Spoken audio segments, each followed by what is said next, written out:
Advocate Siminya. Good morning, Chair. Good morning, Member Mabena. Before handing over to Ntate Sidumedi, we have Mr. Matimbi, who might just want to come to the microphone and place himself on record. He is representing Mr. Betsy, who is with the CPF, but we will deal with that evidence a little later. Good morning. Morning. I am Matimbi. I'm here for Mr. Betsy, who is involved in the matter due to his position as the member or the chairperson of the CPF for Johannesburg Central Police Station. Yes. Yes. Thank you, Mr. Matimbi. Thank you. We hand over to Mr. Sidumedi.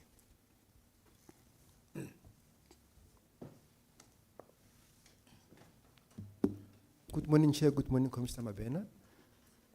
Chair, you'll recall that during the testimony of Mr. Patrick Poppy, he made reference to certain officials within the city of Johannesburg. Amongst others is Mr. Trevor Ramolimisi from GFIS. So we beg leave of the commission to call Mr. Trevor Ramolimisi to explain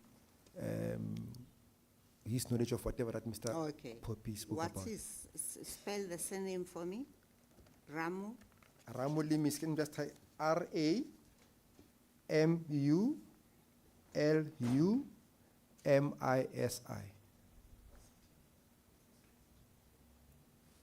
Ramulumisi. Ramolimisi. It's a bit of a tongue twister, Chair. But Yes.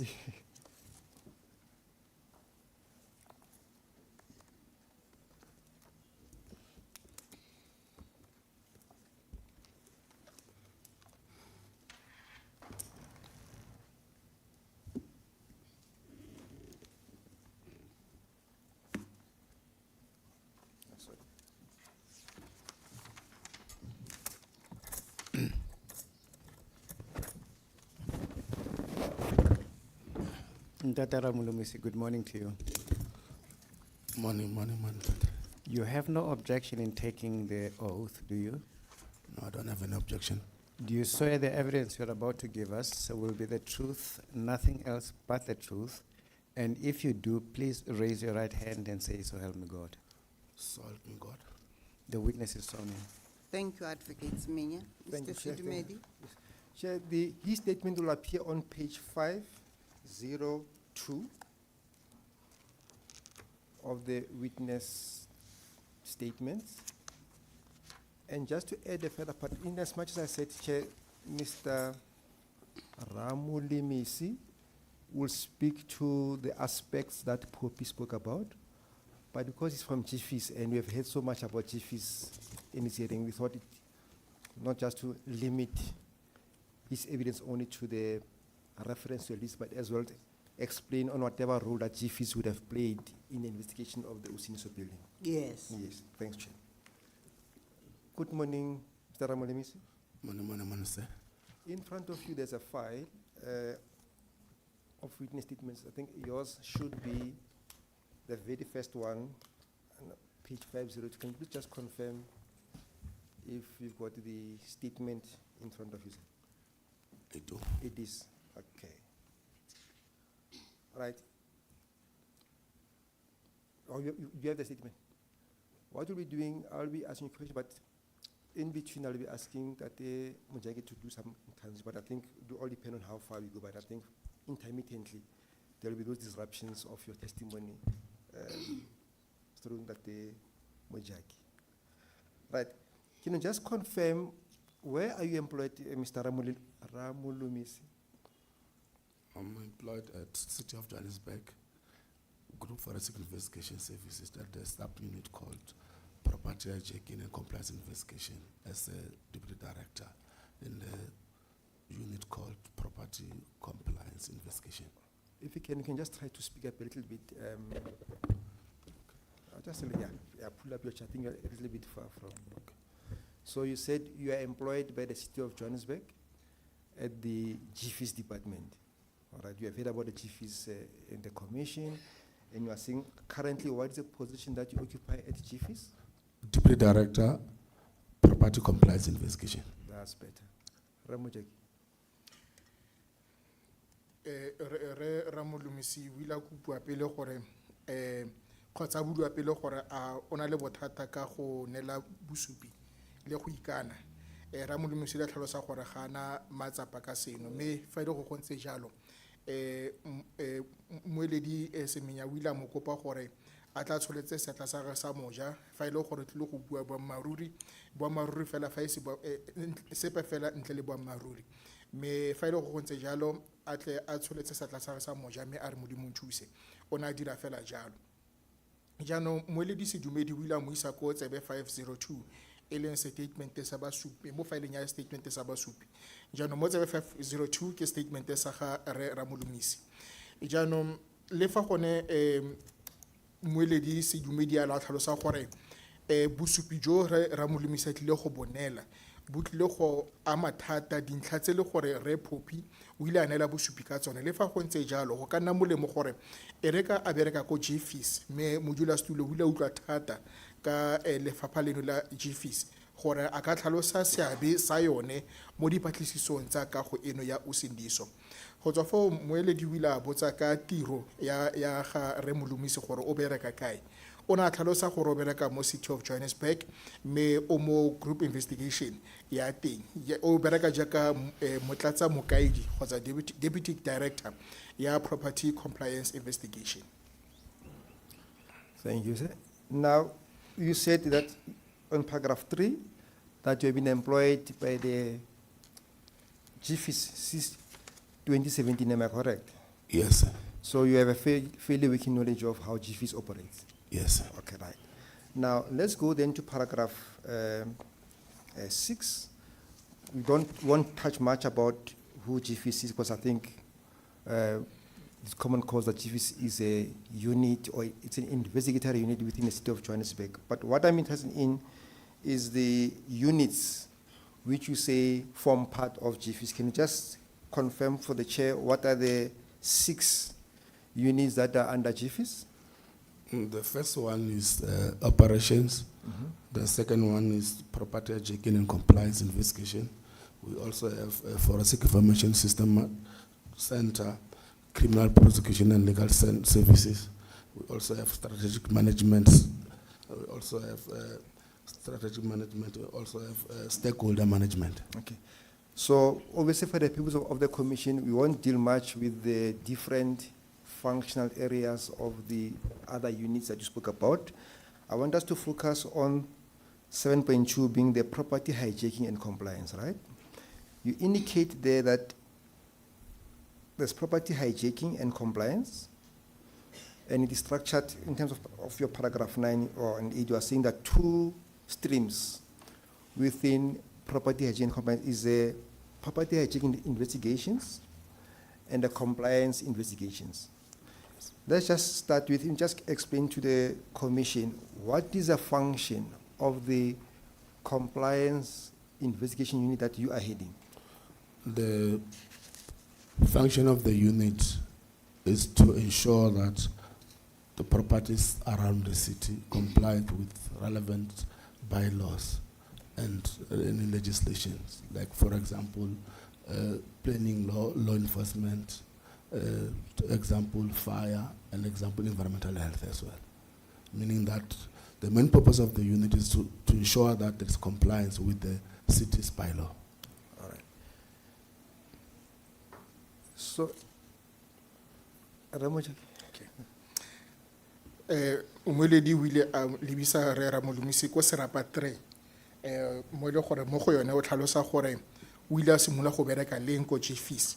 So Ramolumisi o tlhalositse gore o simolotse go bereka ka 2017 ka jalo go a bona le gore ona le kitso e anameng malebana le tiro e dirwang ko JFIS.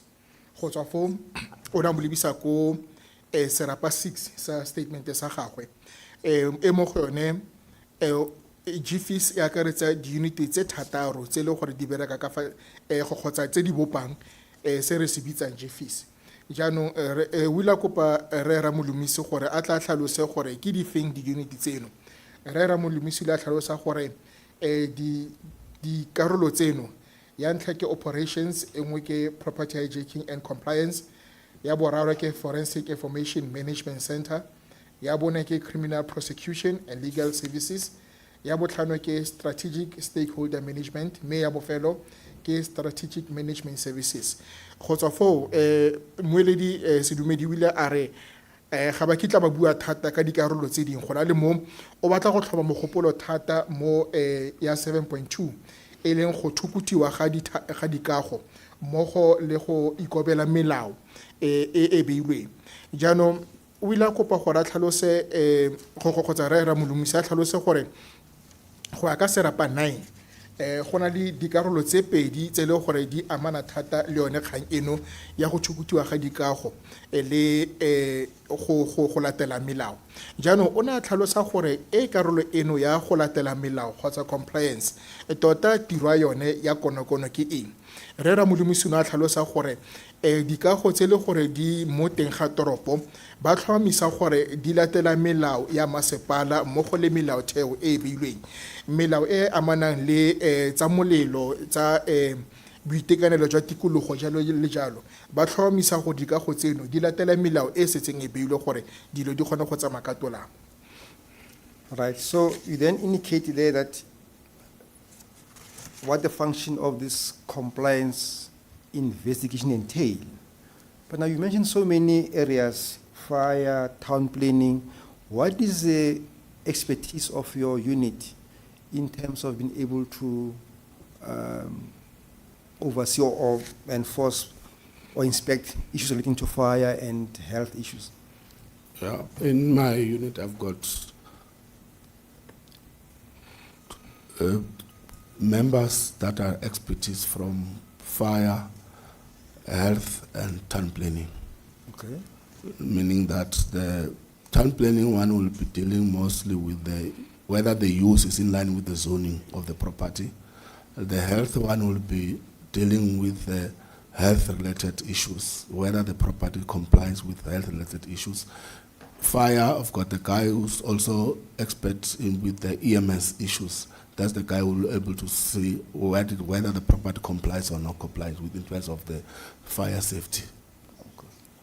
So those persons then will be familiar with the bylaws of the city that speak to those areas of expertise? Yes, sir. Okay. Now that is the compliance Unit, yes. Unit of GFIS, which you are part of. Now we'll come back to the issue of the compliance. Now there's a separate stream called property hijacking. What is that unit? What is it dealing with? The property hijacking unit investigates the allegation of alleged hijacking, property hijacking. Yes. This is the unit that will conduct preliminary investigation. When they have done with the investigation, they then refer to the matter to SAPS for further investigation. Remember, investigation commissioner is solely mandate of SAPS. Then as a city, we're just assisting them. Okay. But then let's talk about this unit. Who are you part of that unit?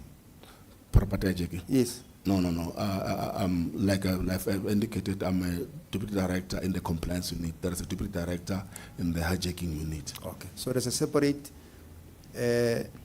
deputy director dealing with property hijacking.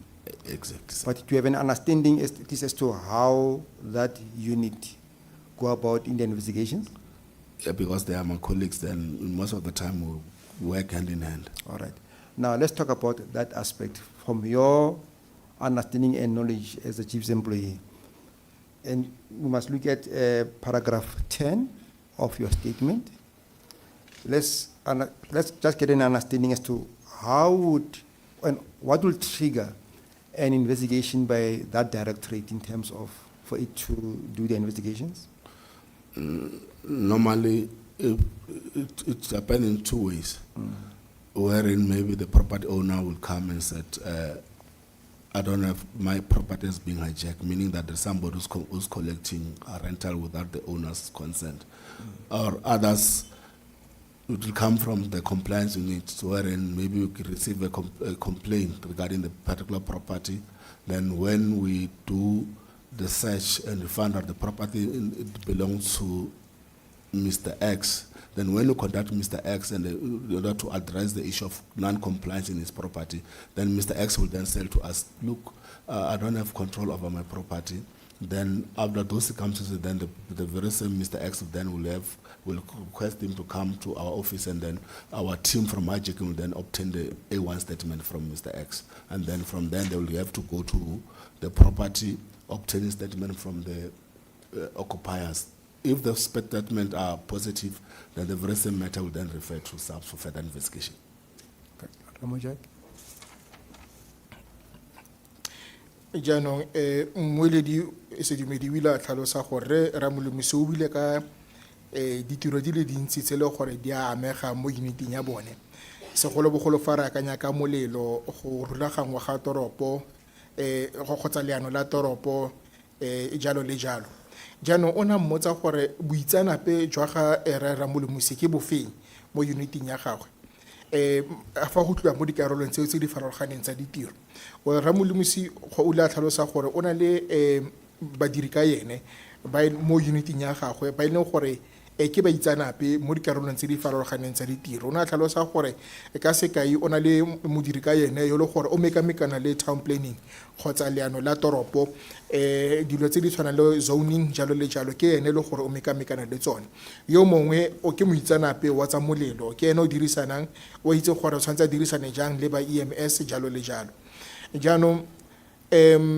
o na a mmotsa gore jaanong baitsanape bano ba le go ba mo uniting ya gagwe a ba itlwaelane le melao ya masepala kgotsa a ba itse sentle re ramolomisi le a tlhalosa gore go ntse jalo ba na le maitemogelo a go itse melao ya masepala jaanong re sedumedi o ile a ya ko kgaeng ya go thukutiwa ga dikago gore yone e bereka eng e dira eng tiro ya yone ya konokono ke eng well re ramolomisi le a tlhalosa gore unity eno ya go thukutiwa ga dikago kgotsa property hijacking unit ba batlisisa ditatofatso tsa gore kago e rileng e le a thukutiwa mme gape se ba se dirang ke gore ba dira dipatlisiso tsa ntlha tsa motheo go tswa fo fa ba bona gore e na le boketenyana patlisiso eno then ba e fetisetsa ko SAPS o ne a tlhalosa re ramolomisi gore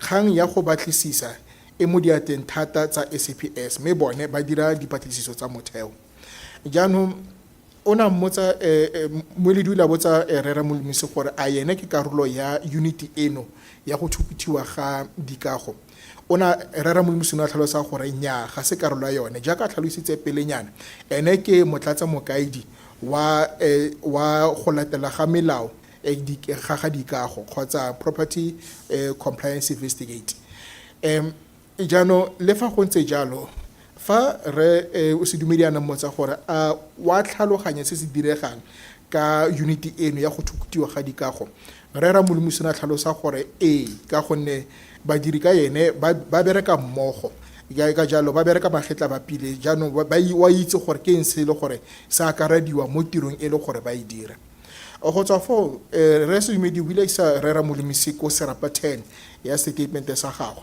mme a mmotsa gore ke eng se le gore se ka dira gore unity eno ya go thukutiwa ga dikago e tseye kgato ya go batlisisa re ramolomisi a tlhalosa gore go gabedi sa ntlha e ka tswa e le fa e le gore monga kago ene wa itlisa kwa go bone wa ipega a re ke lemoga ekete kago ya me e thukuthilwe ka gonne ga ke tlhole ke amogela madi a rente jalo le jalo go lebega ekete kago eno ga ke tlhole ke e fitlhelela go na le motho yo ithukuthileng sa bobedi ke fa e le gore go na le dingongorego tse le go di tswa ko baduding ba kago eno mme go tswa foo fa ba lemoga ba batlisisa gore dingongorego tse di amana le mme ba lemoga gore kago eno e ka tswa e thukuthilwe ba tlile go batlisisa gore kago eno ke a ga mang mme fa mokete yono ba setse ba mmone ba tlile go mmotsa gore mokete a ka go eno ke ya gago ka nako dingwe go le gantsi mokete o tla tlhalosa gore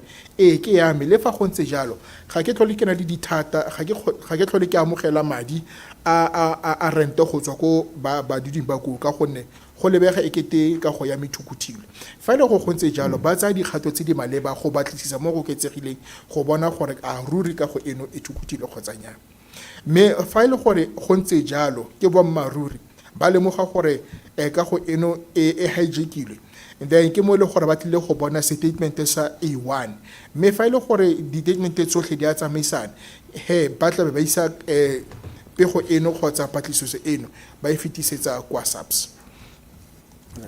Thanks. So we are saying the mandate of the property hijacking unit ends once they obtain statements that indeed the buildings hijacked. Once that is established, then the matter is referred to the SAPS. Yes, sir. Now, once the matter is referred to the SAPS, what happens thereafter? SAPS will, like I said, when we are referring to SAPS for further investigation. Will agree with me that in one of the most important things that SAPS must do while building their case, if maybe, for example, the occupants have confirmed that they're paying somebody through the banks, it will be SAPS that will go to obtain 205 statement. Then in the confirmation of ownership, it is going to be SAPS that are still going to obtain 212 statement from deeds office. Then after, when they are satisfied with their investigation, they'll then refer the matter to NPA for decision. Then the NPA will then advise further whether they've got prima facie case or whether there's no case, where they'll advise SAPS at that stage. Just for what's the 205 statement? If you know, 'cause I'm supposed to be knowing it, but for some reason now I'm. Even though it's something that is it's not within my mandate. Okay. I know that they will be requesting proof that indeed payment has been done to this account. Okay. That must be done through with the bank. Okay. Now you keep on making reference to payments of somebody collecting. When you speak of hijacking, you keep on saying somebody collecting rental other than the owner. What informs that definition of hijacking? When somebody is benefiting Yes. from someone's properties Yes. without that somebody's consent, that's definition of hijacking. It comes from there's a act, then there's a PI Act. I don't know if the commission is aware of that PI Act. Section 3 of that PI Act shows that is where they define the hijacking. Okay. Section 3 of the Prevention of Illegal Evictions Act, Yes. probably known as PI. Yes. Section 3 thereof. Jaanong moeledi Sedumedi o ile a botsa gore tiro jaaka go bona go lebega ekete tiro ya unity eno ya dikago tse di thukuthilweng e felela fa ile gore ba setse ba bone statement mme jaanong ba isa patlisiso ya bone kwa SAPS. Jaanong o ile a mmotsa gore ke eng se se direga morago ga foo. Re Ramolomisi o ile a tlhalosa gore ke maikarabelo a SAPS gore ba tle ba dire dipatlisiso tse di oketsegileng mme jaaka re itse gore tiro ya kono ya SAPS ke gore ba tle ba bope le go aga kgetsi gore e nne popota. Ka sekai fa ile gore go na le batho ba ile gore ba duela motho yo thukutileng kago rente mme ba dirisa banka e rileng SAPS tlile go batla di-statement tseno tsa banka mme gape ba tlile go batlisisa kwa deeds office gore tota go ya ka di-documente ke mang yo ile gore ke mongaka go eo mme fa SAPS e setse e kgotsofetse ka dipatlisiso tsa yone ba dumela gore ba na le kgetsi e le gore e ka fetisetswa kwa pele ke go batla ba isa kwa National Prosecuting Authority. So ke tiro e le gore SAPS go lebeletswe gore e dire morago gore ba bone patlisiso ya motheo e tswang go bone. Jaanong re semedibile a tlhalosa gore re Ramolomisi o bua ka gore go batliwa bosupi jwa gore motho wa duela go tsa motho antsa duela rente mme o bua ka gore go na le mongwe le gore o kokwanya madi a rente a seno ke fa ile gore re ke go thukutiwa ga kago ona mo kopa gore a tla tlhalose gore fa re bua ka go thukuta kago ra bo re bua ka eng re Ramolomisi o na tlhalosa gore motho yo thukutang kago ke fa ile gore o sologela molemo ke kago eno kwa ntle ga gore monga kago eno a itse ebile a sa dumela gore a ka sologela molemo ke yone mme go ya ka Pi Act section 3 ke yone tlhalosang he gore fa re bua ka kago e thukutilweng ra bo re kaya eng. Now, before we get to the list, now what happens in a situation where now you can't establish that there's somebody who's collecting rental other than the owner? What happens in that regard? It means from our side, on the face of it, there's no element of property hijacking because remember, the most important element is collection of rental by somebody other than the owner. So even if there's illegal occupation of the building, but there's no element of rental collection, GFI's mandate does not get to that part.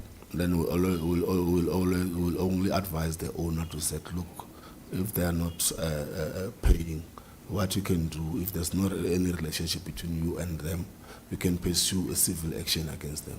Okay. And following the eviction processes. That's the only remedy that the owner will have against the illegal occupiers. Okay.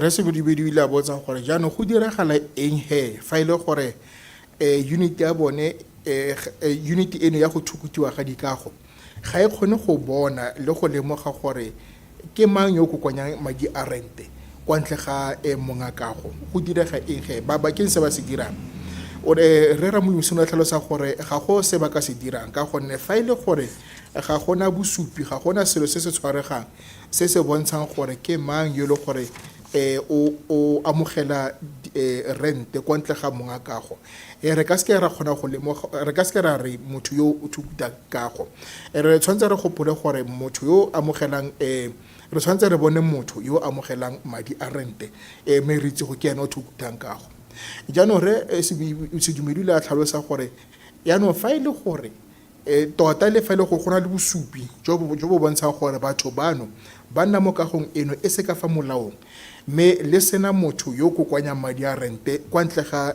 monga kago le dira eng fa go le jalo re Ramolomisi la tlhalosa go se ba ka se dirang fela ke go gakolola monga kago gore go ya ka molao fa ile gore ga ba duele rente ke eng se le gore ka se dira ka bona mme bone ba ka se ba etsenelela thata ka gonne se ba ka se dirang ke gore monga ka go ena tshwantsa tse dikgato tsa gore a tle a mekamekana le kgang eno mme ba tla mo gakolola dikgato tse le gore ka di tsaya gore a kgone go berekana le kgang eo. Just to reconfirm, your mandate will extend to both the private properties and publicly owned properties. Am I correct? Yes, sir. All right. Now, let's go to paragraph 14. In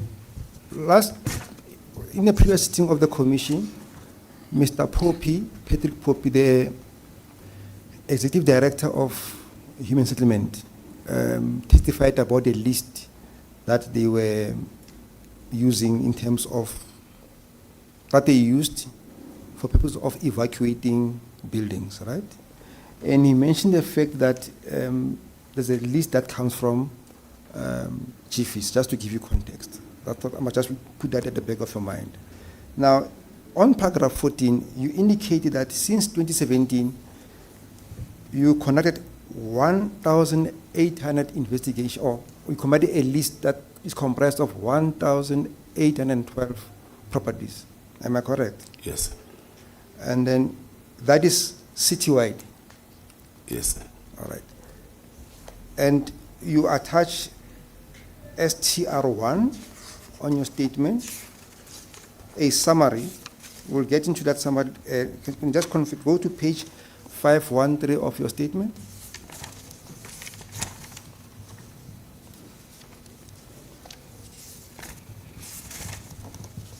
It's an annexure to your statement. It's just a summary.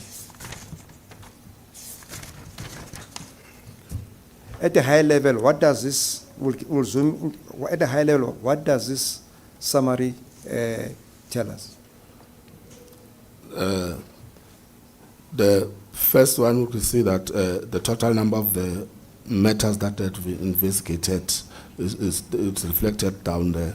And then there's also a breakdown saying how many were referred for acquisition, how many were referred to group legal and contract for further legal action, how many properties were handed over to lawful owner, how many properties were found to comply with the city's bylaw, how many matters were referred to SAPS for further investigation, how many matters which were for stay application, how many matters were referred to different departments, and then how many matters were after our investigation we found that there's no element of property hijacking, how many matters that we found that they don't contravene with the city's bylaw, then how many matters that were outside our mandate as GFs. And those on the left, it says closed cases, right? Yes. Then on the right, I see you are saying active. What does active cases mean? Active means that there are matters that are still under investigation. Okay. They're not yet finalized. All right. Before we zoom into Region F, let's give Ramuchaki a chance. Can you just give that file? Yes. So resi dumedi o ile a tlhalosa gore go ya ka tsela a tlhaloganya dilo ka yone ke gore tiro ya unit ya bone e akaretsa dikago tsa private mo go dikago tsa puso a go ntse jalo re ra molemisi la tlhalosa gore go ntse jalo go tswa fo ona molemisa ko serapa 14 sa statement sa gagwe lebaka la gore a tla go lebise ko go serapa seno sa 14 ke ka gonne motlatsa mokaedi wa human settlements kgotsa bodulo jwa batho e leng repo p o ile a tlisa lenane la dikago tse le gore ba ntsha batho mo go tsone mme ba isa go dikagong tse dingwe mme o ile a tlhalosa go dikago tseno kgotsa lenane leo la dikago le tswa kwa GFs mme go tswa foo a ba mo lebisa mo serapa 14 mo le gore go tlhalosiwa gore ke dikago di ka nna 1812 tse le gore GFs e le ya berekana le tsone go tswa foo o ile a lebisa re ra mo lebisi ko tsebe 513 e leng tshobokanyo ya statement seno malebana di dikago tseno tse le gore ba ile ba di batlisisa jaanong o ile a mmotsa gore tshobokanyo e mo tsebe 513 tota e kaya eng kgotsa e tlhalosa eng re ramolomisi la tlhalosa gore se re se bonang foo re bona gore ke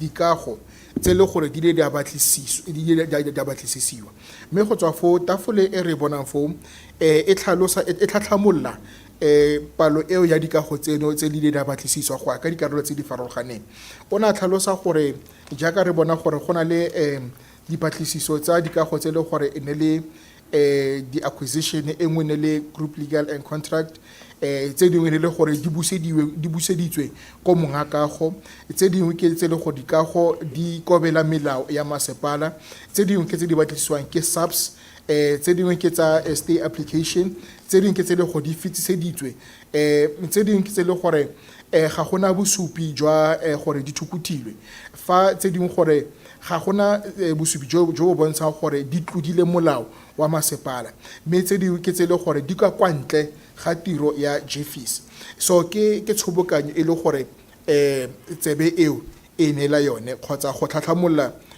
dipalo tse di ka go tsene go di le di a batlisisiwa jaanong re se dumedi o ile a tlhalosa gore fa re leba mo karolong ya molema go tlhalositse gore ke dikgetsi tse le go di tswetswe le fa go ntse jalo fa re leba mo mojeng go bontsha go ke dikgetsi tse di santse di le teng di-active seo se kae eng re ramolemisi le a tlhalosa gore ke dikgetsi tse le go di santse di batlisisiwa le gone jaanong So this list that you're talking about of 1,800, you said that is for the entire city.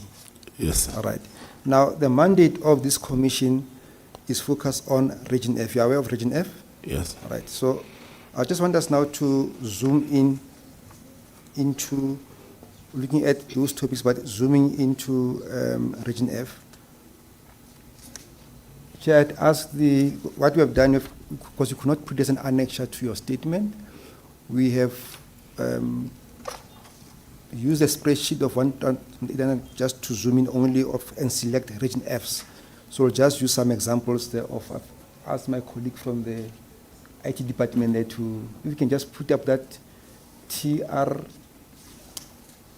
I think it is, closed, let's use, I think it's TR2, no? Closed, yeah, TR2, closed cases.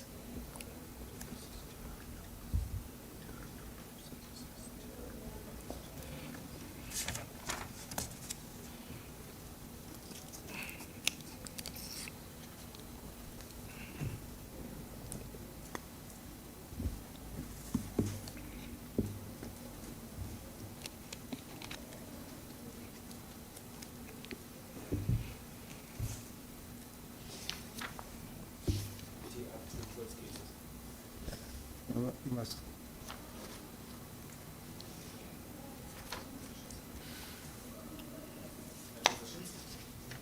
That's correct.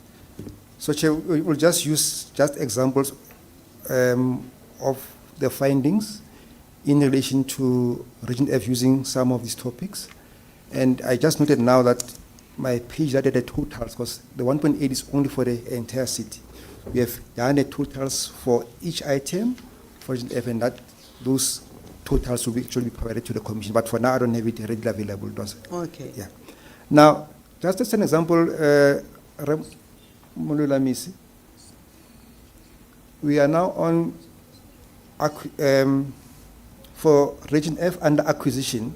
Can you just explain to the Chair, there's a first property there that's written number under acquisition, the first one. Are you able to see from here? IT.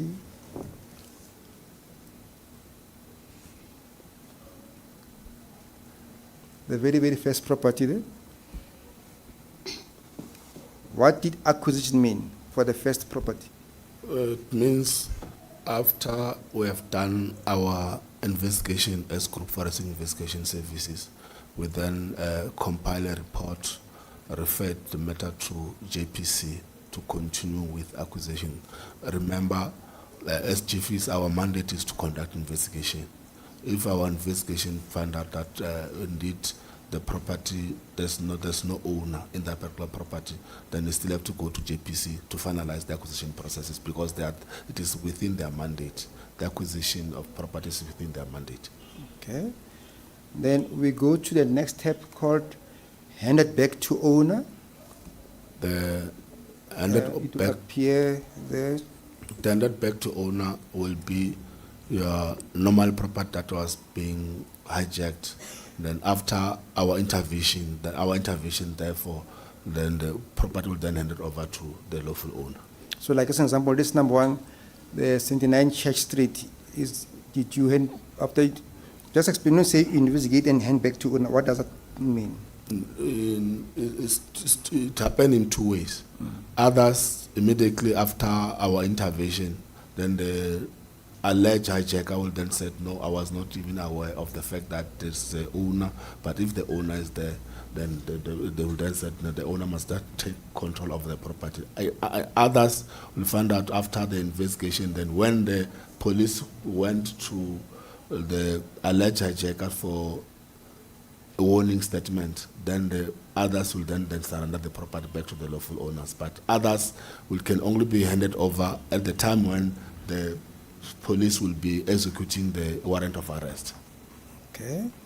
Then we go to a tab there called property complies with the bylaws. There's a property that is written Cathedral Park. What would that mean?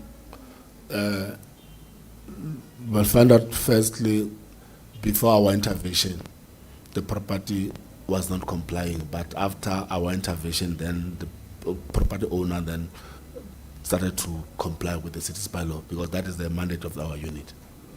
Okay. And then we go to the next step, where the matter has been referred to the SAPS.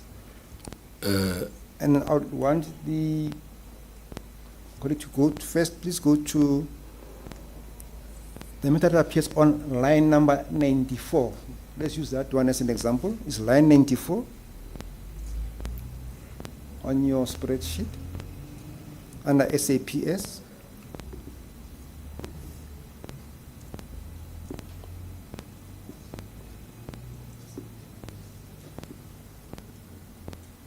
Is highlighted in yellow.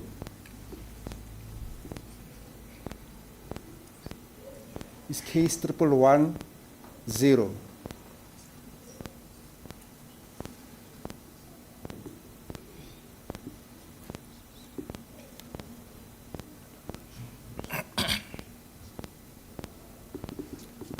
Okay, I see. Oh, there you go. Let's talk about this property 1110. It's corner Albert and Delva Street. Can you tell us what is this point? Okay, I think you can confirm. This is the Usindiso building. Yes, It was part of your investigations. yes, It appears here, it says the matter was referred to the SAPS. Can you see that? yes, Now, under column H, it talks about the date when the case was opened is the 9th of August 2019. What does that tell us? it means that Jiffy's received the complaint on that particular date. And then the matter was closed on the 1st of September 2020. Can you see that?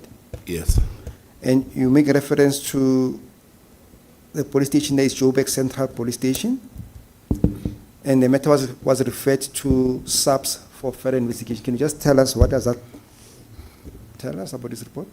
meaning that we've conducted our preliminary investigation, which shows that indeed there were element of property hijacking. Then immediately, if there's element of property hijacking, the matter need to be referred for SAPS for further investigation. And that is the Usindiso building. Yes, sir. We'll talk later on about the actual steps. Sorry, Mr. City Meeting. Chair, we are not able to follow. These documents that are being spoken to are not part of the documents I was given this morning. Maybe we can take a tea adjournment a little earlier so that my documents are also in order. No, you're quite correct. You can, but they were emailed to the commission, but I think because of the difficulty of printing a spreadsheet, which is why we thought the only practical way of using these examples was, but I take your point, indeed, they are not, because printing a spreadsheet is a bit of a challenge. But by the way, that was my last point on the matter. Yes. Would it be an appropriate time to take a tea adjournment so that that problem can be sorted out? Correct, Chair. Okay. We'll take a tea adjournment and reconvene at 11:20.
Okay, Chair, we managed to provide Advocate Siminya with the hard copies of the, first to orient him around the spreadsheet. Yes. And then to provide a hard copy of the extracts. So we're able to proceed now.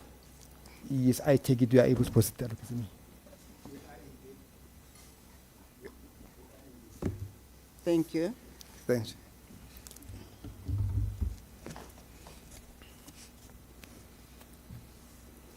But for what it was worth, Chair, the spreadsheet that we referred to earlier, not just an example of what we are on the SAPS column, which was demonstrating that at some point the Usindiso building was investigated, it appears on that list, and then that was a story about it, but we'll talk about it later on. It was just to demonstrate the functionality of his list.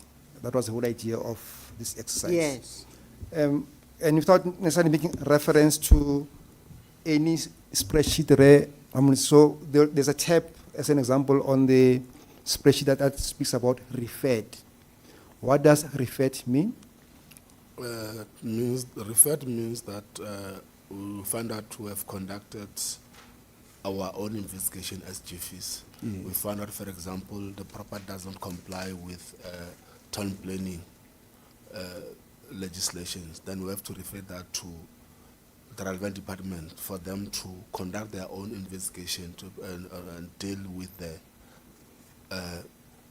that element of of contravention. Okay.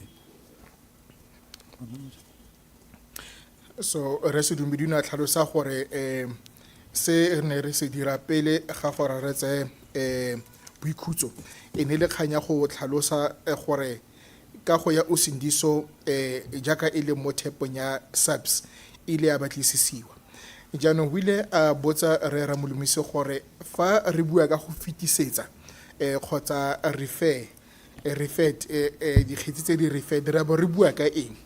Well, ke ga ramolomisa tlhalosa gore ke fa ile gore bone ba ile ba dira dipatlisiso tsa bone tsa ka mo teng ba le bona le ka go eno mme ba lemoga gore ka go eo ga e tsamaisane kgotsa ga ikobele melao ya masepala fa ile gore kgotsa melao e amanang le leano la toropo kgotsa town planning fa ile go gontse jalo ba tla ile go fetisetsa dipatlisiso tsa bone tsa ka go eo kwa setheong kgotsa lefapheng le gore le maleba gore le bone ba dire dipatlisiso tsa bone tse di oketsegileng. You make reference to relevant department. As an example, if upon your investigations, the building doesn't comply with the fire-related bylaws, like the emergency management service bylaws, what would you do? Which department would you refer the matter to? We'll refer that to EMS. Okay. Emergency Management Services. Okay. Any referrals to JMPD in terms of bylaws? JMPD will be what will always do is that will then request them, maybe for example, if we are still investigating the matter, then we'll then say to them, look, while we know that our investigation might take some time, please just monitor the situation. Okay. Or maybe if there is criminal activities in the area, we'll then say to JPD, please liaise with SAPS, address the criminal activities that is happening in the particular properties. Okay. Now, there's this particular tab that speaks to stay application, because I think that's what actually brought you here, Mr. Poppy. And in paragraph 17, you make reference to the fact that during your investigation, there were interactions with the Human Settlement Department, headed by E.D. Poppy, and you became aware that there was some eviction litigation process, which led to some color coding of your list. Can you just explain to the Chair and Commissioner Mabena, what was that all about? Like I've indicated, Commissioner and Chairperson, that our mandate as GFIS is to conduct investigation regarding problem properties. And at some point when we conducted these investigations, our investigation led us to a situation whereby we find out we trace the owner, then the owner then said to us, look guys, the very same process, I'm aware of the condition of my property. I don't have any relationship with the occupant. And in fact, I'm in the process of evicting those occupants. I've also referred that matter to you as the city in terms of the legal processes that you have to provide alternative accommodation. All right. That is where we become aware of the stay application matters. All right, let's park there and then give. jaanong moeledi sedumedi o ile a botsa ramolomisi malebana le karolo e bidiwang stay application gore yone e bereka jang. So o ile a tlhalosa gore go lemogile gore ka nako ya dipatlisiso tsa bone go ile ga nna le ditherisano tse ba nnile le tsone le lefapha la tsa bonno jwa batho kgotsa human settlement malebana le go lelekiwa ga badudi ba kago e rileng. Jaanong gore o na kopa gore a tla tlhalose gore tota go ne go diragala eng mme go ne go amega eng le dilo tse di ntseng jalo. So re Ramolomisi fa a tlhalosa o ile a tlhalosa gore tiro ya bone ya konokono ke go batlisisa dikago tse le gore di mathata. Jaanong go ile ga nna le nako ile gore mongakago ka sekai mongakago o ile a tlhalosa gore wa itse gore ka gwa gagwe ga e mo maemong a siameng ebile ga a tsamaisana le melao ya masepala. Le fa go ntse jalo o mo maemong kgotsa o mo maikemisetsong a gore a tle a ntshe batho mo kagong eno. Jaanong fa go le jalo kgang eno isiwa ko toropong gore go tle go bonwe lefelo la bonno le lengwe le le gore batho ba ba nnang mo kago eo ba ka fudusetswa kwa go lone. Right, evidence will be led in due course about the details of this stay application, right? That there was a litigation process to stay the eviction proceedings brought by other parties. Now, what I'm interested in, and because that's what Mr. Popi spoke about, is a list. What was your role in a stay application insofar as the list is concerned? And using the list as a measure of deciding which occupants must be evacuated. What will normally happen is that, like I've already indicated, that for us, the issue, our investigation our investigation that lead us to the fact that indeed this property is in the list of their application. But we've come to a list, the categories and everything that is human settlement. Okay. Because Mr. Popi testified that there's a list that has been color-coded. There's red, amber, and green, I think. And a question was then put to him, where is that list and who compiles that list? He said, no, that list, he's using that list that comes from GFIS. So what is your comment to that? Like I've said, that what GFIS will do is to investigate each and every properties, irrespective of what. But our investigation will lead us to whether what is actually happening in that particular properties. Then it is our investigation that revealed that these properties are indeed in the list of the application. Then that list is the responsibility of human settlement. So you indicate on paragraph 18 that you have no personal knowledge of the criteria that was used to color code your list. Am I correct? Yes, that like I've said, is not our list, it's human settlement list. But human settlement will be using the list that comes from your office, the one that you've just gone through this morning. This one, the one that was in each and every investigation. Yes. Remember, like I've indicated, that our investigation will then reveal that what actually happened in that particular property.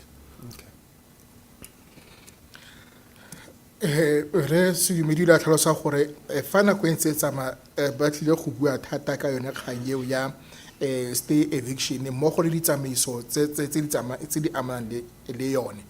Le fa go ntse jalo gone jaanong o ne a tlhomile mogopolo mo lenaneng kgotsa list.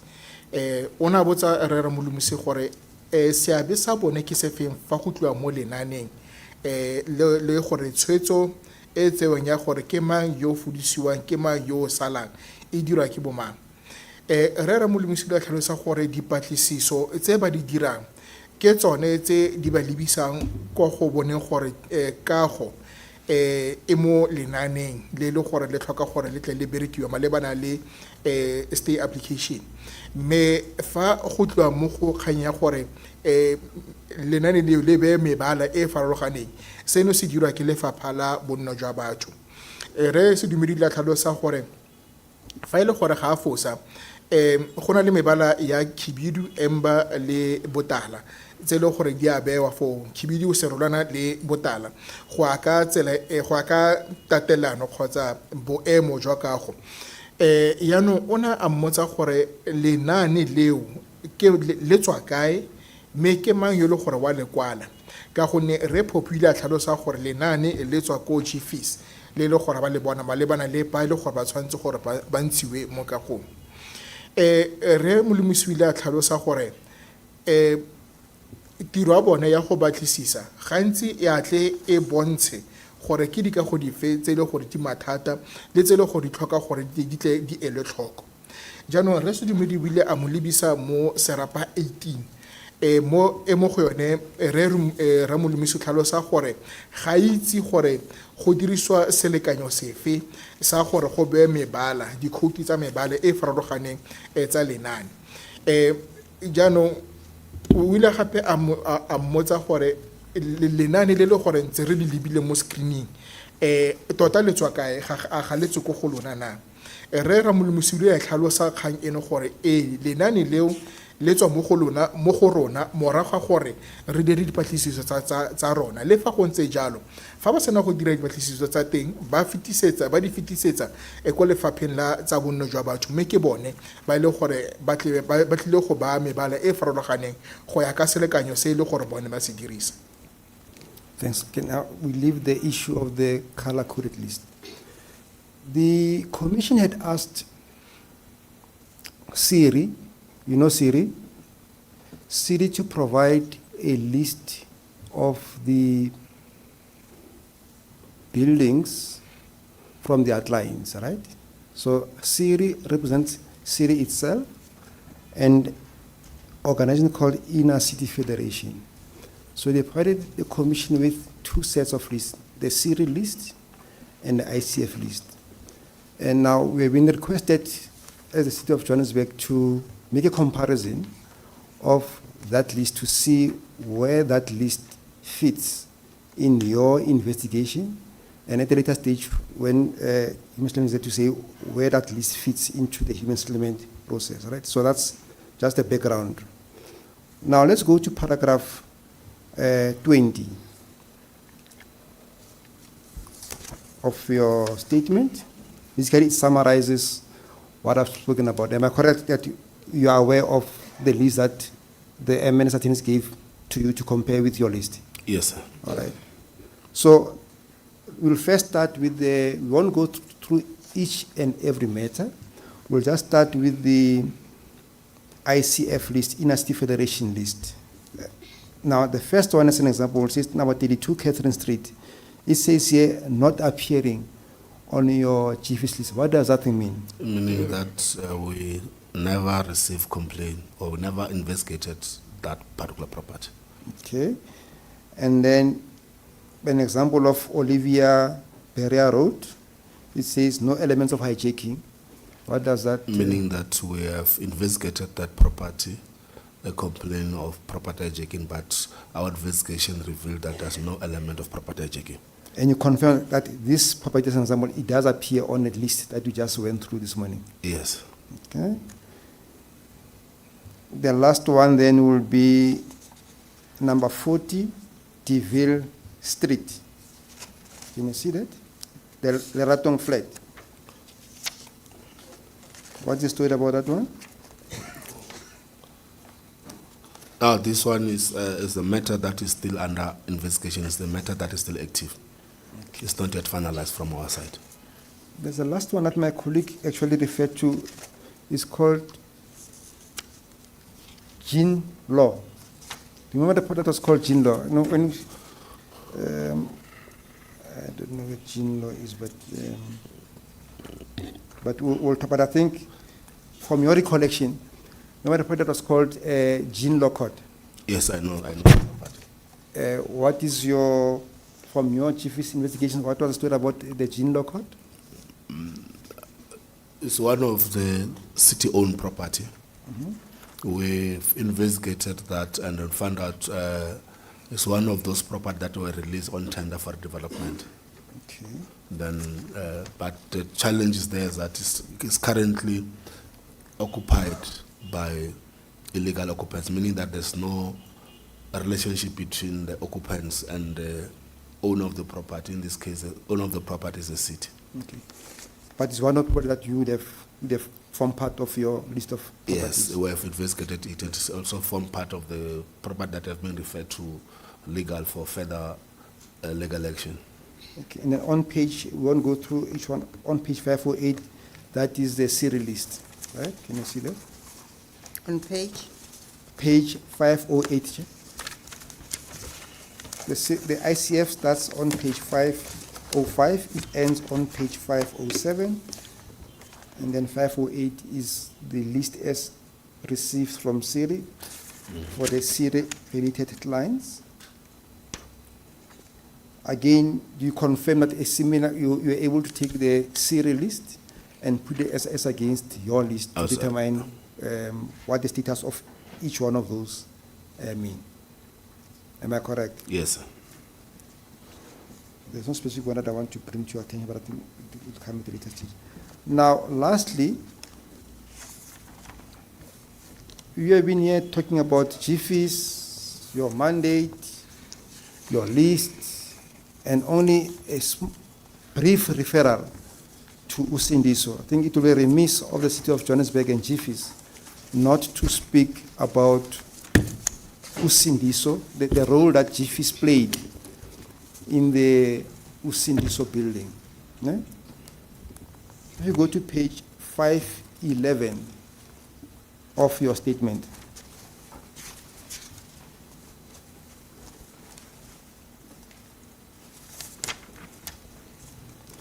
in the meantime, my apologies. Okay.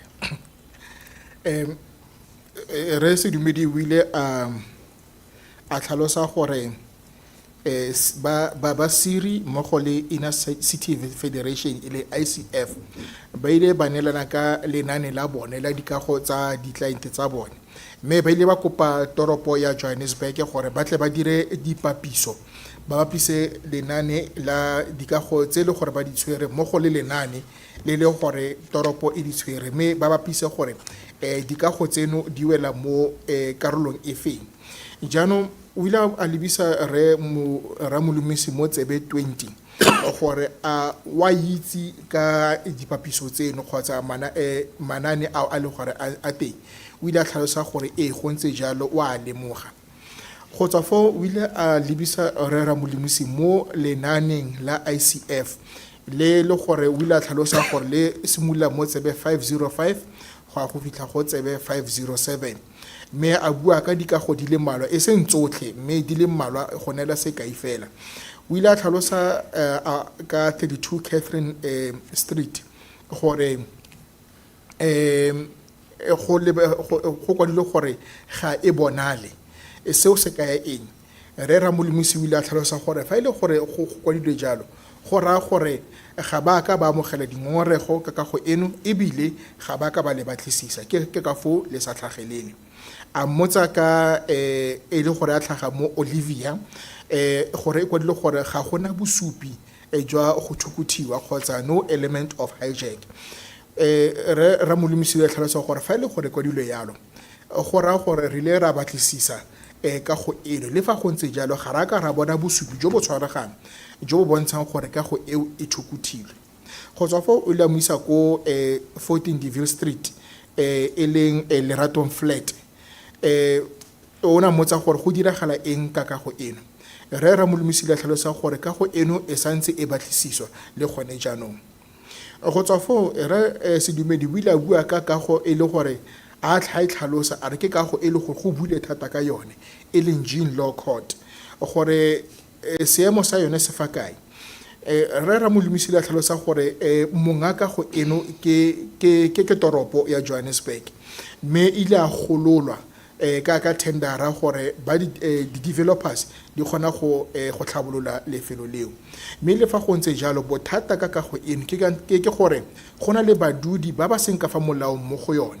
Jaanong kgetsi eo ya kago eo e isitswe ko bo lefapha la semolao go boramolao ba tle ba tseye dikgato tsa semolao malebana le yone.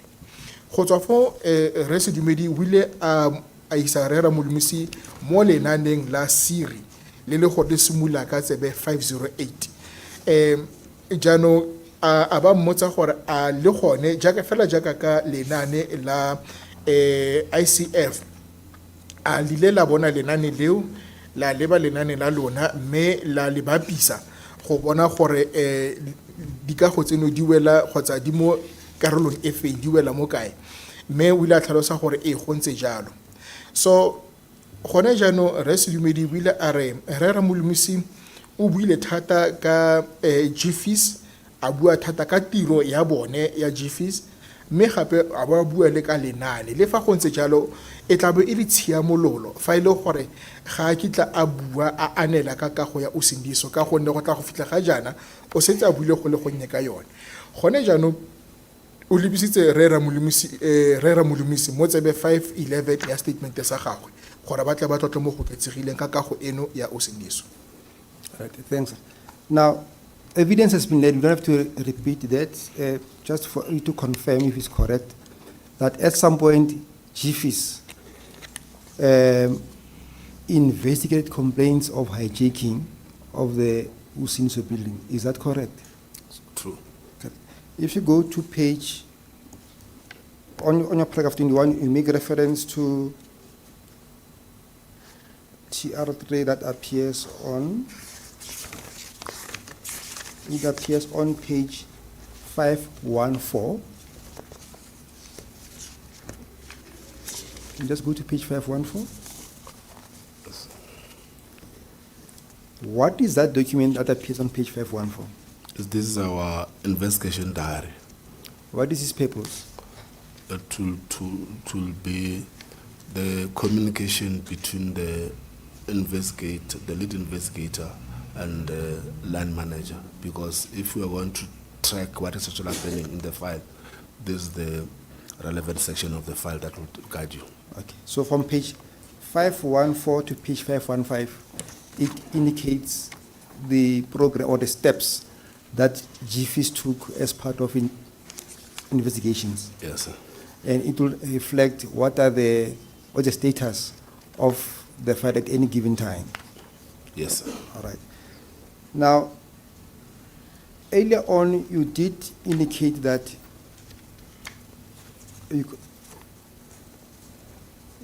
when you investigate a hijacked building, there are certain elements that you try to establish. Can you just take us, in terms of paragraph 22 and 23, what are the steps that GFIS took to establish if the building was hijacked? Usindiso.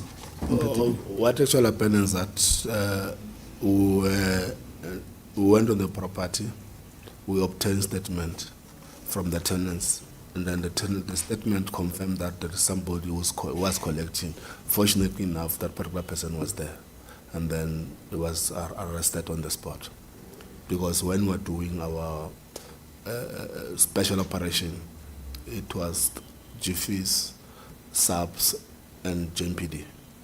Then SAPS, they're the one who was responsible for taking the statement, and then because it was transpired that there was somebody who was benefiting from the property. Remember, the property belonged to the city. Yes. Then that was who said no, that particular person was arrested on this. Those particular person were arrested on the spot. Okay. So those persons who were hijacked were arrested on the day when you had an operation? We conducted the operation, yes. Because as per paragraph 23, you were able to establish that there was somebody who was collecting rent other than the JPC. Yes. Now, based on what you obtained as statements from the tenants, with the assistance of the SAPS. You then say that you opened a case with subs. Am I correct? Yes, sir. Under case number 14-10-2019. Yeah, 140, 10, 20, yes, sir. What happened to that case? Can you please take us to Like I said, that the alleged hijackers were arrested on the spot, and then the matter was then referred to subs from our side. Then it was now the matter between subs and the property owner. In this case, the property owner is JPC.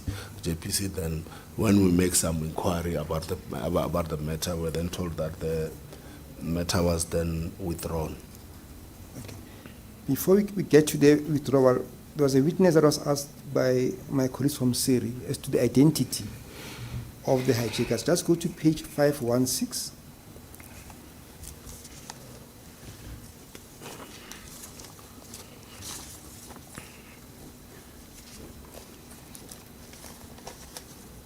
Yes, sir. And 517. Do you recognize what this document is? Yes, sir. What is it? Those are the copies of the police docket. All right. Now, there's a name of, okay, the case number there is 114-1029, so that's the same case of Usindiso. The name, what's the name of the accused under, how many people did you say were arrested? There were two. Two. What's the name of the person there on page 516? Name of the accused? There were two. Another one is On page 516. Let's first study the name on page 516. You see the station, Joburg Central, case number, FP number, name of accused. Can you see that? Yeah, I can see it's Mandla. The surname is SEAGAZU, something like that. Okay, all right. And then the next one? The other one? The next one is Mhlongo Mpilo. So, Mpilo Mhlongo. Yes. So this is the two persons that were arrested by Subs on the spot. subs on the spot. Yes. And when you go to the second part there, it says withdrawn on 25th of October 2019. Can you see that? Yes, sir. Do you know, as chiefs, do you know of the circumstances surrounding the withdrawal of the case? No, we will not know. Chair, those are the questions that we had for Mr. Ramolinisi. Thank you, Mr. Sidibendi. Mr. Mojai? Ke a leboga modulasetulo.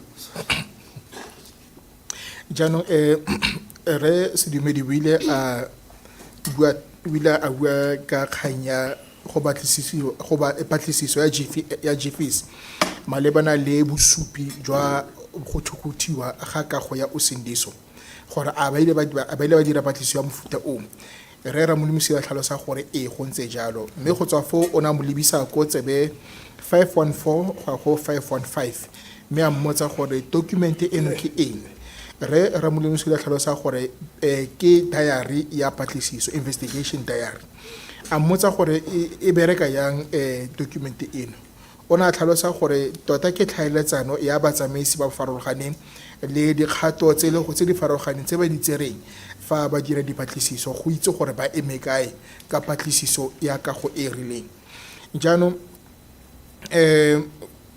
o ile a botsa re Ramolomisi gore ke dikgato di fetse le gore GFIS ile ya ditsa malebana le kago ya Usindiso mme gape seemo sa kago e ne e le sefeng mme go tswa fo a ba mo lebisa mo tsebe 22 le 23 gore go tle go bona ke dikgato di fetse ba di tsereng fa ba ba batlisisa bosupi jwa go thukutiwa ga kago eno re Molomisi ile a tlhalosa gore go aka ka ditsebe tseno tsa 22 le 23 ba ile ba bona di-statement go tswa ko bahiring ba nnang ko kagong eo mme go tswa fo ba ile ba lemoga gore go na le motho yo e le gore o ntse a kokoanya tšhelete ya mohiro go tswa ko bathong bao kgotsa tšhelete ya rent, mme go tswa fo motho yo e le gore o na kokoanya madi ano o ile a tshwarwa ka yone nako eno.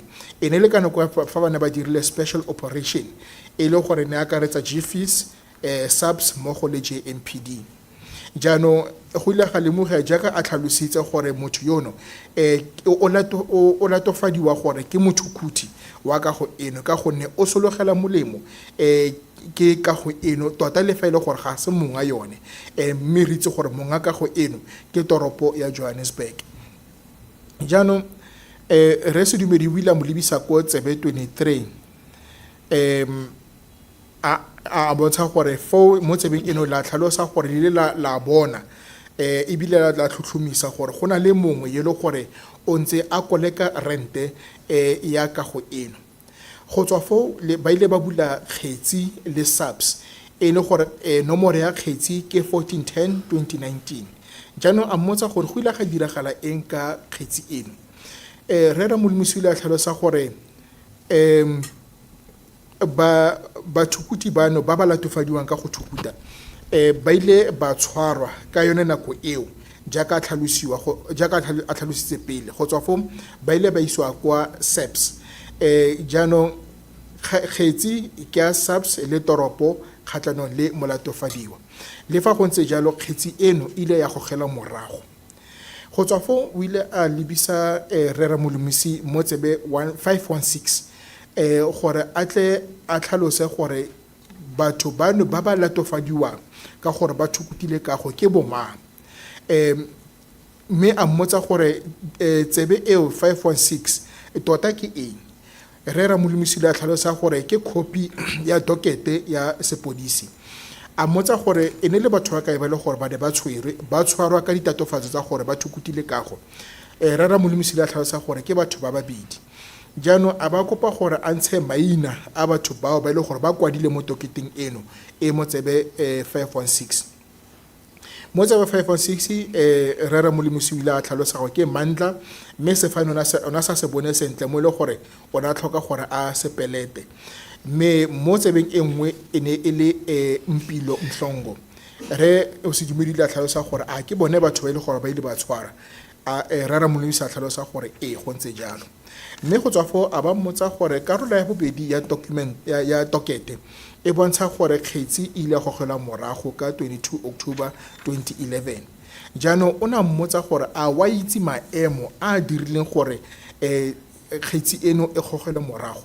Re ra molemisi la tlhalosa gore ga itse maemo a dirileng seno gore ke a feng. So re se dumedi wile a re o feleletse fao ka go mmotsolotsa dipotso. Advocate Semenya. Thank you, Chair. The Prevention of Illegal Evictions Act, PI Act, does not use the word hijack, am I right? Yes, sir. Yes, sir. Re Semenya o sa potsa ntlhena e botsa gore molao ona wa PI kgotsa PI Act ga o dirise lefoko le le tlhalosang e le bathukuthi a go ntse jalo. Re se dumedi a re go ntse jalo. It is just a word that is coined by the city officials, am I right? Yes, sir. Gore ke lefoko le le gore le le la tlhamiwa ke badiredi ba toropo go ntse jalo. Re ra molemisi a re GFIS, is it an intelligence gathering structure or is it a policing structure? Oh, it's an investigation unit, the city investigation unit, sir.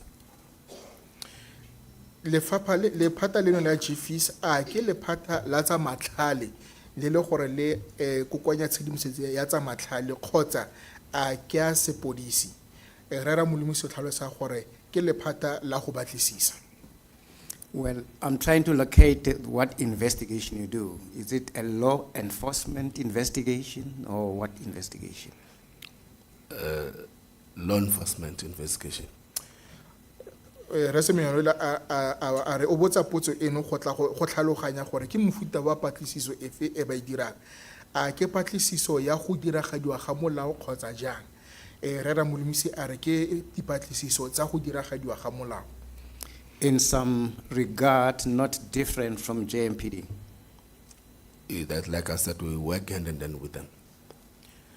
a re ka bapisa tiro ya bone le ya JMPD Rera Molemisi a re re dirisana jaaka ke tlhalositse pele ba dirisana mmogo And in some respect, the same as what the South African Police Service does. Yes, like I've already indicated that what we'll do, we'll conduct preliminary investigation. In case where we find out there is a case that need to be answered, then we'll have to refer that to SAPS because as a city, we don't have that mandate of opening docket and everything. That's SAPS mandate.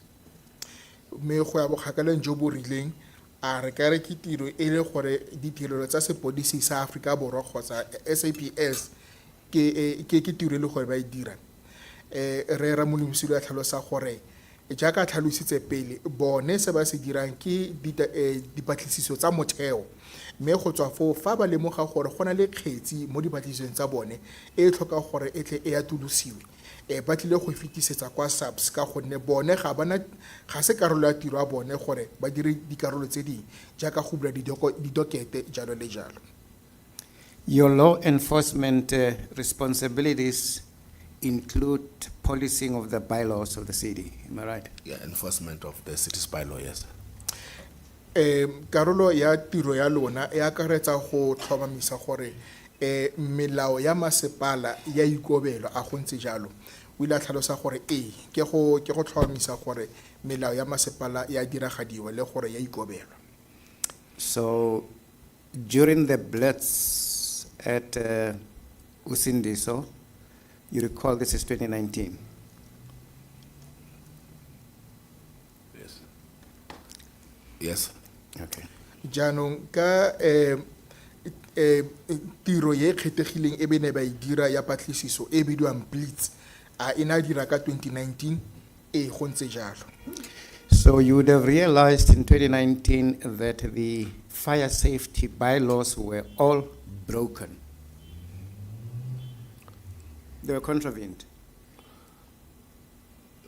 Remember, the complaint that we were investigating that time was the complaint of alleged hijacking, meaning that the first thing that we must deal with the alleged hijacking. Then after that, then we'll have to check the other bylaws. me re semelana mo tsa gore ka 2019 go ra gore jaanong le ne le setse le lemogile gore melao e amanang le molelo mo kagong eno melao ya masepala e amanang le molelo e ne e tlodilwe e sa latelwe re Molemisi a tlhalosa gore re gopole gore bone ba ne ba batlisisa dingongorego tsa gore kago e thukuthile jaanong ke tiro ya ntlha e bane ba e dira go batlisisa kgang ya go thukuthiwa go tswa foo ba ne ba dira dipatlisiso tse dingwe tse di amanang le melao ya masepala e mengwe Even lay observation would have told you that the building is not compliant with fire safety. That you knew in 2019, right? Yeah. Yes. me tota fela le fa o dira o leba fela o sa dire dipatlisiso tse di tseneletseng le ka tswa le lemogile gore ka 2019 eo gore ka go eno e ne se ikobele melao ya pabalesego ya molelo a go ntse jalo Rera Molemisi a re Your lay observation also would have told you that it is not compliant with electrical safety. That was revealed to you in 2019 too. Am I right? Yes, sir. le fa ba ne ba latlhela bofofu fela ba sa dire dipatlisiso tse di tseneletseng ba ka tswa ba ile ba bona gore pabalesego ya motlakase e ne e sa ikobelwe melao ya pabalesego ya motlakase e ne e sa ikobelwe mo kagong eno ka 2019 a go ntse jalo go ntse jalo Not compliant with health standards either. Yes, sir. le gore e ne sa ikobele melao e amanang le ditekanyetso tsa boitekanelo go ntse jalo. Crime infested. The building was crime infested with criminals doing all sorts of criminal activities, including your robberies. Yes, that is why, I think that is why it warranted the police that we have conducted with SAPS and JMPD. Le gore ka go ene e tletse ka bokebekwa ke ra gore go ne gona dikeba di le dintsi tse le go di dira ditiro tsa bokebekwa mo go yone ka go eno re ra molemisi a re go ntse jalo ke ka foo go ile ga dira patlisiso blitz ka tirisano mmogo le SAPS mmogo le JMPD. Drug trafficking, one of the criminal activities that was happening there, right? Yes, sir. Nngwe ya ditiro tsa bokebekwa ene le go rekisiwa le go dirisiwa ga diokobatsi a go ntse jalo go ntse jalo. Prostitution as well. That one I don't know. Go gweba ka But mmele. there were a lot of illegal activity that was happening in that particular property. That is why we conducted that blitz. Fa go tloa mo tirong ya go gweba ka mmele a ene le teng re ra molemisi a re ga tlhomisega ka yone le fa go ntse jalo go ne go na le ditiro tsa bokebekwa tse di dirwa mo kagong tseo tse di le di a ba tlhotlheletsa gore ba tle ba dire dipatlisiso malebana le kago eno. Room partitioning that was making that place a hazard to life and limb, no? Yes, sir. Go kgaogangwa ga dikamore mo kagong eo go gone go dira gore go nne kotsi mo botshelong jwa batho go ne go direga ga kere go ntse jalo.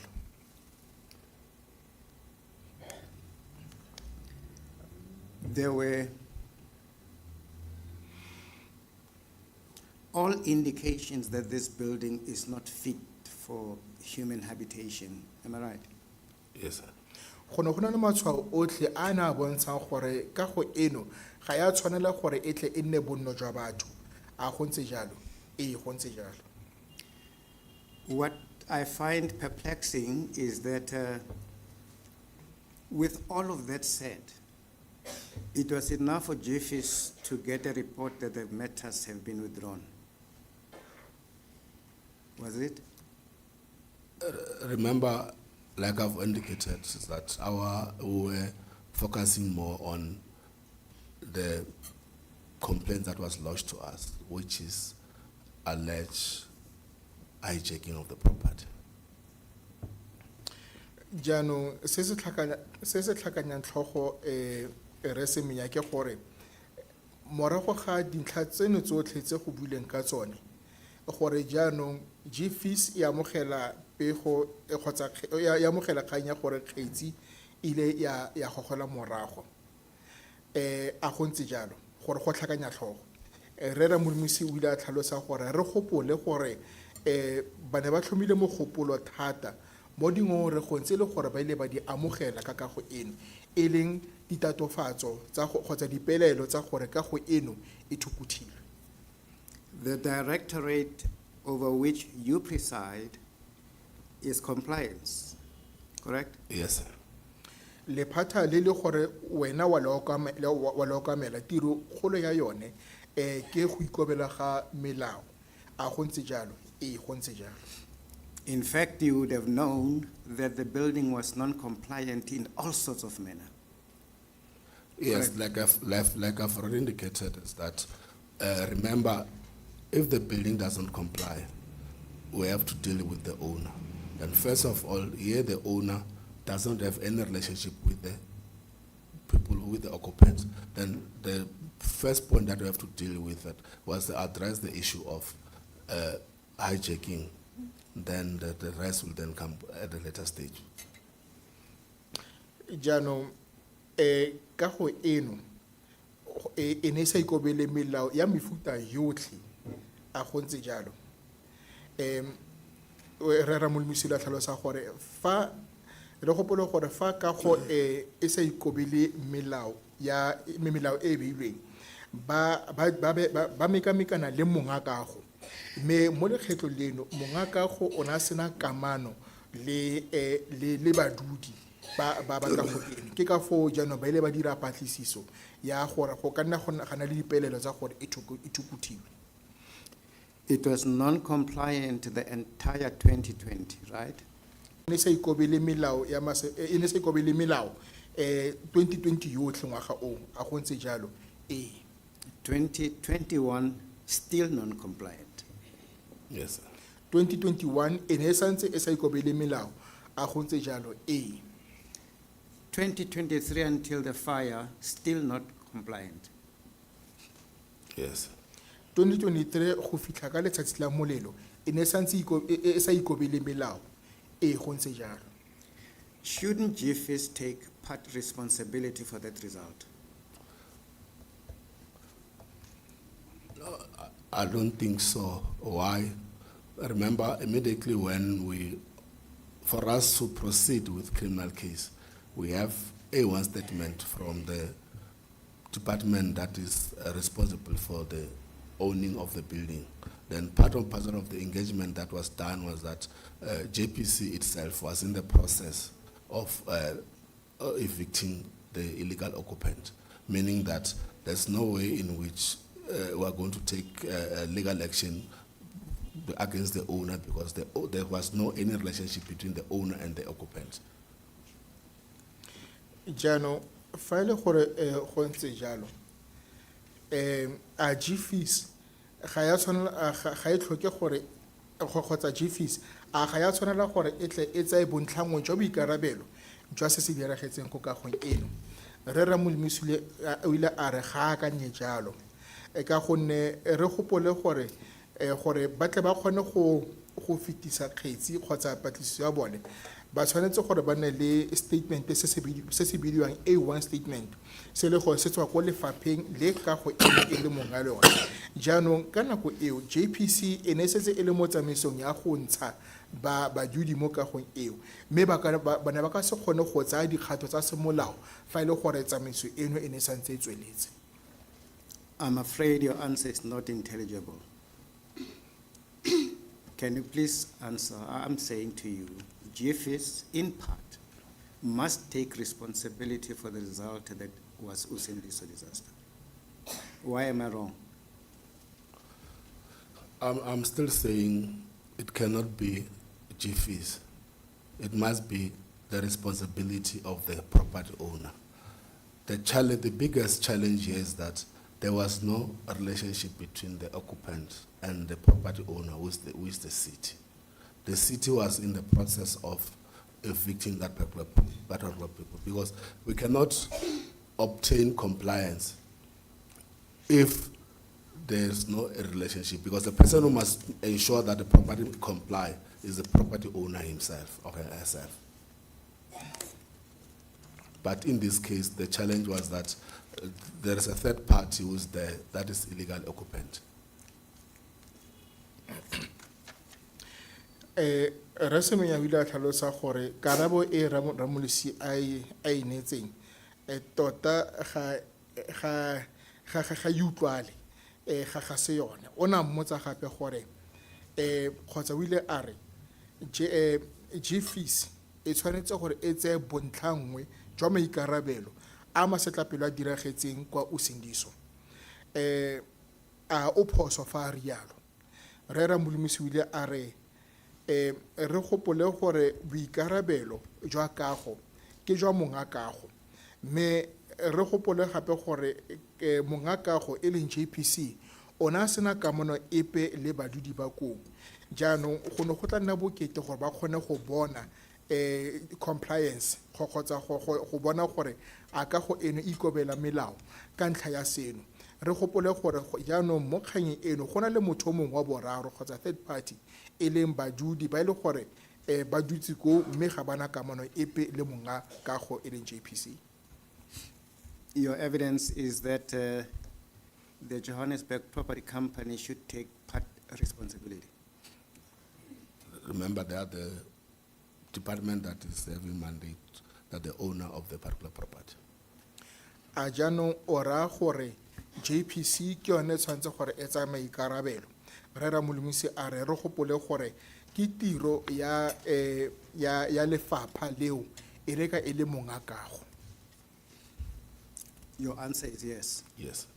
A o araba ka gore go ntse jalo.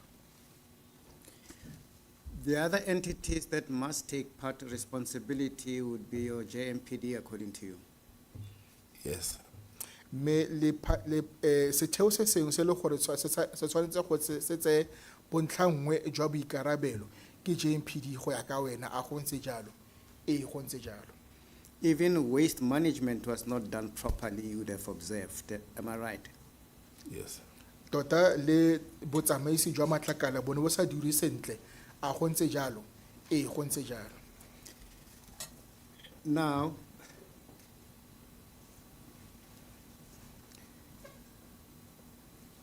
to the extent that GFI's responsibility for enforcing bylaws that it didn't do must also take part responsibility, no?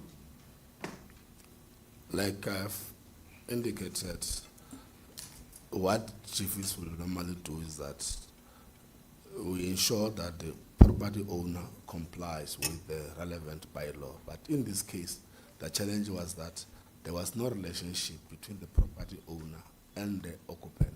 The only thing that was supposed to have done is that let's deal with the illegal parts of it. Jaanong go a bogakele jo bo rileng e re ka GFIS e ikarabelela ka gore go ikobele melao ya masepala le yone tshwanetse gore e tseye bontlhangwe jwa maikarabelo ka gonne go ne go sa ikobele melao ya masepala mo kagong eno a go ntse jalo. Re Ramolomisi a re gopole gore GFIS tiro ya yone ke go tlhomamisa gore mongakago o ikobela melao ya masepala. Jaanong bothata ka kago eno ke gore mongakago o na sena kamano epe le badudi ba kago eno. Jaanong selo sa ntlha se ne se tshwanetse gore go mekamekaneng le sone e ne le kganya ya gore badudi bano ba dutse e se ka fa molaong. I don't understand what you mean by relationship with the owner. The owner is the city, is it not? It's the city, yes.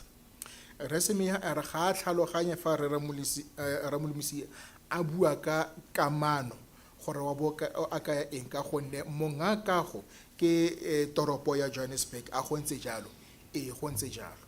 The occupiers were there illegally, right? Yes. Badudi ba ne ba ntse ko e se ka fa bolao a go ntse jalo Now, what relationship are you talking about? Under normal circumstances, remember, like I said, there was no any relationship between the owner, which is the city, and the occupant because they were there illegally. So in fact, they were invaded the property. Jaanong o bua ka kamano efe jaanong? Re Ramolomisi a re go ne go sena kamano gareng ga toropo e le mongakago le badudi ka gonne badudi ba ne ba ntse ko e se ka fa molaong. That is exactly why GFIS should step in and say to the owner, you are non-compliant in a whole series of things that are at Usindiso. Did you do that? Like I've indicated already, well, immediately after our blitz, what we did we then go to JPC and said, JPC, we found that there is somebody who's collecting rental. Do we have any relationship to know about such things? Then what JPC did in terms of, in the form of an A1 statement, they then said they don't know, they don't have any relationship with anybody who's staying there. They are in the process of evicting that particular person. That meaning that in that particular moment, that was when JPC was made aware of the fact that there's a whole lot of illegal activity that is happening in the property. Jaanong ke mo Resemia a re ke mo yaanong a tlhalosang he gore go raya gore JPC e ne tshwanetse gore e bue le mongakago e mmolelle gore kago ya gago ga ikobele melao e mentsi kgotsa melao yotlhe e le gore ya mana le kago eno. Jaanong Re Ramolomisi a tlhalosa gore ba ile ba ya ko JPC fa bana ba dira dipatlisiso tsa bone mme ba lemoga gore go na le mongwe yo le gore o kokoanya rente mme e se JPC ba ile ba bolelela lefapha leno e le JPC malebana le seno mme JPC ile a tlhalosa gore gone jaanong ba mo motlhaleng wa go ntsha batho mo kagong eno le gore ba tle ba mekamekane le kgang eno ya badudi ba ba seng ka fa molao. Yeah, but this is 2019. Am I right? Yes. Mme gone e ne le ka 2019 a go ntse jalo ee. Do you do anything about non-compliance in 2021? In 2020? Remember, the biggest challenge was that the property is legally invaded. The permanent solution was eviction of the illegal occupant. That was the process that the JPC was doing. Ka 2020 le ne la dira sepe fela malebana le go sa ikobele melao. Rara Mulmisi a re gopole gore ka go eno e ne na le badudi ba ba ntseng ko e se ka fa molaong jaanong tharabololo ya leruri e ne e le gore badudi ba ntshiwe mo ka go eno mme go tswa fo JPC e kgona go rarabolla ka go eno. Do you issue non-compliance notices to JPC? No, remember, what we normally do is that we must first engage the property owner, and then inform or explain to him or her the situation in the particular property. But in this case, the biggest challenge was that the property is invaded, meaning that JPC doesn't have control over the property. The only remedy that was going to resolve the problem was the eviction that JPC was saying they're in the process of doing that. My apologies, Chair. Lilela na JPC jaka monga kago kitsiso ya go sa ikobele melao ka 2021. Rera Mulmisuli a tlhalosa gore se bane ba se dira ele se le gore ba se dira ke gore ba ririsana le monga kago malebana le go sa ikobele bilao ga kago ya gagwe le fa go ntse jalo mo seemong seno jaka tlhalositse pele ke gore kago eno ene ena le badudi ba ba seng ka fa molaong mme JPC ene sena dithata kgotsa matla a gore a kgone go diragatsa melao ya masepala mo kagong eno ka ntlha ya badudi ba ba seng ka fa molaong jaanong tharabololo e le gore JPC ile ya itlisa ke gore badudi bano ba ba seng ka fa molaong ba tshwanetse gore ba ntshiwe mo kagong. Let's stick to my question. No non-compliance letters are issued to JPC in respect of Usindiso, am I right?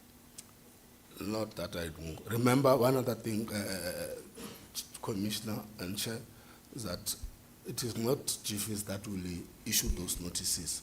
It will be the relevant department.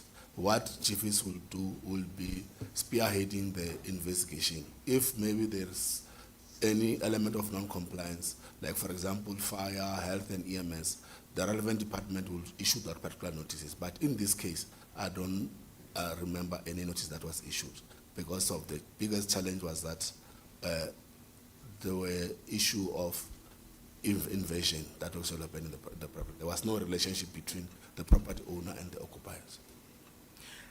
Jaanong kitsiso ya go sa ikobele melao ile ya neelwa JPC na Rera Mulmisuli a re gopole gore GFIS ga se yone e ntshang dikitsiso tsa go sa ikobele se ba se dirang ke gore ke bone ba ba etellang pele dipatlisiso mme ba bona dipatlisiso tse malebana le melelo pabalesego jalo le jalo go tswa foo ba tle ba fetisetsa se ba se boneng ko maphateng a farologaneng a amegang malebana le se ba se boneng ka jalo JPC yone ga e ntshe dikitsiso tsa go sa ikobele melao.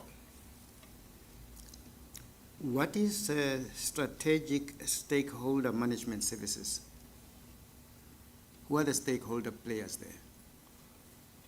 Meaning the relevant stakeholders that are there will be, obviously, there will be EMS that deal with your fire, safety and everything, and then development planning that will be dealing with ensuring that the property comply, the use and the zone are working hand in hand. And then environmental health, that will be there to check some of their bylaws. And then JMPD for overall law enforcement and safety of the officials. Then when we're dealing with property hijacking, obviously, as a city, we do not have mandate to open dockers and everything, meaning that we are going to have subs as part and parcel of our stakeholders. Oh, yes. You would have known that the building was used as a residential property, right? Yes. And no compliance with the land use rights was ever made to house people in the building. Yes.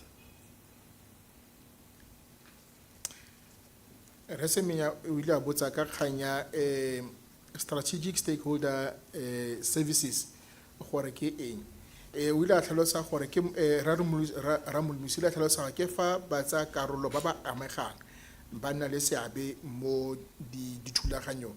E ka se kae fa ile gore go na le kgang ya molelo e tlile go mekamekwana ke EMS fa ile gore amana le leano la toropo zoning jalo le jalo ke ba le gore ke bone ba mekamekana le yone me ba pabalesego ya boitekanelo ba tlile go leba yone kgang ya tikologo ka bo yone me fa go tloa mo pabalesegong ya badiredi ba ofisiri le baagi ka kakaretso JMPD ke bone ba ile gore ba ikarabelela kgotsa ke bone ba tsa karolo ba ikarabelelang jaano fa go tloa mo kgang ya go thukutiwa ga kago re Ramolmusi tlhalosa o ile a tlhalosa gore bone ga se maikarabelo a bone ebile ga se tiro a bone gore ba bule didokete le go bula dikgetsi ke ka foo ba fetisetsa dikgetsi tse ntseng jalo kwa SAPS e reka e le bone ba ikarabelelang gone jaanong Re Semenya o ile a botsa gore kago eno a ene e le kago ya badudi e le gore badudi ba ka nna mo go yone ka kago ya bonno o ile a tlhalosa gore go ne go ntse jalo mme a botsa gore le fa go ntse jalo e ne e sa ikobele melao e amana le kago ya badudi go ntse jalo go ntse jalo. You also have a division unit, criminal prosecution and legal services. Yes. Me gape le na le lefapha kgotsa lephata mo uniting ya lona e leng criminal prosecution legal services a go ntse jalo Do you go back to SAPS and say, look, we arrested people in flagrante delicto doing the criminal work. We have arrested them. The evidence is there. Why is the matter withdrawn? No, that will be the responsibility of the unit that we have just mentioned, criminal prosecution and legal services. a jaanong le atle le ye ko SAPS le re bagaetso re tshwere motho iyo ra le bosupi ke bono jo bo tshwaregang mme le fa go ntse jalo kgetsi ya gagwe e gogetso morago re Ramolmusi o ile a tlhalosa gore boikarabelo jo ke jwa unity eno e leng botšhotšhisi jwa bokebekwa kgotsa criminal prosecution le ditirelo tsa semolao and legal services. Didn't this fact attract your attention that the matter so clear and dry was withdrawn? Remember, like I've already indicated, that once we have referred the matter to SAPS for further investigation, the unit that will be doing follow-ups with SAPS would be our criminal prosecution and legal services. A jaanong kgang eno ya gore le dirile sotlhe le na le bosupi a ga ya ka ya dira gore ditsebe tsa gago di eme go bona gore goreng jaanong go ntse jalo gore go getse morago re Ramolmusi a re re gopole gore batho ba ile gore ba latedisa kgetsi ke unity eno ya criminal prosecution and legal services. You appear to be working in silos. Each one of you are just with binoculars looking into your area of responsibility. Is that what happens there? No, because what normally happens is that immediately once we have done that, we then have to refer the matter to the department that will be dealing with them, because they are the one who each and every time they will have those meetings with both NPA and SAPS. If there are any challenges, they will go to address those ones. We are not. It's not like we are working on silos. We are just respecting each other's space.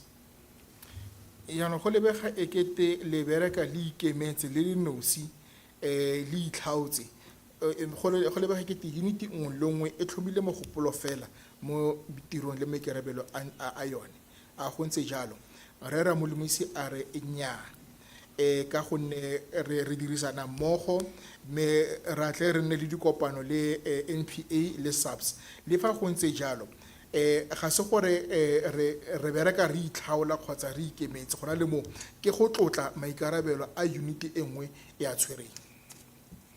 But that is the problem I'm suggesting, that there doesn't appear to even be intelligence sharing around these matters. You don't agree? I don't agree. You know why I'm saying so, Commissioner and Chairperson. Remember, once we have done with our investigation, once the matter's got case number, SAPS case number, we then refer the matter to our sister department, that is Criminal Prosecution Legal Services. Each and every time when we need certain, like for example, if the complainant will need certain feedback from that particular matter, what we'll do, we'll go to them and then say, just give us more information around this matter, then they're going to give us that information. It's not, we're not working on silos. I don't agree with that.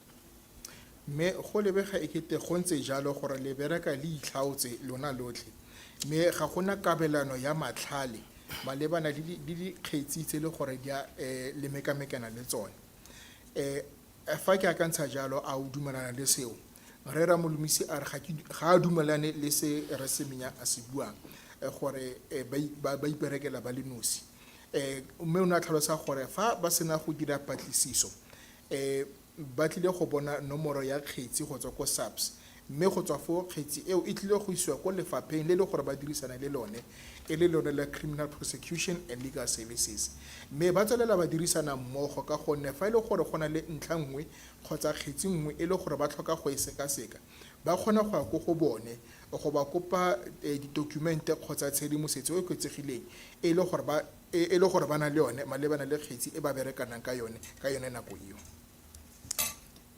For illustration, do you have records of EMS regarding the fire safety non-compliance of the building? Like what will normally happen is that in case wherein when we are compiling a forensic investigation report, we'll have such a record for that particular property.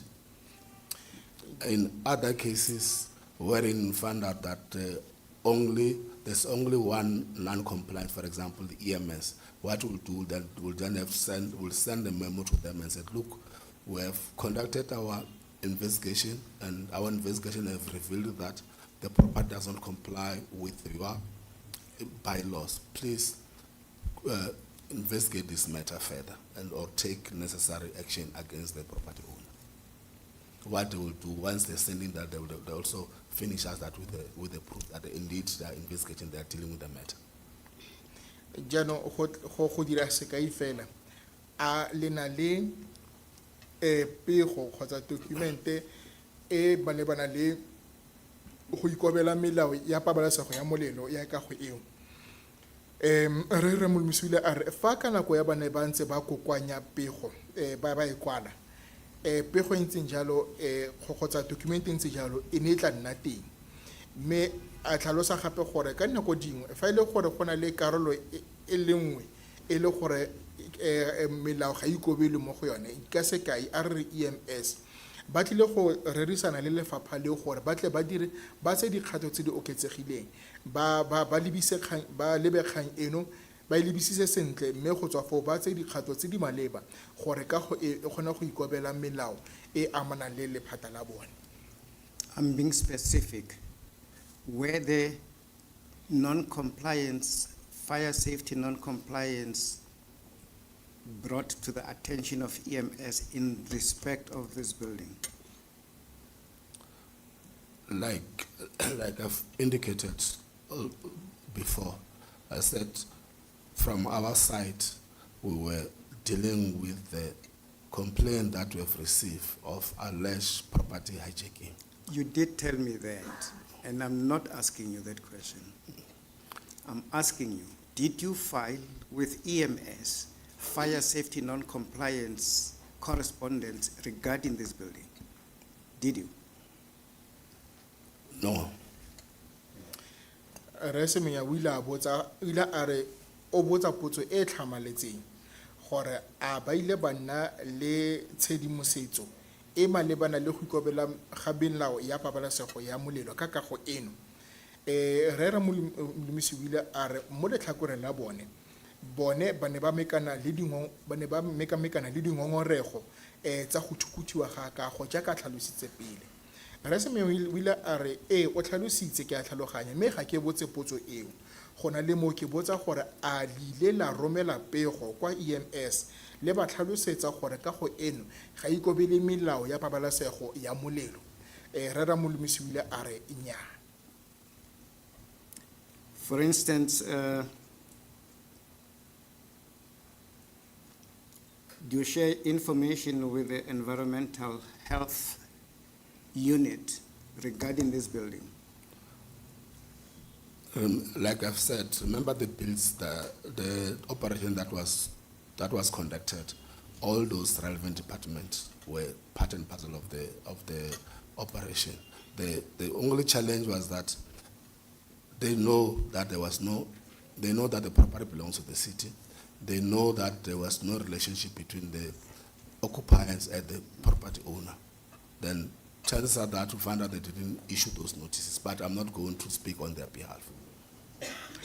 Me gone a lile la abelana tshedimosetso le unity ya boitekanelo jwa tikologo unity e le gore ite mo lefapheng la lona na re re molemisi o ile a re di-unity tsotlhe mafapha otlhe e ne le karolo ya tiro e ba ne ba e dira mme re gopole gape gore ka nako eo toropo e ne le monga jaaka e le monga kago e ne sena kamano epe le badudi ba kago eno e re ka bane ba dula ko e se ka fa molao ka le fa go ntse jalo ga kitla a arabela unity eno e le gore ga karolo ya yona.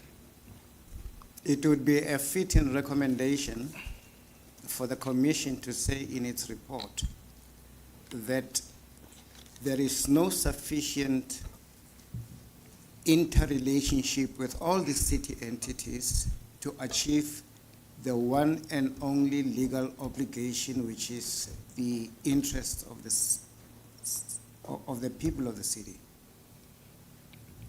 You all have one single responsibility, am I right? Am I right? You're right, you're right.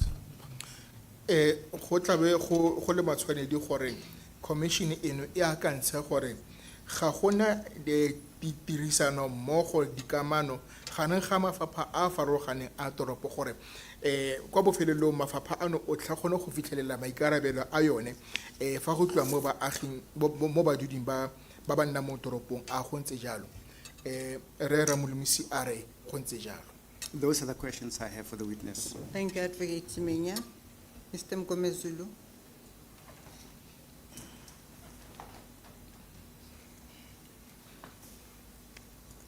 Thank you, Chairperson. A few questions, 2 or 3.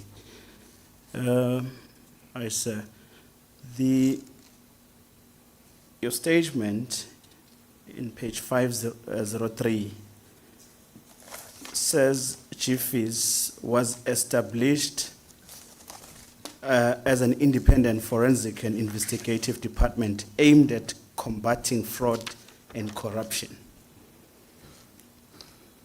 The clarity that I seek is, where then does Chiefs source the legal power to do the work that you've testified about, particularly bylaw enforcement or monitoring compliance with the bylaws? I mean, remember, as a city, each and every property that is within our jurisdiction, we've got powers to ensure that property comply with our bylaws. Indeed, I'm aware of the city's obligations. I'm talking about GFIS as a unit. It's one of the department of the city. Then we've got delegated power that is come. Remember each and everything, when we say city, to go to the CM. Then there's some duties and responsibility that the CM have delegated that to certain department. I see. The next question would be a build-up to what Advocate Semenya has already asked about the status of the criminal investigations or the criminal cases. Would GFIS or any of its directorates not be in a position to inquire about the reasons, because your statement is saying you may not know the reasons for the withdrawal?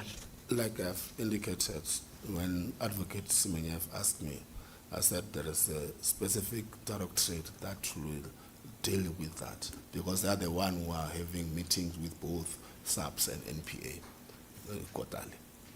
If there are any challenges, then they will raise it in that particular platform. Would that be the Criminal Prosecution and Legal Services? Yes, sir. You've outlined it as a unit of GFIS. Yes. Hence, I ask. Yes. Yes. Like I've said, I'll keep on saying it's our sister department. I will take it no further, Chairperson. Thank you, Mr. Nkomizulu. Mr. Sidumedi, any re-examination?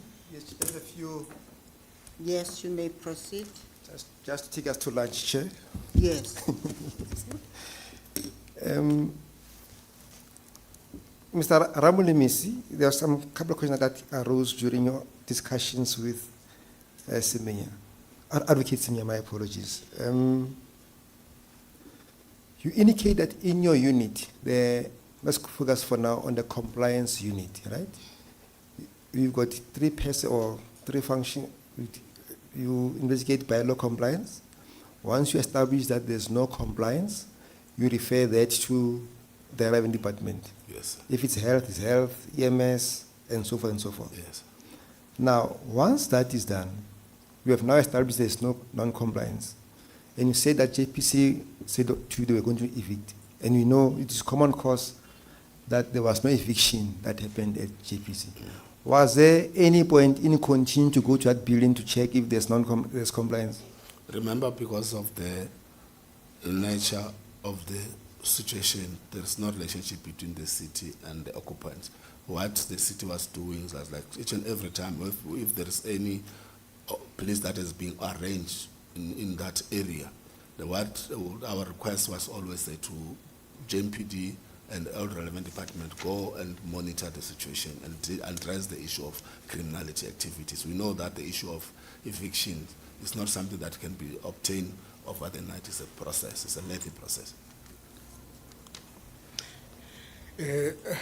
Residumedi o ile a re jaanong a re tlhome mogopolo mo uniteng le gore o ikarabela thata mo go yone e leng go ikobela ga melao ya masepala gore jaanong le dira jang gore fa setse le sekasekile kgotsa le batlisitse gore a ka go ikarabelela melao ya masepala le tlabe le fetisetsa kgang eno mo lefapheng le le maleba e ka tswa e le EMS kgotsa JMPD jalo le jalo jaanong fa le setse le dirile jalo le bone go se ikobele melao mme le fetise kgang ya lona kwa JPC a go ne go tlhokega gore le tle le boele morago ko kagong eno go tla go bona gore a e santse sa ikobele melao re Ramulimisi a tlhalosa gore fa ba setse ba dirile dipatlisiso tsa bone mme ba fetisitse kgang ya bone kwa pele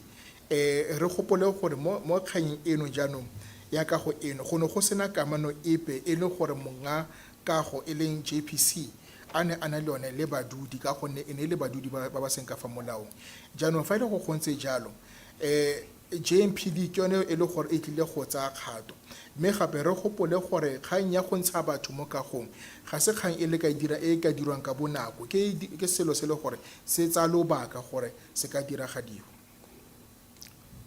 So you were aware that this building was non-compliant, so there was no point in you going further and doing further inspections based on your knowledge that you had, am I correct? Yes, like I've already indicated that the only permanent solution was the eviction.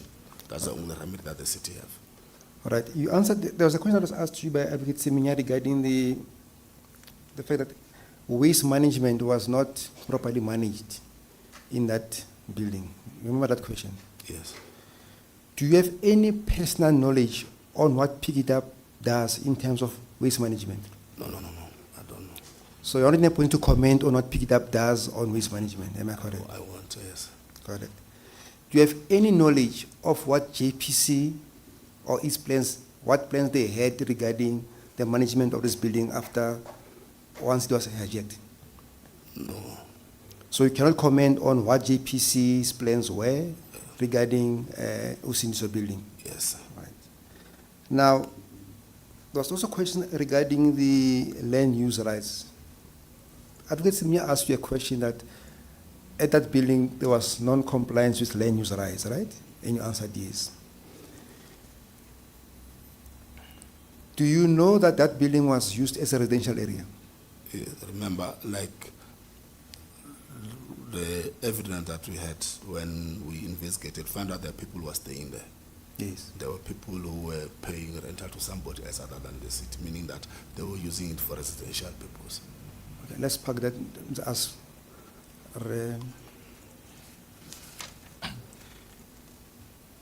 So Resim Remedy wile a tlhalosa gore jaaka mere Ramolomisa a bontshitse gore ba ne ba lemoga ebile ba etse tlhoko gore ka go eno e ne sa ikobele melao mme re Ramolomisa a tlhalosa gore go ntse jalo mme re jaaka a tlhalositse pelenyana tharabololo ya leruri e ne le gore batho ba tle ba ntshiwe mo kagong eno jaanong Resumedi a ba mmotse dipotso tse malebana tse di amang se Re Semenya a ile a botsa Re Ramolomisi ka tsone sa ntlha e ne le malebana le tsamaiso ya matlakala a wela botsa Re Ramolomisi gore a wa itse gore Pick It Up tiro a bone ke eng le gore ba ikarabella mo go eng fa go tloa mo kagong eno Re Ramolomisi a tlhalosa gore nnyaa ga gana kitso malebana le Pick It Up me ona mmotsa gape gore fa go tloa mo mererong ya JPC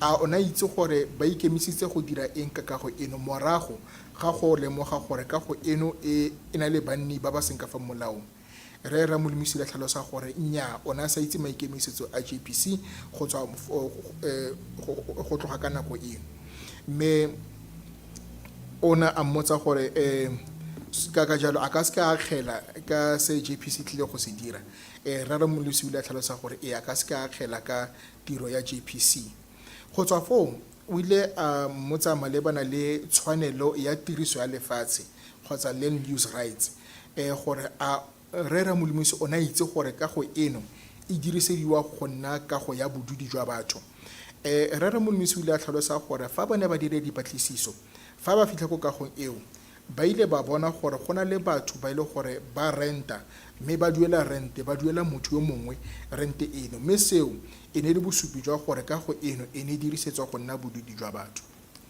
Yeah, I think my question was slightly different. I'm talking about, okay, evidence has been led in the commission that JPC concluded a lease agreement with an NGO to house abused women and children. Are you aware of that information? Evidence was also led in this commission that the building, Usindiso, it was previously used as a pass office by the apartheid government. Do you know that information? Yes, I know evidence was also led that in 1994, this building was converted from being used as a pass office into a women's shelter. All right? Yes. Do you know that information? Yes. All right. So what I was asking is the following. You spoke of land use rights. Did you know, as chiefs, do you know if in 1994, when the building was converted, whether the land use rights of the city were complied with? No, that one Sorry. I will know. Sorry, I didn't get the last and tail end of the question. The question was, do you know if in does GFIS know if in 1994, when the building was converted, was there a compliance with the land use rights? That was the question. I will know that. No further questions, Chair? Thank you, Mr. Sidumedi.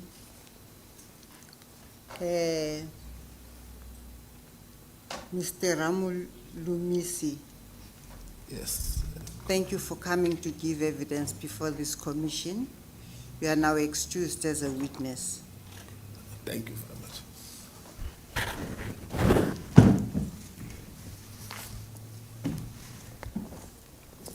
It will be a convenient stage, Chair, for a lunch adjournment. Yes. It's almost 5 minutes to 1. Yes. We'll adjourn until 5 to 2.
Advocate Semenya.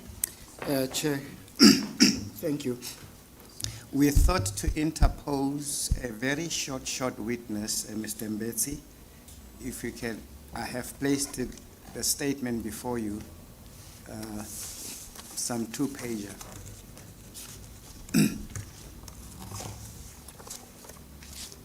With your leave, I beg to call Mr. Betsy to the witness stand.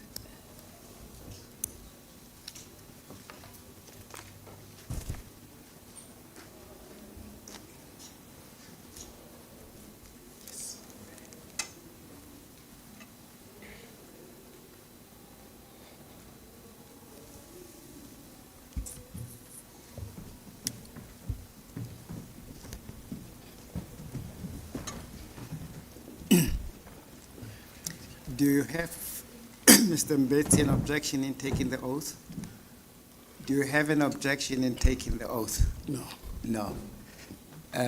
Please give us your full names. Okay, my name is Hendrik Mbangsenibedzi Takalani. Yes. Do you swear the evidence you're about to give us will be the truth, nothing else but the truth? And if you do, please raise your right arm and say, "So help me God." So help me God. Mr. Betsy, your statement does not raise any controversy, so I don't think there will be an objection if I read it out to you and you confirm that I'm reading it properly, right? Yes. Okay. The other thing, Chair, we don't have a vendor interpreter, and the Yes. witness is. So I'm trying to make it as intelligible as I can. You are telling us, Mr. Betsy, that you are an adult male, currently self-employed as a motor mechanic. Am I right? Yes. Okokuqala ke ufakazi kudingeka ukuba aqale ngokwenza isifungo sokuthi uzokhuluma iqiniso kuphela. Ubeke esecela ukuba asho igama lakhe ukuthi ungubani, lapho ufakazi esho khona ukuthi igama lakhe uHendrik Mbangiseni Takalani Mbetsi. Ubeke esephakamisa isandla sakhe sokudla efunga ukuthi uzokhuluma iqiniso lodwa. Khona ku-advocate uthe into eyenza kungabi kude isizathu sokuthi akukho lutho olingqubuzanayo kuyistatimende sakhe, okwenza kungabikho ngempela isidingo esingako sokugxila kusona, kodwa into azoyenza ukusifunda nje istatimende sakhe njengoba sinjalo, azama ukusichaza ikakhulukazi ngoba asinayo utolika oqonda noma okhuluma ulimi lwesivenda. Ngakho u-advocate uzobe sefunda ke phansi. Okokuqala ke akufundile estatementeni sakhe ukuthi umnumzana uBetsy ungowesilisa osebenza ngezimoto, ngokulungiswa kwezimoto, ungowesilisa omdala, ubese kuvuma ngempela ukuthi kunjalo. And you are a mechanic and a member of the chairperson of Community Policing Forum. Yebo. Ubeke sethi okunye futhi ungumakhenika wezimoto aphinde futhi abe yilungu CPF noma i-Community Policy Forum, okuwabantu ababheka noma ababheka ukuphepha emphakathini. Uvumile ufakazi ukuthi kunjalo. You also operate in Johannesburg Central Business District in Yebo. Johannesburg. Uphinde futhi usebenze lapha sebenzela khona, usebenzela ngaphakathi esifundazweni sase noma edolobheni laseGoli. Uvumile ukuthi kunjalo. Since the year 2000 or thereabout, you are attached with the Central Police Station. Yes. Kusukela ngonyaka ka-2000 cishe ubelokhu esebenzelana noma esebenza eduze nesiteshi samaphoyisa sase Central Police Station. Yebo kunjalo. As a mechanic, you operate your business at 14 Cornelia Street, Marshalltown. Yebo. Njengomakhenika umsebenzi wakho wokhenika izimoto uwenzela lapha ya e14 Street Cornelia eMarshalltown. Yebo kunjalo. You operated before at 15 Albert Street, Marshalltown. Yebo. Ngaphambili ubusebenzela 15th Street Marshalltown na yebo uyavuma futhi ukuthi ubesebenzela khona. This statement you have given us is to refute some allegations that were earlier made against you, right? Yes. Isizathu sokuthi wenze istatimende sakho ukuthi ufuna ukuchitha noma ukuphikisa ezinye zezinto eziye zashiwo ngawo kunjalo yebo kunjalo. Particularly paragraph 13, 15, and 16 of the affidavit of Daniel Mboza. Is that right? Yebo. Ekakhulukazi esigabeni 13, 15 no 16 kuyincwadi efungelwe noma iaffidavit kaMbuza. Yebo kunjalo. Somewhere in 2019, you can't now remember the date, you were in Usindiso building, am I right, where a group of people were intending to invade the building. Yebo. Cishe lapha maphakathi no 2019 nakuba ungasakhumbuli kahle usuku nesikhathi esiqondile wawukhona lapha ebhilidini lasosindiso ngesikhathi kunabantu ababefuna ukufika bazongena bahlale ngenkani ebhilidini ufakazi uthi yebo kunjalo. At that time, Usindiso was housing female victims of domestic violence in the CBD, am I right? Yes. Ngaleso sikhathi ibhilidi lasosindiso lalihlalisa abesifazane abahlukumezekile noma bephathwa kabi babehlala kuleli bhilidi ngaleso sikhathi ingabe kunjalo ufakazi uthi yebo kunjalo. And you were among the entities that were mentioned in paragraph 13 of Mboza's statement, am I right? Sorry? I'm saying you are amongst the various people who are mentioned in paragraph 13 of Mr. Mboza's statement. Yes. Correct? Uphakathi kwabantu abashiwoyo lapha yakuyistatimende esishiwo ngumnumzana uMboza esigabeni 13 ingabe uphakathi kwabo kunjalo uyavuma ukuthi yebo kunjalo. And you know these people were stopped from invading the building that time. Yes.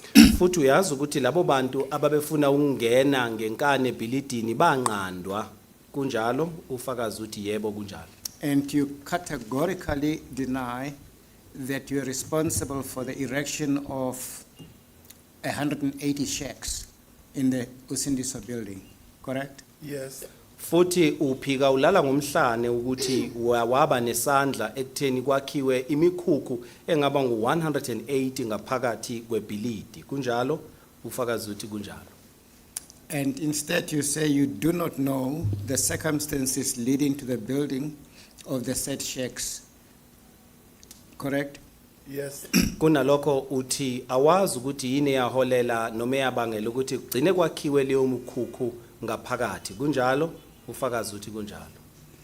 In fact, you know that after the group of people were refused entry, they forcibly gained entry in that building, right? Yebo. Okwaziyo ukuthi ngemva kokuba labo bantu benqandiwe ukuthi bangene ngaphakathi kwaleli bhilidi babe sebengena ngodlinga phakathi kunjalo yebo kunjalo. And that had nothing to do with you, correct? Yes. Futhi lokho akukuthinti wena awuzange ube nesandla kukhona kunjalo ufakazi uthi yebo kunjalo.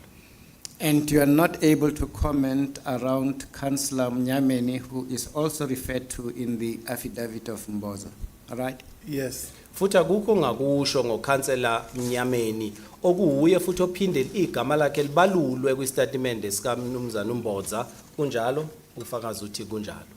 And that is your evidence, Chair. Yes, Mr. Advocate Simini.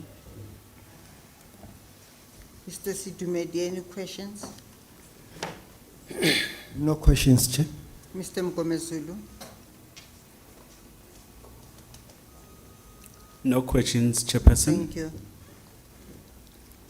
Mr. Betsy, thank you very much for coming to give evidence before this commission. You are excused as a witness. Thank you.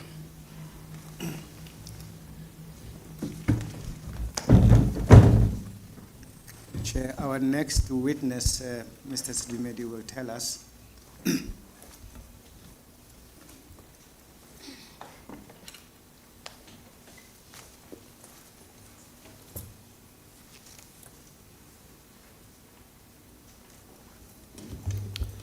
Thanks, Chair. The Commission had requested COJ to make available the head of JMPD, the Chief of Police.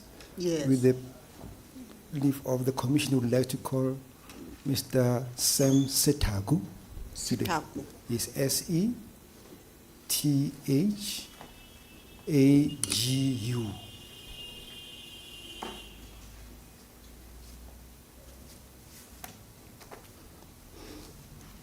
He is also a vendor, but he said he was comfortable to speak in just on a letter note.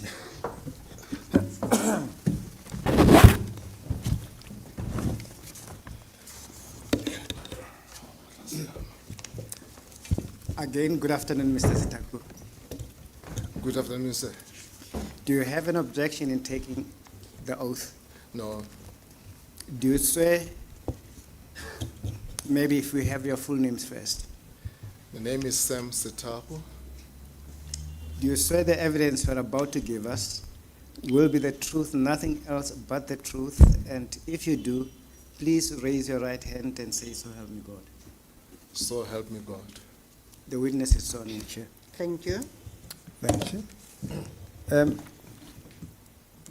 Chair, the statement of Mr. Setagu appears on page 570. There's a file in front of you. Just go to page 570.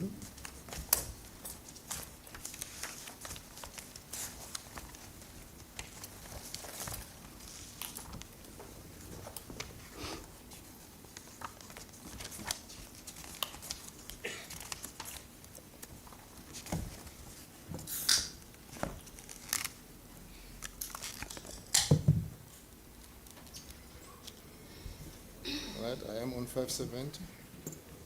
Okay, thanks. In terms of the statement on paragraph 1, you are saying you are the acting chief of police That's correct. from the JMPD. Yes. Since when have you been acting in that capacity? My acting commenced on the 1st of March this year. So it's around about a month as That's correct. acting. That's correct, sir.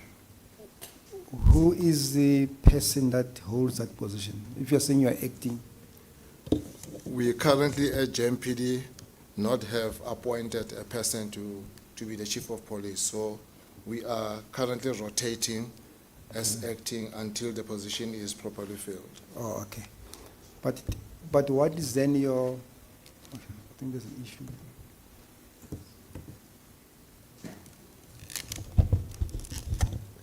You're right. If you're saying you've been acting for a month, what is your substantive position? My substantive position is that of the Director Training Academy. And for how long have you been at the Director for Training Academy? Since 2018 as the head of the academy, but with JMPD I've been in the employ now for 34 years, since 1990. Okay. So despite you being a month old in this position, you do have a fairly working knowledge of the JMPD. That's correct, yes. All right. Now,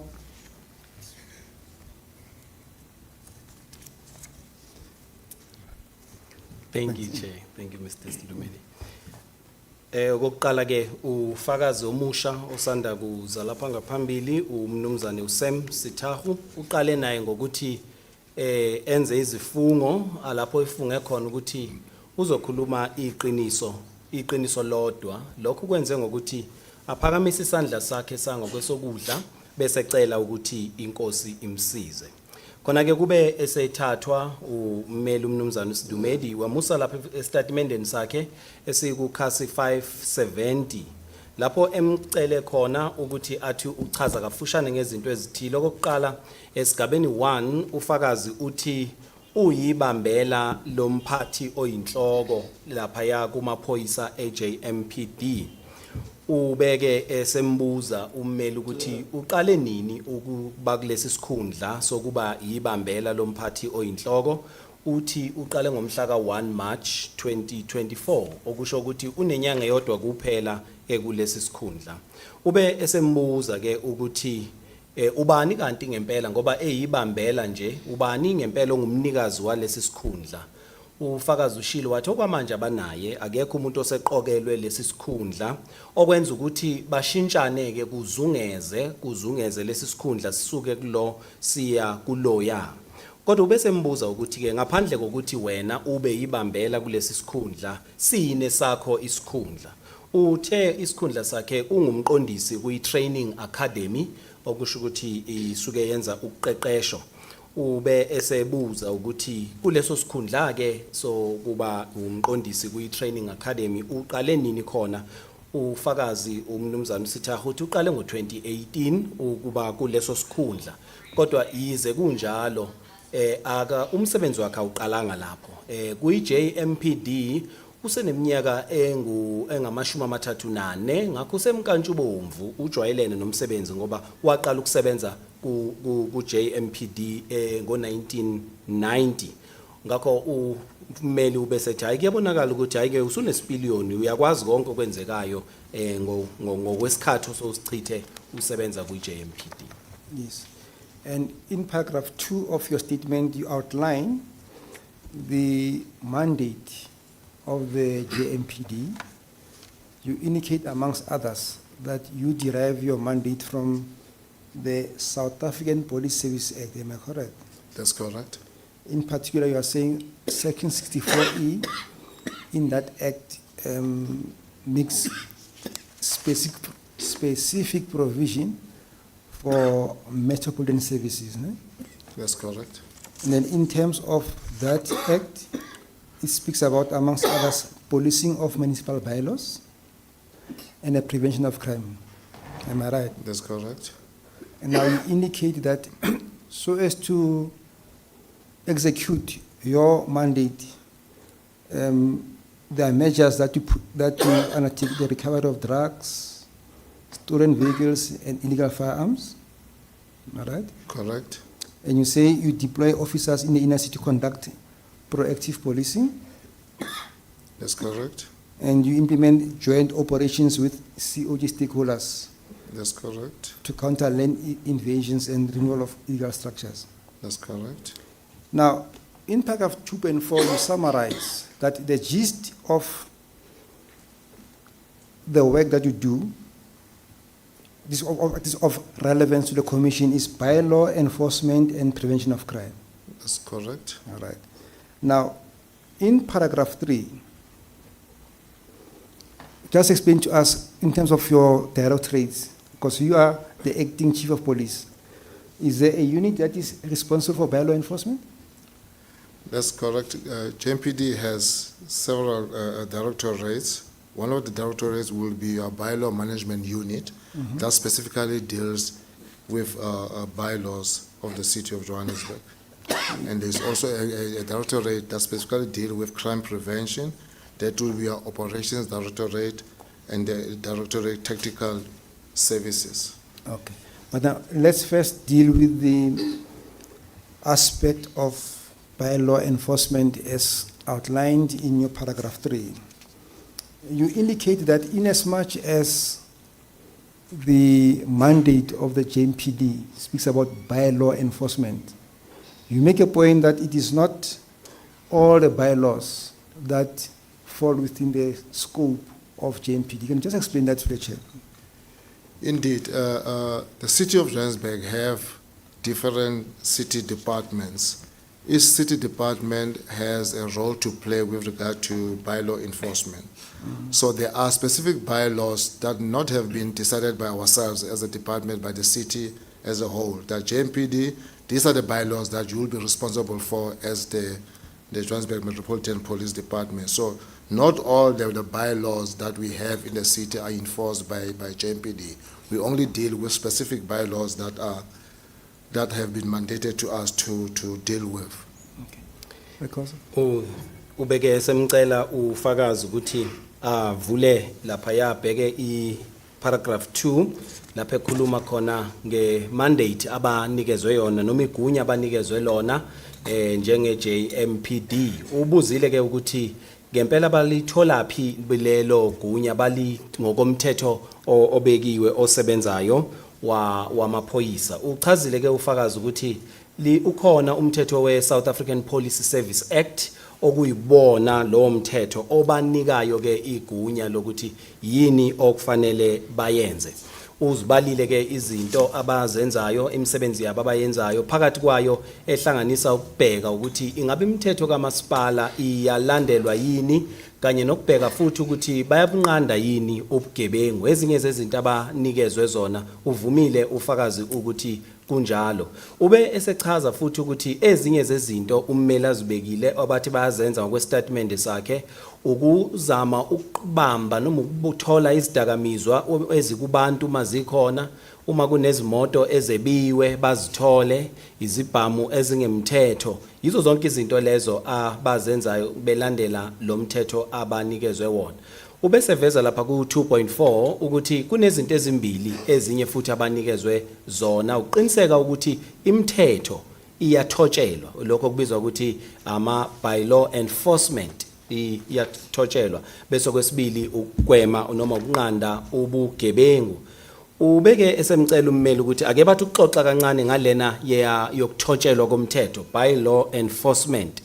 Umbuzile ukuthi lapha ya eminyangweni wabo njengoba benza lezi zinto ezimbili ingabe balalela yonke imithetho kamasipala yini bona kufanele yonke imithetho kamasipala ibabophe ukuthi kufanele baqiniseke ukuthi yathotshelwa. Impendulo yakhe ithi cha akuyona yonke imithetho kamasipala ngenxa ukuthi idolobha lineminyango ehlukahlukene. Kukhona iminyango obhekelela lokhu nomnyango obhekelela lokhu. Ngakho bona njenge JMPD akukhona ukuthi balandelela ukuthi imithetho kamasipala yonke iyathotshelwa. Ikhona eminye imithetho engekho ngaphansi kwabo ebhekelelwe iminyango ehlukahlukene iyona eqiniseka ukuthi leyo mthetho iyathotshelwa.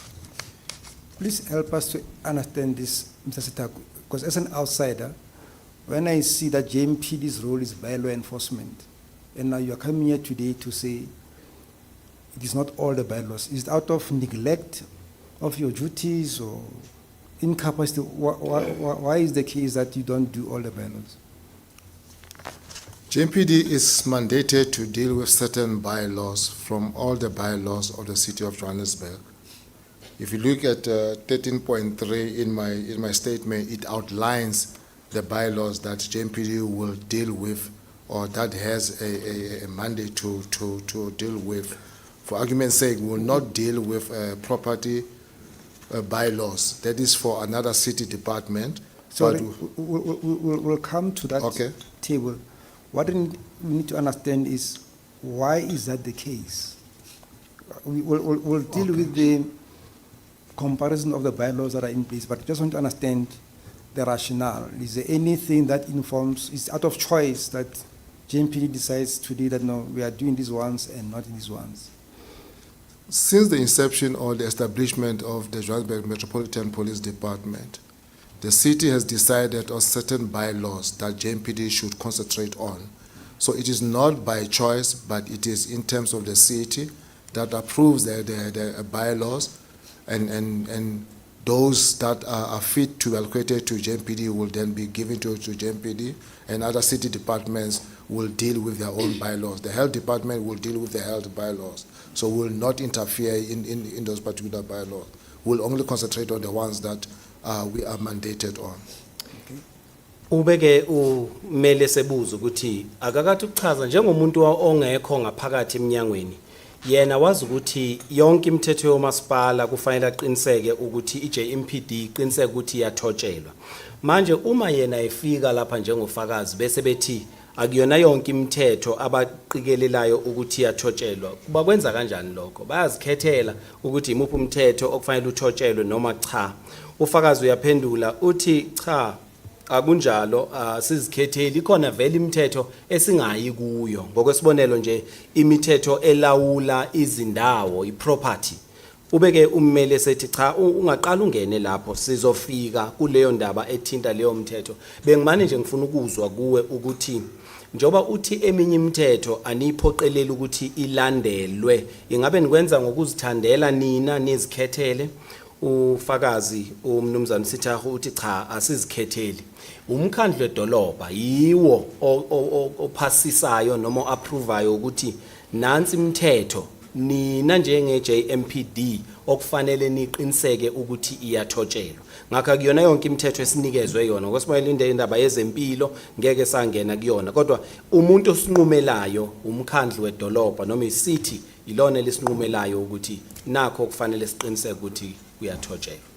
So in terms of these bylaws that have been given, how long has this been the case? It's a recent thing or? That will be from the establishment of the Johannesburg Metropolitan Department in 2001, when we were then, from ordinary traffic department, we then became the Metro Police Department in 2001. So that's when all these bylaws then came in terms of our establishment, that bylaws is one of our functions. So that's where we were given this function that we should then police the city bylaws. Okay. Ubeke esebuza ukuthi ke into yanini lena oyichazayo ngabe into entshe esanda kuqala yini ukuthi kube khona imithetho ethile nilalela enithi ayithotshelwe bese eminye nithi ayikho ngaphansi kwenu ufakazi uthi ucabanga ukuthi lokho kwenzeke ngo2001 ngesikhathi kusungulwa lomnyango wemaphoyisa omasipala imetropolis ilapho ke ababe besebenikezwa khona imisebenzi ukuthi nayi imisebenzi abayenza ngakho ucabanga ukuthi kuqale ngo2001. Right now you make the reference to, if you go to page 572, there's a table that appears on paragraph 3.3. Are you there? Yes. Now, this table is a list of 25 bylaws that appears on the city's website. And in your statement now, you have indicated the role, if any, that JMPD is involved in, with specific reference to certain bylaws. Let's use the first one, the Problem Properties Bylaw. What is the involvement of JMPD in that bylaw? The role of JMPD will that of supporting the relevant directorate or department that deals with problem properties bylaw. So JMPD will be roped in to come and give backup and support the officials of that particular directorate to be able to enforce the problem property bylaws. Okay. Ube semcela ke ukuthi aye ekhasini 572 lapha ekhasini 572 kunethebula leli thebula liphethe yona lemithetho yomasipala cishe engu25 ngakho lemithetho iyavela ku website yedolobha njengoba injena ngakho ummeli ubesethi akakathi ukuchaza kancane ngalena yokuqala nje ebhalwe njengonombolo number 1 ebizwa ukuthi i-problem properties bylaw ngamanye amazwi imithetho yomasipala yezakhiwo eziyinkinga ukuthi akakathi ukuchaza ngayo iyini indima yabo njenge JMPD ufakazi uthi thina okwethu lapha ukusekela nje ukusekela lapho sidingeka khona labo abasebenza ngalomnyango bathi uma sebelungisa lezi zinto bese besibiza ukuthi thina simane sibasekele phecelezi supporting them kuphela ilokho nje thina esikwenzayo. Okay, on the list there is number 4. We have heard much about the water service bylaw in the commission. You say that you are involved in fines for illegal. What does that thing mean? Right. Normally what would happen here in this Joburg Services bylaw, this belongs to the Directorate Joburg Water. Joburg Water will, when they're doing an operation to check the illegal connections of water, they will then call us as a backup and us as being people that can issue in terms of our appointment, because they are not appointed as peace officers. We are appointed as peace officers. We have the right to issue a Section 56 notice. So we will then go into this operation jointly and we will then assist in issuing the Section 56 notices. Ubeke semcela ukuthi athathe umthetho womasipala ongunombolo number 4 umthetho othinta ezamanzi water services. Umcelile ukuthi akakashoke ngoba ngokusho kwakhe kubona emthethweni wazamanzi bayakuhlawulisa uma bekuthola uxhume amanzi ngokungemthetho. Uthi akachazeke lapho. Ufakazi uthi empeleni abantu abasenza lo msebenzi othinta ezamanzi akubona kodwa umsebenzi lona osemahlombe weJoburg Water.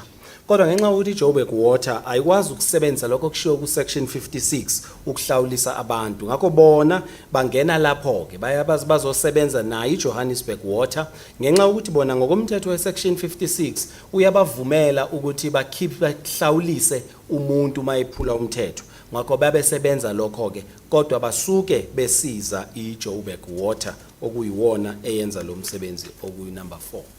So I take it in that regard, you'll only do that once you are called upon by Joburg Water. That's correct. Ngakho uthi nize nikwazi ke ukubahlawulisa umelini kwenza lokho uma nibizwe abe Johannesburg Water. Ufakazi uthi kunjalo. We have also heard much about the waste management bylaws. What is your role in the waste management bylaws?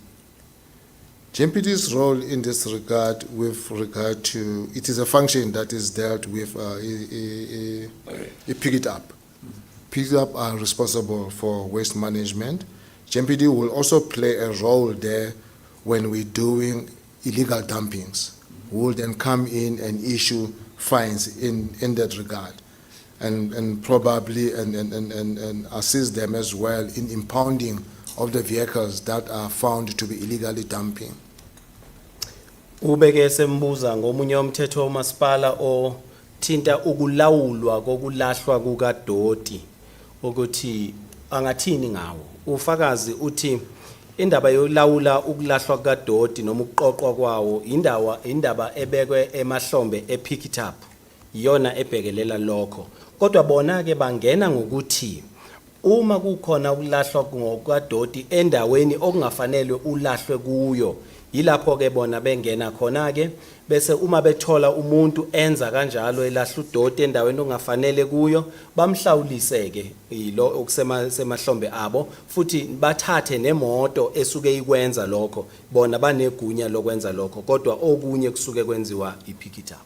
Okay. In paragraph 3.4, you say that even though, and that's what we've touched on earlier on, that even though you do not necessarily have jurisdiction or some bylaws are not part of your scope, you provide some support to those who are enforcing the bylaws. Can you just explain that?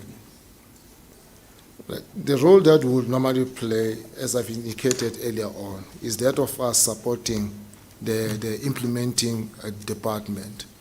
And in that case, the department that will be assisting will be the lead department, because they will be the ones that would have initiated the operation and will then come in as a supporting the department.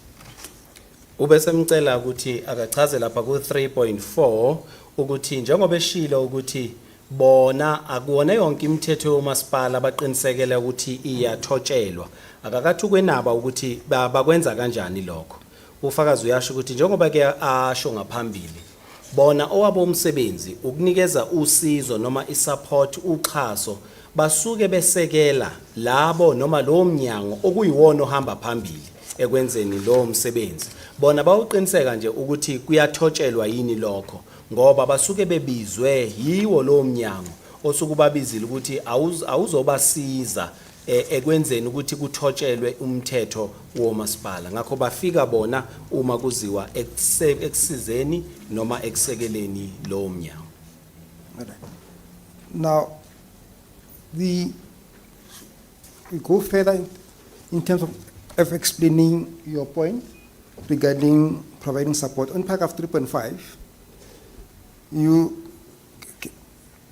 the commission, through the engagements that the city legal reps were engaging with the commission, they made reference to a presentation that appears on a website. The presentation is contained in page 584. You just go to page 584. My apology, 578. 578 is the presentation. Yes, I'm there.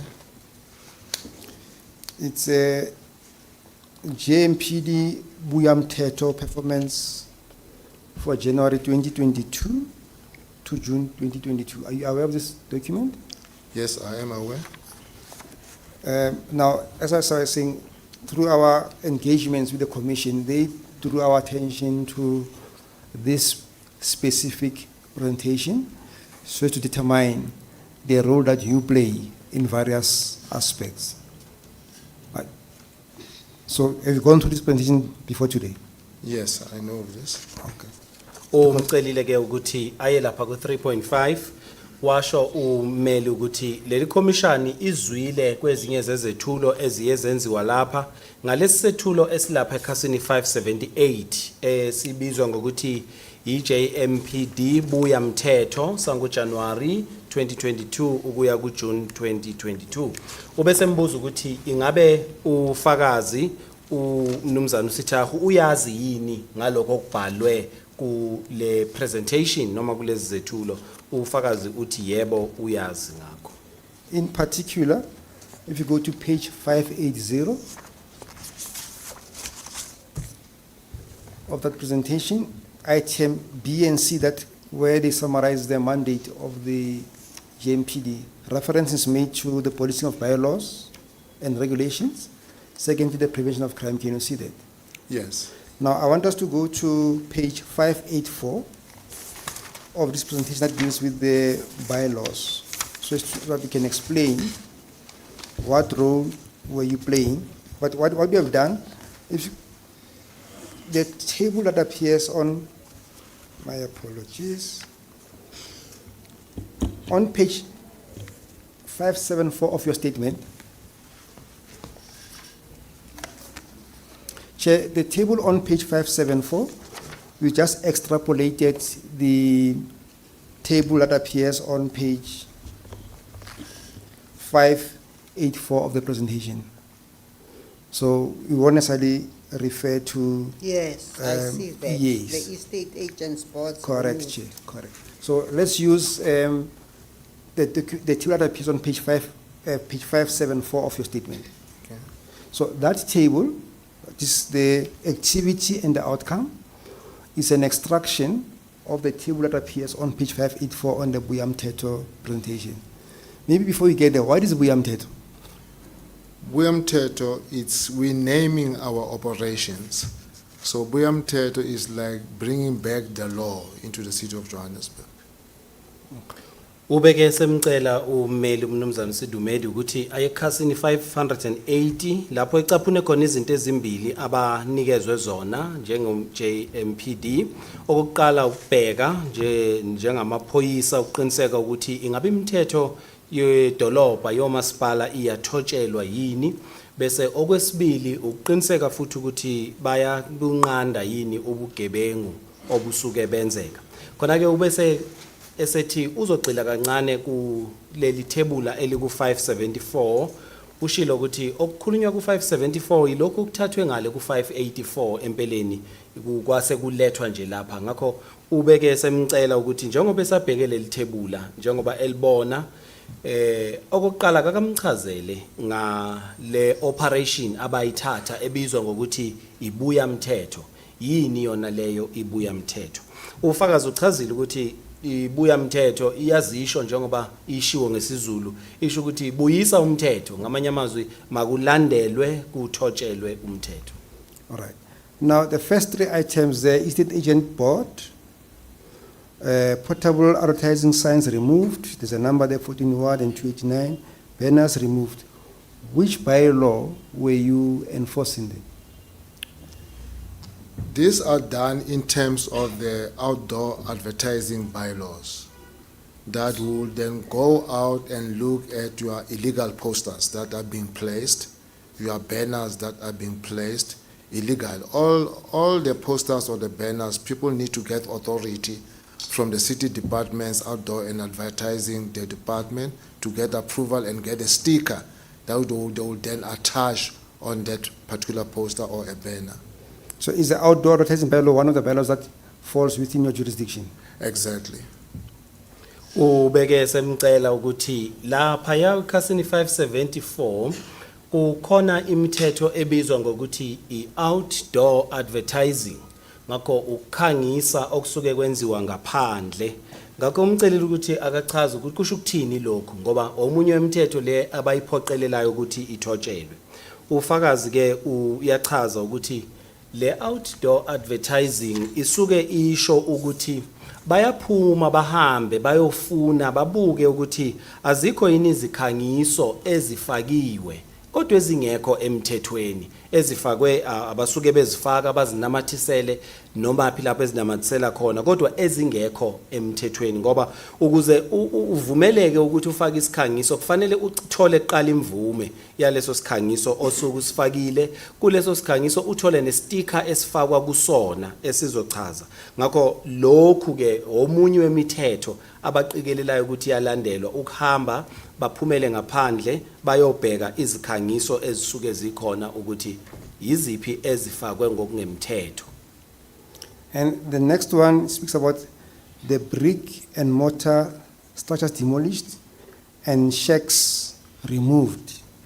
So what is it that JMPD was doing? What, is there any bylaw that you were giving effect to them? With the two that you have just mentioned now, there is no specific bylaw that JMPD would apply, but this is done as a proactive measures to stop your illegal land invasion. So this is done in terms of the PI Act, that when our guys will be patrolling and come across people that are starting to erect, will immediately remove. You know, people will put their pens marking their stands, will immediately remove. If it's brick and mortar, will also demolish, so that we avoid having a situation whereby when you come back, you need to remove them, you need to then get a court order, eviction order. So we'll be proactive in doing such. Thank you. Ubeke sembecela ukuthi kuleli bhokisi kukhona lapho kukhulunywa khona ngezakhiwo ezakhiwe ngezitina ezinye zakhiwe ngodaka ukuthi bazidiliza lezo zakhiwo. Umcelile ukuthi akathi ukuchaza ngalokho abaye bakwenze ke kwa leyo brick and mortar structure demolished. Uma echaza ufakazi uthi awukho umthetho oqondile ngempela abanawo abawunikeziwe kodwa kuyibo nje ukusukumela phezulu ukuthatha isinyathelo okuqala sokugwema izinto eziphula umthetho. Ngokwesibonelo uma bephumile bahamba bayoqalaza ngaphandle bese bayabona naba abantu sebeqalile ukuthatha umhlaba sebeqala ukwakha kuwona ngaphandle kwemvume abethi bayabuka naphansi khona nasebeshayela izikhonkwane zabo ukuthi umuzi wakhe uzohamba lapha uphelele lapha. Ngakho uma bebona lezo zinto masinyaneke babe sebeqiniseka ukuthi umthetho uyalandelwa ukuthi bakunqande lokho kungabe kusaqhubeka ngisho sebeqalile ukwakha kungaba izindlu zodaka noma ezezitina bazame ukuthi bazisuse ngokusheshsha. Ngakho yiwona umthetho ke abasuke bewuthobela la. And lastly, there's rubble removal trucks impounded and the 240 liters bins impounded. And there you speak of crime prevention. Can you just explain how would you get involved in, because you have said you're not part of this bylaw, so how will you get involved in such impounding of? Okay. Right, I've earlier on mentioned when we do the waste management bylaws, we'll then charge the trucks that are illegally dumping, and we will then impound them if the trucks are found in that action of them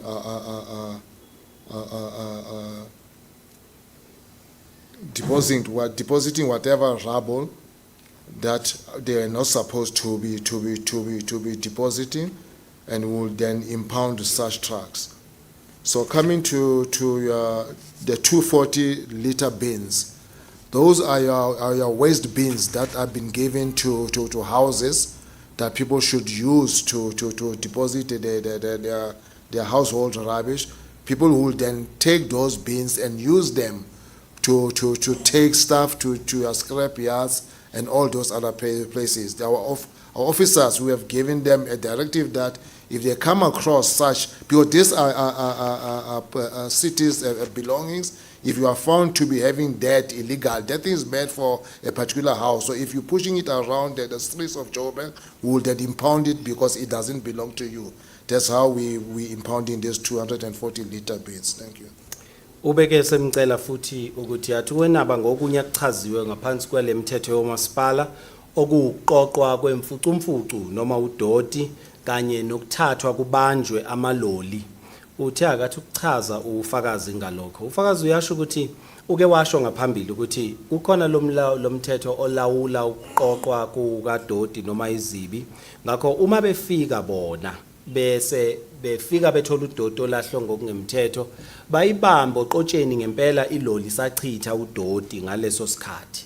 Banegunya ke lokuthi bayibambe lelo loli ngoba isuke ilahla udoti emndaweni engafanele. Atsheliwe amaphoyisa kamasipala ukuthi leyo loli ayizothathwa ke iyovalelwa ngoba itholakale ilahla udoti endaweni engafanele ikwenze. Ngakho lapho basuke belandelela besebenzelana nalokho kokuqoqwa kadoti i-waste management.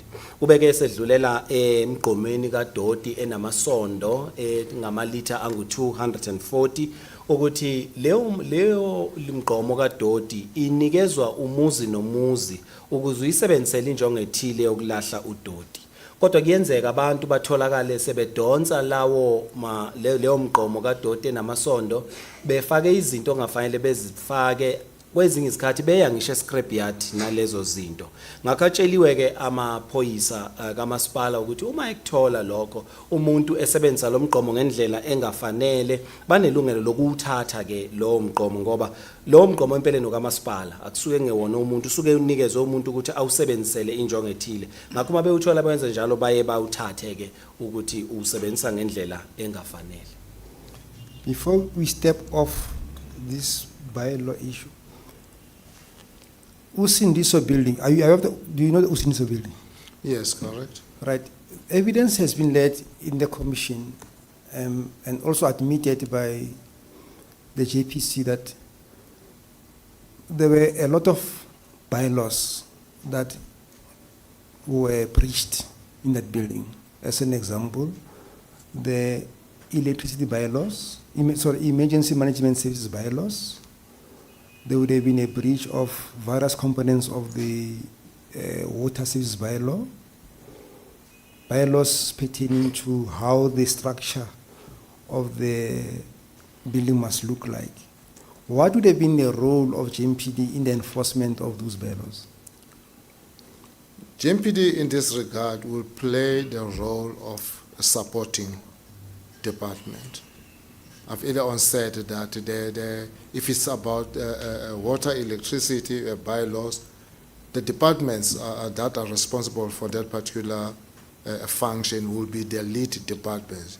JMPD will be roped in to come and provide security and support to the officials that will be going into a building, whatever the building it is, to go and do the electricity cut-offs, especially with your illegal electricity connection, your illegal water connection. JMPD comes in and escort and play a role that we are supporting and protecting the officials when they are doing their job. Umeli ubesemcela ke ukuthi ke njengoba sichazile imithetho yomasipala akakathi ungena endabeni yasebhilidini Usindiso. Kokuqala umbuzile ukuthi uyazini ngaleli bhilidi Usindiso. Ufakazi ushilo wathi cha uyazi ngaleli bhilidi. Umeli ubesethi kuleli ability kwethula ubufakazi babekwe ithebenza lekhomishana ukuthi umthetho ubiphulwa eminingi engasithotshelwa kuleli ability ikuyimithetho kamasipala. Ngokwesibonelo imithetho ye-EMS ibingathotshelwa, imithetho yezamanzi, imithetho yesakhiwo ngokwayo, miningi nje imithetho ebiphulwa kuleli ability. Ubesebuza ke ekubeka kufakazi ukuthi iyini indima yabo njenge JMPD kulesi yasakhiwo. Ufakazi uthe indima yethu kulesi yasakhiwo thina ukusekela ukusiza nokusekela iminyango esuke ibhekelele leyo nto. Sithina siyasiza ngokwesibonelo uma khona umnyango yile lapha oyobheka ukuthi ugesi uxhunywe kanjani. Thina sinikeza lokho kuthiwa i-security, sinikeza amaphoyisa ahambe nabo ukuze aqaphe lezo ziphathimandla ezisuke ziyokwenza lowo msebenzi noma izikhulu zikahulumeni. Uma kuwumnyango wezamanzi thina sibaphelezele bahambe bayongena. Ngakho kwethu ukusiza nje eminyangweni enjalo sibasize bafeze umsebenzi wabo. We now leave the leg dealing with the table that you have just explained, which appears on the Buyamtedo presentation. So you confirm that this was the extent of your involvement with those bylaws that are listed in that table of Buyamtedo. Yes, I do confirm. Now, the second component of your function is crime prevention, all right? Yes. You indicate that function is executed by the Operations Directorate and Technical Unit, Yes. all right? Now, you explain that there are two approaches, or a two-pronged approach that you have as a JMPD, being the proactive one and the reactive approach. Yes. Rekoze? Ubeke manje semcela ke ukuthi aqinisekise ukuthi ingabe ke ngokwaleli yathebula ebesixoxa ngalo ingabe zonke lezi zinto ezibalwe lapha yilokho ngempela yini abanikezwe ukuthi baqiniseke ukuthi kuyathotshelwa. Ufakaza ukuthi yebo ngokolwazi lwakhe uyaqinisekisa ukuthi le yamthetho ebekwe lapha yimithetho yomasipala okufanele bayinikeze. Ubeke esethi njengoba kushiwo ukuthi kuhlukene kabili. Eyesibili into abayibhekayo ilena ebizwa ngokuthi i-crime prevention okuwukunqanda ubugebengu. Ube esethi ke kulokhu kunqanda ubugebengu kubonakala kuhlukene kabili kulokho abakwenzayo uma benqanda ubugebengu. Kuthiwa kukhona okuthiwa i-proactive crime prevention lapho besuka khona bahambe bayobunqanda bungakenzeki bazame ukuyobamba ubugebengu kanye ne-reactive. Ngakho lezi indlela ezimbili abazisebenzisayo uma benqanda ubugebengu. But let's start first with the proactive crime prevention measures. Please explain to the Commission, how do you go about this proactive crime prevention with reference to the SAPs? Okay. The proactive part that we're playing in crime prevention, maybe let me start by saying that the city has 7 regions. Each region has a regional commander. A regional commander would attend the SAPS meetings. There is every Tuesday what we call the SAPS station crime statistics report, whereby our commander or his representatives or her representative will attend and then gather and get the weekly crime statistics of that particular area that the regional commander is responsible for. And that will assist the regional commander in his deployment. He will know where to deploy his people, he will know where the hotspots are, and he will then deploy in that fashion. Why we're saying it's proactive? Because we then try and go and curb whatever crime that is happening in that particular area after I have learned from the SAPS statistics that there is a problem in that particular area, and we'll then deal with it in that way. Thank you. Buhlukene kabili ke njengoba beshilo eyokuqala ilena ibizwa ngokuthi proactive okwenye izindlela abayisebenzisayo zokunqanda ubugebengu. Ngakho ucelile ukuthi akathi ukuchaza ngayo ukuthi basebenza kanjani kuyona. Ufakazi umnumzana Sithahu uthi lapha eGoli kuhlukene kungama region awu7 uma esewonke. Lama region ngayinye yalama region inomkhuzi wayo noma ucommander wayo. kuye kube nemhlangano ke ebakhona amaviki onke lapho amaphoyisa SAPS iba nomhlangano khona. Kuleyo mhlangano ke babe sebethumela ke okhomanda laba suka kulama regional 7 ukuthi bayoba khona kuloya mhlangano. Lo mhlangano ubaluleke ngoba uye ukhiphe amanani ezindawo ukuthi ubugebengu bunjani edolobheni. Manje kuyabumsiza ke lowo commando suke lapho noma lowo muntu osuke ethunywe ukuba yomelela ukhomanda ukuthi athathe lobo bufakazi abuya nabo bese ebusebenzisa emsebenzini wabo, ngoba kuleyo mbiko yamanani iyaveza nokuthi iziphi indawo okudlange kuzo ubugebengu kakhulu. Ngakho lo mbiko ubasiza ukuthi bakwazi ukuthi abathumela amaphoyisa ke kuyiphi indawo bese bebunqanda ke ubugebengu uma benzeka. Ngakho into ebasizayo yilo mbiko wamaviki onke abawuthola kulomhlangano uma behlangene ne-SAPS. We then say there in paragraph 4.4 and 4.5 that based on these statistics that are received from the SAPS, that enables the commander to deploy resources. Right? What type of resources are being deployed? We here specifically refer to our police officers that will be based in that particular area. So they will be conducting roadblocks, they will be conducting your search and stop, stopping vehicles and searching of pedestrians and vehicles, conducting your roadside checks. So that helps, like I've indicated, that will also depend, on the weekly statistics that we are getting from the SAPS to say these are particular hotspots.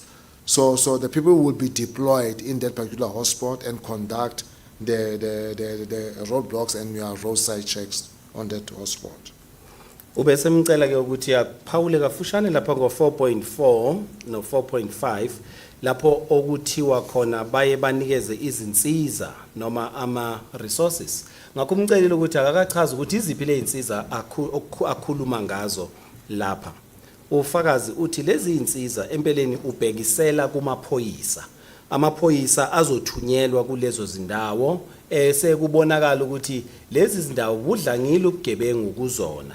Into abaye bayenzeke uma befika kulezo zindawo baye benze izivimbamgwaqo, ama-roadblocks, lapho bamisa khona izimoto baziseshe ukuthi zinani ngaphakathi nabantu uma bekhona abadinga ukuseshwa babaseshe. Kodwa into ebasizayo ukuze benze zonke lezo zinto lo yambiko wamaviki onke abawutholayo uma behlangene ne-SAPS oveza lezo zindawo kanye namanani obugebengu ukuthi bukuphi ngempela lapho bububi khona kakhulu.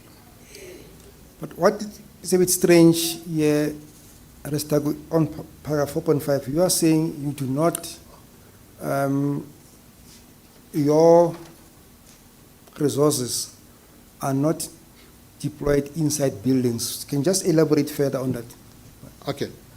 My humble apologies, I missed that for 4.5. When we talk about the proactive measures that are being executed on the streets and not inside buildings, that is in terms of our mandate. We're operating not inside buildings, but operating on the road. So our only way of us going inside the building would have been our reactive measure, whereby one would have been spotted on the public road and probably be pointed out by a complainant that the person that has done 1, 2, 3, 4, or the person that has snatched my handbag has run into that particular building, will then obviously go in because it's a crime that has been committed in front of us. So we'll then do a necessary. Thank you. Ubeke ummeli sethi into engathi yadida ke ukuthi lapha yaku 4.5 uthi kubhalwe ukuthi abakwenzi noma lezi zinsiza noma amaphoyisa abawathumeli ngaphakathi kwebhilidi. Kwenzeka kanjani lokho ukuthi bangasebenzeli noma bathumele ngaphakathi kwebhilidi? Ushilo ufakazi ukuthi ucishe lamphunyuka leli phuzu bekufanele aliveze ngoba libalulekile lokuthi bona umsebenzi wabo usemgwaqweni yilapho besebenza khona kuphela, abasebenzi ngaphakathi kwamabhilidi. Kodwa ke bazithola besebengaphakathi kwamabhilidi yilokhu ke akubizela ukuthi i-reactive manje ukusabela kulokho sekwenzekile. Ngokwesibonelo nangu umuntu uphucwa isikhwama sakhe emgwaqweni bese ophucwe isikhwama ekhomba ukuthi lo muntu ongiphuce isikhwama ubaleke wayosithela wangena kuleli bhilidi. Manje ke lapho ke bayangena ke ngaphakathi kwebhilidi ngenxa yokuthi lo omangalile umangale ukuthi bekwenzeka ubugebengu emgwaqweni kodwa lo muntu wayesebalekela ebhilidini elithile yilapho ke bezithola sebengena ngaphakathi ebhilidini. Kodwa ngokomthetho nje abanikezwe wona bona njenge JMPD umsebenzi wabo uphelele emgwaqweni. So now on the streets, you pick up, or your attention is drawn to the fact that there might be a crime that is committed in a building. So in that instance, you are saying then you are able to get into that building. Correct, we'll follow on that crime. Now, once you then get that suspect in a building, or be it in a building or in the streets, what then becomes of your role thereafter? The role of JMPD in terms of our appointment, in terms of the South African Police Services Act, we will apprehend any criminal that we have come across, and we will then hand over to the South African Police Services. JMPD does not have investigative powers. We don't investigate. That's how then we'll then hand over to the South African Police Services because they have a mandate to investigate. Ubeke sewuthi wena uma kwenzeka ubugebengu ngaphandle bese bunidonsela ngaphakathi ebhilidini ngenxa yokuthi umsolwa ubalekele ngaphakathi kulo nibe seningena ngaphakathi uvumile ufakazi ukuthi yebo ke ilokho esisuke sikwenza sisuke sesilandelela lo bebugebengu obusuke benzeke ngaphandle. Khona ke manje usiyambuza ke ummeli ukuthi ake sithi ke niyasibamba ke isigebengu kungaba semgwaqweni noma aphi senisibambile manje yini enibe seniyenza ngaleso sigebengu enisibambile noma lo msolwa osolwa ngokuthi wenze ubugebengu. Ufakazi uthi ngokomthetho we South African Police Services Act lo mthetho uthi uma sebesibambile isigebengu njenge JMPD kufanele basithathe basidlulisele embuthweni wezamaphoyisa bona balwenza uphenyo. Umthetho ubavumela ukuthi baphenye ngakho abantu okufanele baphenye amaphoyisa yingakho uma umsolwa sebanele bangambamba nje bese bembeka ezandleni zamaphoyisa iSAPS. To an extent that evidence has been led that the JMPD, like the SAPS, do investigate offenses that occur. What is your comment to that? As I've earlier on indicated, that JMPD does not have investigation powers. We will arrest and hand over. What we normally do at the police station, we'll give an arrest statement. That's where we end. Then SAPS will then appoint an investigator. They're calling them detectives, that they will then go around and investigate that matter. Thank you. Umfaka ummeli uthi njengoba bekethula ubufakazi kule commission kuye kuba khona ubufakazi obuvelayo ukuthi nani njenge JMPD nenza njengoba kwenza amaphoyisa uma umuntu esebanjiwe niphinde nenze uphenyo. Ufakazi uthi cha njengoba kabalula ngaphambili abalwenza uphenyo bona abavunyelwe ukwenza uphenyo kunalokho okukuphela kwento abangaze bayenze ukwenza istatimende sokuboshwa kwalowo muntu uma sebembambile benze iarrest statement sokuthi nangu umuntu onje otholakale enza lokhu nabo ubufakazi obufungelwe abangabenza ngemva kwalokho sebeshiyele ezandleni zamaphoyisa. Amaphoyisa ke yiwona bese qoka umuntu ozoba umphenyi walelo cala detective ozobe selandelela ukuthi kwenzekeni ngalelo cala bona basuke bengasekho kuloko. You have already touched on the reactive measures. Can you just, though at a high level, indicate how does a reactive crime prevention occur? How does it arise that you're able to react to crime? The approach occurs when JMPD is either notified or requested to respond to a crime scene. By then, the crime would have happened. That's why we would then call it a reactive, meaning that a person would have come to a JMPD member and reported that this has happened, and we are obliged. We have to then respond to whatever that has been reported, and if we can arrest that person, we will then arrest a person. Ubese ngicela ukuthi akathi uchaza ngalendlela yesibili ebizwa ukuthi i-reactive measurement ukuthi isebenza kanjani yona ukusabela kulokho suke sekwenzekile. Ufakazi uthi into ebenza benze lokho kwesibili ingoba basuke bebikelwe betsheliwe ukuthi kukhona into ewubugebengu eyenzeka endaweni ethile noma ke besabela kubizo oluthile olusuke libikiwe ngaleso sikhathi. Kodwa njengoba lisho ke leli gama lisho ukuthi lokhu bakwenza vele icala selenzekile kube beyima besuka ke behamba beyosukela lobugebengu kodwa banegunya nabo ke lokuthi uma befika lapho bemthola umsolwa noma lowo muntu owenza ubugebengu banali igunya lokumbopha lowo muntu kodwa lokhu bakubiza ukuthi reactive ngoba kusuke sebenzekile ubugebengu uma benza lokhu. Now, coming to Region F, which is the ambit of the Commission's deliberations, you speak of, in paragraph 5, the crime intervention measures in Region F. Can you see that? Yes. But before we deal with the contents of this paragraph, I want you to go to page 582 of that Buyam-Teto presentation.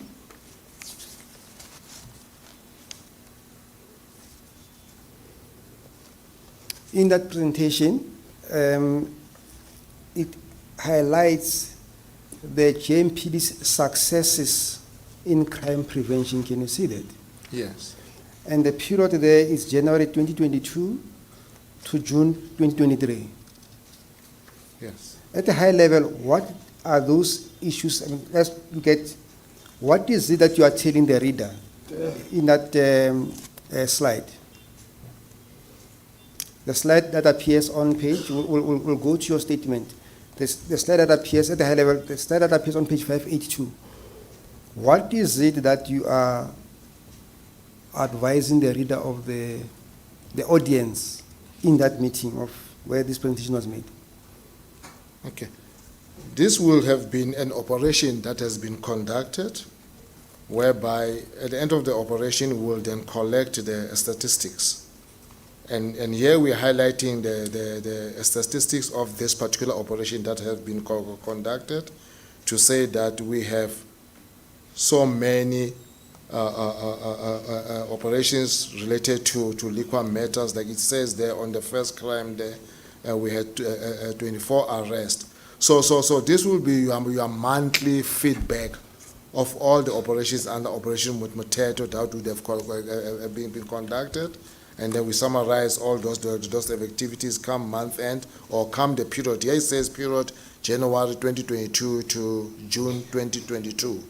So that will be a 6 months period where these operations under Operation Mutato were actually conducted, and this is like your feedback on all those operations conducted. Ubeke semcela umeli ukuthi uzogxila kakhudlwana ku-Region F okuyona ikhomishani enentshisekelo yokuthola ulwazi ngayo. Kodwa ubesethi akaye ekhasini 582 lapho kunalezi zethulo ze-JMPD lapho kufuthi kuveza impumelelo abakwazile ukuyifinyelela. Uthi akakathi kumchazela ngayo ukuthi yini le. Ufakazi uthi lapha njoba sengabona uma kwenzekile kwaba ne-operation njengayo le operation Buyam-Teto abasuke beyenza bathi uma sebeqedile bese beqoqa izinombolo ezishoyo ukuthi bangaka abantu ababoshiwe bangaka abantu abatholakala nalokho ngosibonelo kuyo yona lena ekuleli khasi 582 kuvezwa ukuthi bangu-24 abantu ababoshwa ngaphansi kwalokhu. I-operation lena kuya ngokuthi ithatha isikhathi esingakanani njengayo le operation Buyam-Teto eyayiqala ngoJanuary 22 iya kuJune 22 kwakuyizinyanga eziyisithupha. Ngakho lezi kube sekuba izinombolo nje ezibasizayo babone ukuthi baphumelele kangakanani kuleyo operation abasuke beyenza, izibalo zithi yini abakwaze ukuyifeza nabakwaze ukuyenza ngesikhathi beqhuba leyo operation. And the numbers that appear on page 582, I think these are the numbers for the entire city. That's correct. All right. Uyambuza ukuthi lezi zinombolo esizibona kule operation ezichaza ukuthi kwenziwe ini, ubuza ukuthi ingabe ezedolobha lonke yini, ufakaza ukuthi yebo lezi zinombolo ezedolobha lonke. And then in paragraph 5.3, you took the liberty of drawing stats for Region F. And SS2, on your statement, page 589, you have put up the stats from January 2023 to December 2023, am I right? That's correct. And you are saying these are the interventions or the arrests that JMPD has made for this period in Region F. That's correct. Ubeke semusa futhi embuza ukuthi ngabe kunjalo yini ngoba baye babhala njenge JMPD lapho bebala khona izibalo zezinto ezenzeke ku Region F, ube esesho ukuthi ngokwalokho abakubhalileke bachaza ukuboshwa kwabantu okuye kwenzeka phakathi no January 2023 ukuya ku 31st noma 31 December 2023. Ufakaza ukuvumile kokubili ukuthi yiba babhalile nokuthi lokho okubhalwe lapha kunjengoba kunjalo. Now, from these stats, because Region F, Usindiso building is in Region F. That's correct. When I was going through the various items or interventions that you've made in that period, I don't see anything that speaks to Usindiso building. Any particular reason why we can't be seeing offenses related to Usindiso building? All these offenses, like I've said, that we're doing our proactive on the public road. We will not have entered any building to do a land or a crime prevention activity. So all these offenses are the majority, all of them actually are on the road outside any building. Ummeli umnumzana uSidumedi uthi kulezi zibalo azibona lapha zokuboshwa kwabantu ezizenzeka ku Region F ngonyaka ka2023 kuyo le Region F kwakukhona naleli bhilidi noma kukhona leli bhilidi okuthiwa Usindiso building, kodwa kukho lutho kulezi zibalo mayethi uyafunda uyabheka okuke nje kubhekisele kukhulume ngokuthi lokhu kuboshwa kwabantu kwenzeke ebhilidini Usindiso. Kungani kunjalo? Ufakazi uthi njengoba eke akubeka ngaphambili umsebenzi wabo njenge JMPD owasemgwaqweni babopha kuphela basebenza ngezinto ngamacala ukuphula kobugebengu okwenzeka emgwaqweni yomphakathi. Ngakho lezi zinombolo esizibona lapha zokuboshwa kwabantu empeleni uma kungashiwo ukuthi zonke ngempela zonke ezabantu ababoshelwe emgwaqweni hayi ngaphakathi kwebhilidi. Rasta, evidence has been led, and I don't think there's any debate that Usindiso there was a lot of crime at Usindiso. There's been murders that have been committed at Usindiso building. There's been rampant usage of drugs and drug trafficking that occurred at Usindiso and many other horrendous criminal activities. As a JMPD, how come that the JMPD, first, was the JMPD aware of all these allegations? Let me respond to your last question that says aware or not aware. We haven't been aware of such. If I may say, a review of our reports does not reveal any request or reporting by a member of the public about any alleged crimes committed in the Usindiso building. This is not necessarily surprising to us because in most instances, crime will be reported to the SAPS. Maybe if I even further go and say that crime prevention is the primary responsibility of the South African police services It is a secondary function to us as JMPD. People will report because the subs have what you call a client service center. They will then go and report such cases at the South African police services. So it hasn't come to our attention that there is such criminal activities that are happening in that particular building. Thank you. Ubeke esembuza umnumzana uSidumedi ukuthi Usindiso building belaziwa ukuthi liwisidleke sezigebengu ngenxa ukuthi kwakunobugebengu bebenziwa ngaphakathi kulo obunjengokubulala ukushushumbiswa nokudayiswa kwezidakamizwa manje uyambuza kummeli ukuthi nina njenge JMPD benazi yini ngalokho uma ephendula ufakazi uthi cha besingazi ngalobo bugebengu abuzange bubikwe asinawo ama record abonisa ukuthi bake babikwa kithina futhi lokho akumangazi ukuthi kungani kunjalo ngoba abantu akubikwa kubo ubugebengu umbutho wezamaphoyisa SAPS ize inendawo lapho kufanele kubikwe khona ubugebengu uma kwenzeke ubugebengu bona njenge JMPD beza ithatha indawo yesibili ekubikweni kobugebengu ngakho kulombuzo nje othi ingabe bebazi impendulo ithi cha bebengazi ngalobugebengu bebenzeka la. You indicate with specific reference to Usindiso that the extent of your involvement in paragraph 5.4 is when you were when you're part of the joint operations to provide support to the lead departments, or when you were accompanying either Joburg Water or City Power officials to effect these connection services. But in that regard, did you not pick up any elements of criminality then? The role that JMPD played, especially with Usindiso, I can confirm that JMPD has been involved, especially when we have been requested by EGFIS.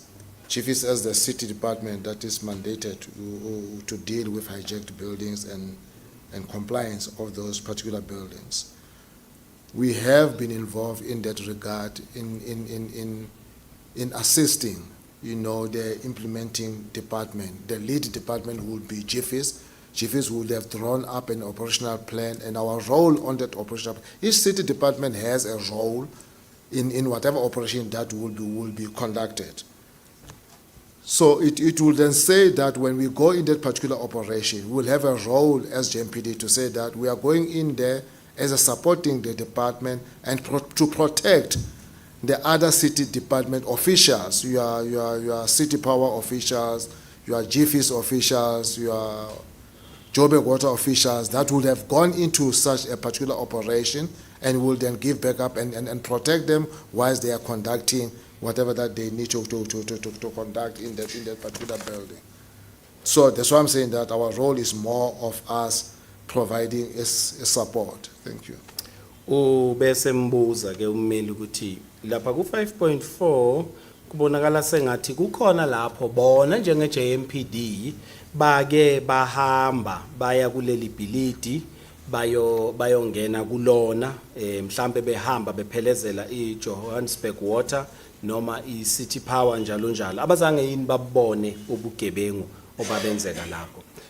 Ufakazi uthi cha uma beyokwenza lezo zinto zokungena beyosiza empeleni basuke nje beyosekela noma beyosiza ngosibonelo ubala iGFIS ukuthi iyona okusemahlombe ayo ukubheka amabhilidi athathwe ngenkani abantu bangena bahlala kuwona bona uma beyongena lapha ya bayazi ngakho kodwa uma beyongena lapha beyosiza beyovikela lezi zikhulu zikahulumeni noma zikamasipala eziqhashelwe ukuyokwenza lo msebenzi mhlawumbe iJohannesburg Water ingene ngenxa yamanzi iCity Power ngenxa kagesi bona okwabo ukusuke nje beyovikela labo bantu ukuthi bangalimali security usuke kungekho kunye ngaphandle kwalokho. There was testimony by the GFIS that as part of that operation that you're talking about, there were 2 suspects that were arrested and handed over to the SAPS for further investigations. What would have been the role of JMPD with specific regard to the arrest and any investigation of those two suspects? The suspects would have been pointed out to JMPD or the South African police that would have been in that operation. All these operations where we're having going into a building, South African police services are also present in those regards. And then the suspects that would have been pointed out to either the JMPD or SAPS, if pointed to us, we'll hand over obviously to the South African police services for further investigation. If pointed out to the SAPS, they will then arrest them immediately and conduct the necessary investigation. Thank you. Ubeke ummeli sekhuluma ngokuthi okunye kwawo operation yake yenziwa ke yona le eGFIS kubikwa ukuthi kwaboshwa abasolwa ababili. Manje umbuzo ukuthi iJMPD yayini indima yayo kulokho kuboshwa kwalabo bantu ababili ababikwa ukuthi baboshwa. Ufakazi uthi kukabili kungenzeka ukuthi uma lowo muntu akhonjwa ukuthi nangu umuntu uyaboshwa bese eboshwa yibo njenge JMPD ababeyokwenza nje ukumdlulisela kumaphoyisa SAPS. Kanti uma lowo muntu eboshwe SAPS yombopha bese iqhubeka yenza uphenyo ngalowo muntu osuke eseboshiwe. Lastly, once GFIS has enabled, either through your assistance or directly with the SAPS, that the persons must be arrested, what is the role, if any, that JMPD plays beyond the arrest of the two suspects, or the management or overseeing of that particular case? Suspects arrested by JMPD, we have recently have a unit now that makes a follow-up on our cases that would have arrested. Cases including your drunken driving cases, your reckless and endangered driving cases, we'll always have, people that from our department that will go and make a follow-up on the cases that we have arrested people. So GFIS obviously has a department or a section that also does that to follow up on their cases that deals with building hijacking. So both of us separately will do we're doing that for us so that we can know how far are we. In order for us to be able to do our monthly reports, we need to know if we have cases that have been prosecutable or if the cases have fallen off. So we need to know that. That's why we're having a unit that will go to the different police stations where we have effected or where we have handed in a suspect so that we then get a feedback in that regard. Nabo-ke labantu ababili sebeboshiwe banikezwa amaphoyisa, ingabe bona njenge-JMPD kukhona yini ababe sebesekwenza ngale kwalokho mhlawumbe ukulandelela ukubheka ukuthi laba bantu ababoshiwe kuphelelepi ngabo?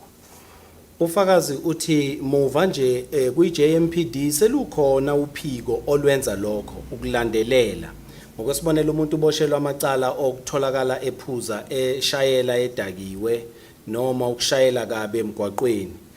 Banalo uphiko oluzothi uma lolu daba selibikiwe emaphoyiseni bese lolu phiko luhambe luyolandelela ukuyobuza ukuthi kuphelelepi ngaleli yacala ukwenzela ukuthi uma sebenza umbiko wanyanga zonke bakwazi ukusho ukuthi leli cala labantu ababoshwe kanjela lagcina liphelele kuphi, ingabe lo muntu leli cala lavele lavalwa noma lo muntu wahamba waze wayoshushiswa eshushiselwa lelo cala. NeGFIS nayo inalo olwayo uphiko olwenza lokho ngamabhilidi asuke ethathwe ngenkani. Ngakho kusho ukuthi yombili leminyango izenzela olwayo uphiko oluhlukile lokulandelela. No further question, Chair. I only realize now that, but with the previous witness, I forgot to do the exhibits, but I request that maybe we do that once we finish with this witness, and Yes. I'll do exhibits for that Yeah. one, any specific. It has also just dawned on me as you were leading your examination of Mr. Sitaku. Okay, thank you, Chair. Advocate Semenya. So too we'll do that of Betsy at the end.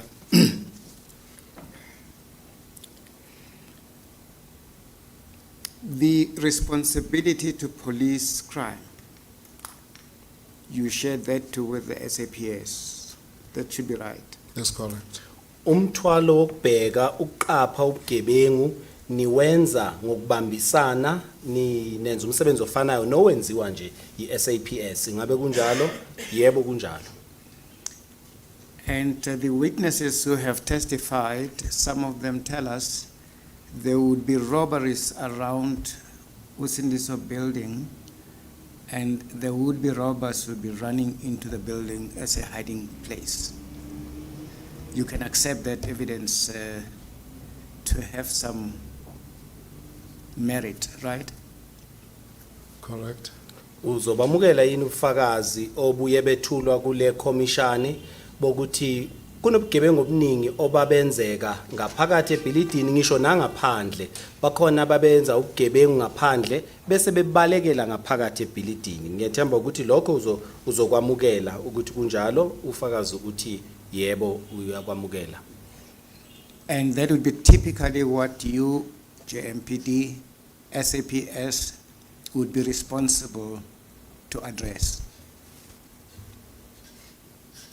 Correct?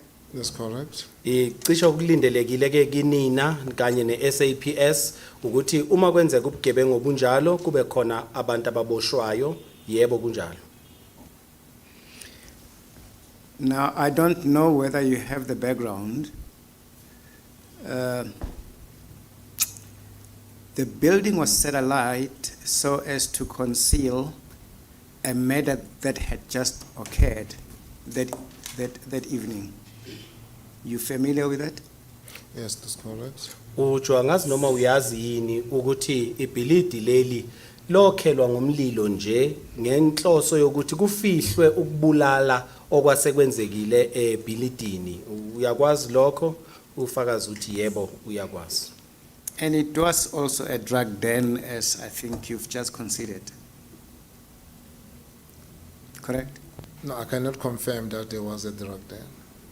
Futhi njengoba ubungenzeka mhlawumbe usuzwile lapha yabe sekuyisikhungo noma kuyisidleke sezidakamizwa ufakazi uthi cha ngeke aqinisekiseke uma kuziwa kulokho ekutheni le yandawo bese isidleke sezidakamizwa. Put differently, you have no information to gainsay such evidence where it was tendered, right? Yes. Ngamanye amazwi ngeke ke usho ukunikeza ufakazi ophikisana lobo obunikeza ufakazi bokuthi lokho isimo sasinjalo kuleli ability. Yebo kunjalo. Let me take advantage of your presence. How do you make this doesn't happen again? How do you make sure? If I have to put it in this way, our role is that of us patrolling outside the building itself.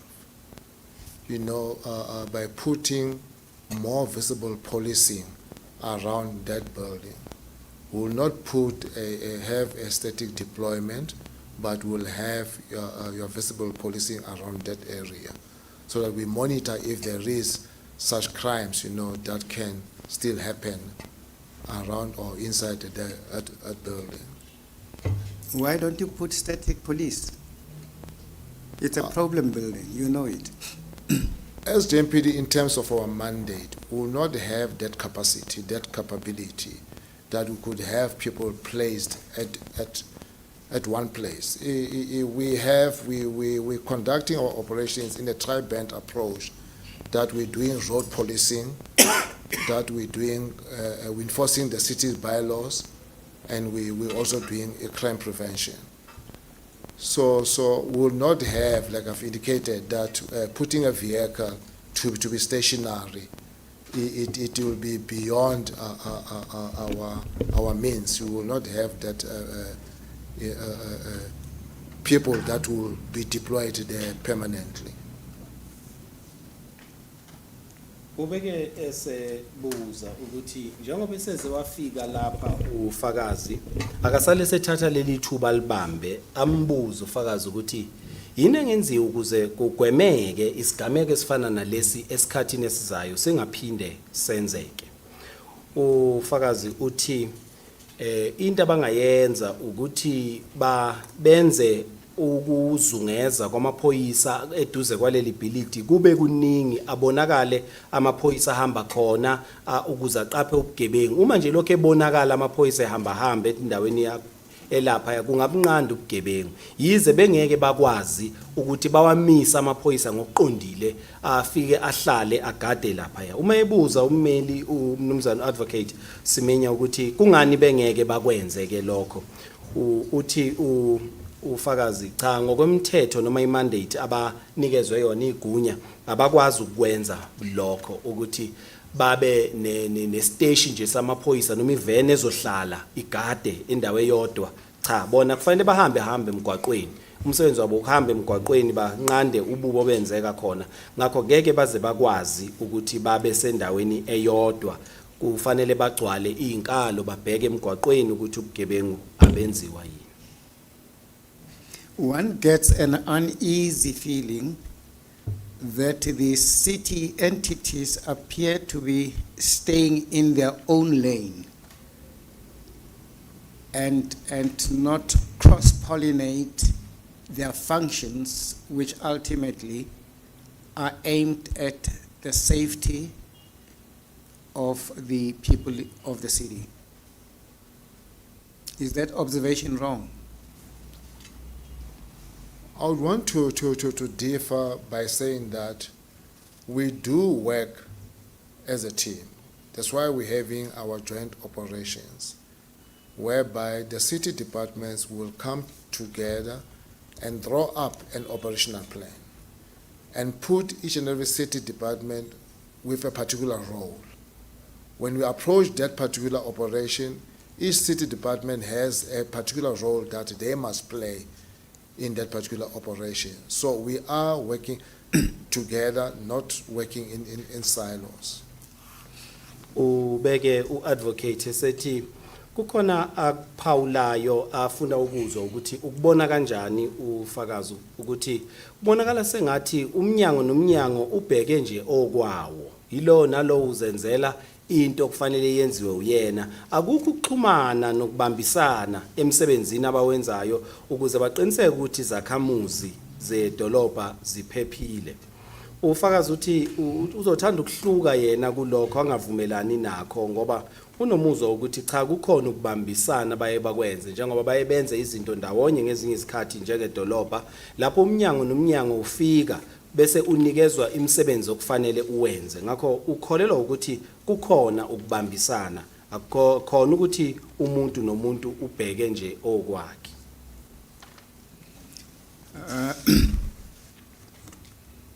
Outside operations, you don't, for instance, have data from EMS about what happened in the month of March, do you? We do have. Uthi ke ngaphandle ke kwalokho abakwenza abakosuke bekwenza ngaphandle, bona njenge JMPD abanayo lento ebizwa ngokuthi idata noma ulwazi olwenziwe yiMEMS enyangeni kaMarch, abanalo lolo lwazi lwalokho. Ufakazi uthi cha sinalo lolo lwazi. I'm not talking about statistical information. I'm telling you, I'm asking about what they did last week. Would you know that? How do you exchange this information? Okay, let me, maybe I've answered very quickly. Why specifically EMS? EMS is like our sister department. We are a public safety department, which EMS and JMPD are in the same department. So we have our management meeting involving them as well because we are in one department that's called public safety. So I was relating to probably statistics for a period, but now you put it very clear that I will not know what they've done yesterday because I will only get their feedback when we are presenting our stats month end and they'll also presenting the same. That's where I will then get to know what activities did they have in that particular month. Uthi u-advocate cha angisho mina izibalo lezi obozisho indaba yezibalo cha ngisho ukuthi benzeni ngevika elidlulu nakho yini lokho okwenziwe EMS ufakazi uthi awu cha mhlawumbe ngisheshe ngaphendula lapho kodwa ke manje usukwenze kwacaca ukuthi ubuzani uma sikhuluma nge-EMS sikhuluma ngoza kwethu sisebenza nabo labo singaphansi komnyango wodwa okuthiwa obhekelela ezomphakathi ngakho siba nemhlangano nabo lapho iziphathimandla zethu nezabo ihlangana zixoxa kodwa uma ungathi ngisho kwenzeka izolo cha angeke ngikwazi ukusho angikwazi kodwa ngizokuthola uma sekuhlanganwa kuba khona umbiko ohlanganayo lapho nathi siyobe sesibatshela EMS ukuthi nakhe sikwenzile nabo basitshele ukuthi benzeni yilapho ke nami ngizokwazi ukuthola ukuthi yini abayenzile kulenyanga. Where I'm going with this is to suggest to you that intelligence gathering, intelligence sharing is one key component for law enforcement. Am I right? That's correct. Uthi uzokwethula lokho akubeke phambi kwakhe ukuthi uma kuziwa ezintweni ezithinta ezobunhloli ukuqoqa ukwabelana ngalokho kusuke kutholakele ngaleso sikhathi kanye nokuqoqa kubaluleke kakhulu uma kuziwa ekunqandeni ubugebengu uyakuvuma yini lokho ufakaza uthi yebo ngempela kubalulekile. Do you have a central intelligence sharing platform with other law enforcers, enforcement agencies? We don't have an intelligence unit. That is a component of the South African Police Services. So if you're referring to us coming together and discuss issues that would have happened, we will not predict, we will not know. We don't have that intelligence capacity that will tell us what could happen in the near future. We're relying that mostly on the South African Police Services that has that kind of a capability. Ubese buzu advocate ukuthi uma kuziwa kuleze intelligent noma ezobunhloli ezihlola izinto zingakenzeki ingabe ninayo yini inkundla eyodwa ehlanganyelwayo lapho nikwazi khona ungena nithole lonke ulwazi khona yini inkundla enjalo lapho nikwazi nonke ukungena khona noma central wonke umuntu engakwazi ukuyithola ufakaza ukuthi cha asinayo thina inkundla enjalo kodwa sithembela kakhulu ukuthi ezamaphoyisa kube yizo ezisitshelayo ukuthi kungenzeka kwenzeka ubugebengu endaweni ethile bese ke sisabela kulokho. But that's exactly the operations in silos I'm complaining about. That as JMPD you'd say no, that is for the SAPS. You don't know what intelligence they have gathered to assist your work, do you? Like I've earlier on indicated that we have what is called the crime statistics meetings. That's where we'll get information that relates to the crime in a particular area. They will identify the hotspots in terms of the crime statistics that they would have gathered, and they then make them available to us to assist us in our deployment. Uthi ke uadvocate nanso ke into alokho ekhala ngayo ukuthi uyakubona yini ukuthi umuntu nomuntu ubheka okwakhe ngokwesibonelo uma kuziwa lezi zobunhloli bona abanakho kodwa bathembela ekutheni amaphoyisa yiwo anakho manje yikho lokho akushoyo ukuthi uyakubona yini lokusebenza ngokuhlukana belokho ekusho ukuthi kukhona lapho kungabambisani khona ufakazi uthi cha angithi uke washo ngaphambili ukuthi kuba khona umhlangano la behlangana khona kulowo mhlangano bese kukhishwa izibalo ukuthi nazi izibalo nazi izindawo okufanele zibhekwe ngeso lokhozi njengezindawo ezidlanga ubugebengu ngakho bakuthola lapho ke bona ukuthi yini engahle yenzeke noma lokho kuthinta iintelligence. Okay, let me make it easy. I accept that there are monthly meetings that collate statistics. Okay? Yes. Okokuqala ufuna ukwenza kucace uadvocate ukuthi cha uyakuzwa futhi uyakwamukela ukuthi kuba khona umhlangano wanyanga zonke lapho kuye kuphume khona izibalo uyakuzwa lokho ufakazi uthi yebo. And that assists you in knowing which resources to put where. That's correct. futhi lokho kunisiza ukuthi nazi ukuthi kudingekani futhi idingeka kuphi. Yebo kunjalo. What I accept is that that is an important function in law enforcement. I'm not debating that with you. Okay. Uthi uadvocate uyakwamukela ukuthi lokho kubaluleka kakhulu ekugcinweni komthetho futhi akaphikisani nakho. What I'm saying is if city power picks up a pressure point, it does not necessarily go to JMPD to say, hey, you know what, this is what I observed. It's a potential problem. Or do you have a common platform like that? If city power picks up a problem, maybe let me put it differently as well, to say that JMPD has vehicles that have been donated by city power. City parks have vehicles that they've donated to JMPD. Joburg Water has vehicles that they've donated to JMPD. Why that these three departments does not have a mandate or they are not appointed as peace officers. They rely on us to issue the Section 56 notices. Now, why I'm saying that, our guys reports, for argument's sake, the guys that are at city power, that are driving city power vehicles, but marked in our colors, they will report to city power every morning to get whatever that they need to do with the city power officials. Same applies to your Joburg Water. They also, we are using their cars that are marked in our colors, but they will then go and report there so that they can then go out with Joburg Water officials. So they know every time of whatever that they need to go. They have got a schedule that will say, listen, today we're going to Jabulani, for argument's sake. We're going to disconnect 1, 2, 3, 4 houses.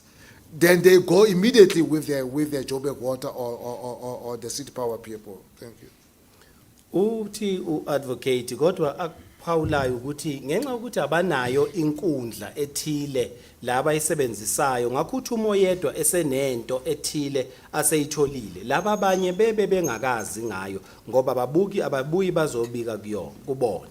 Uthi ufakazi cha njenge JMPD bayasebenzelana nalezi ezinye izinhlaka njenge Water, Johannesburg Water kanye ne City Power basebenzelana eduze kangangokuthi nezimoto ezinye zabo bazithathile bazinikeza bona eze City Power kodwa bazinikeza bona bazidonate noma bazinikela ukuthi bazisebenzise. Ngakho kunokubambisana okukhulu phakathi kwabo.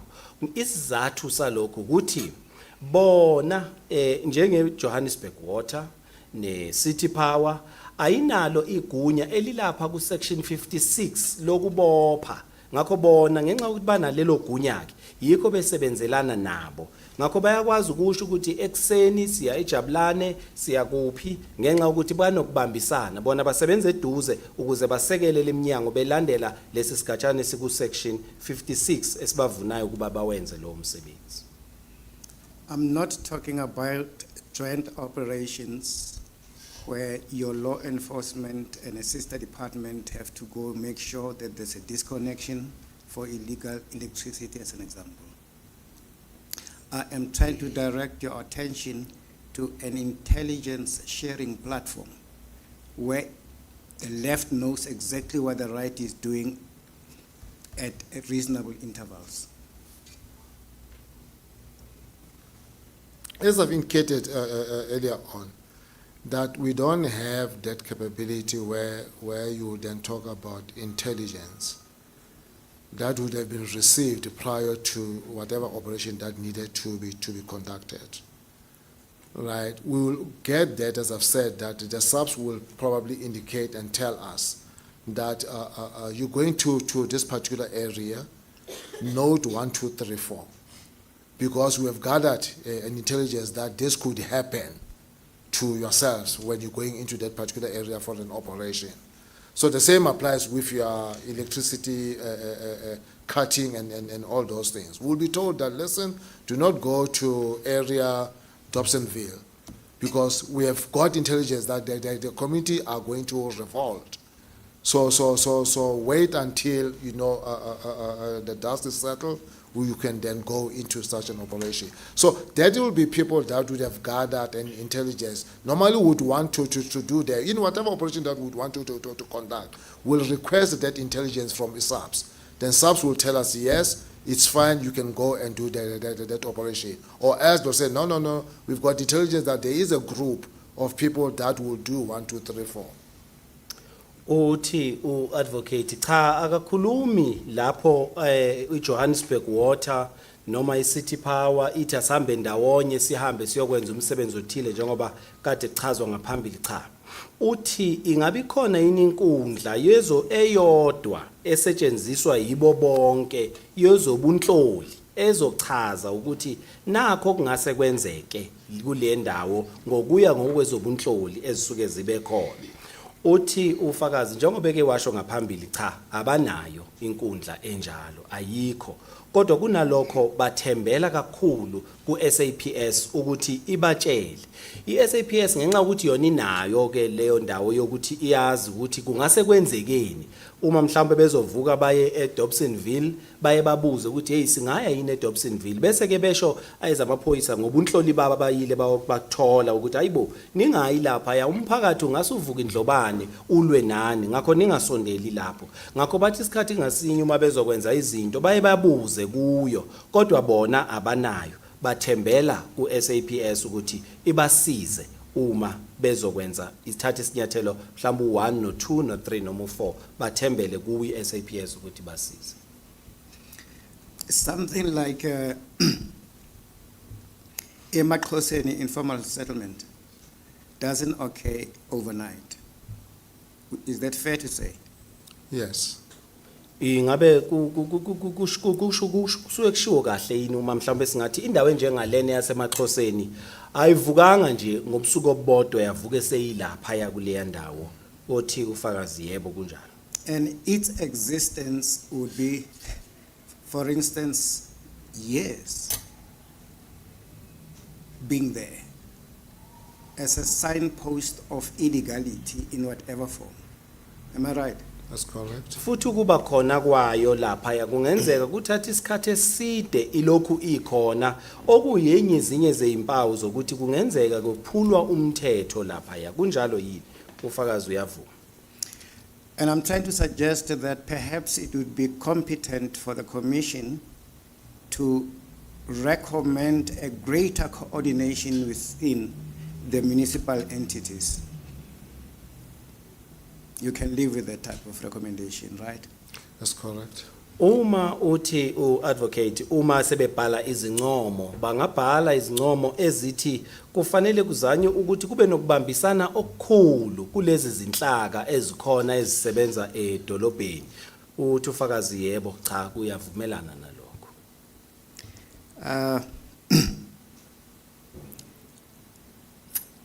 Again, you assist me. What information, if any, do you get which are reports from the health department as JMPD?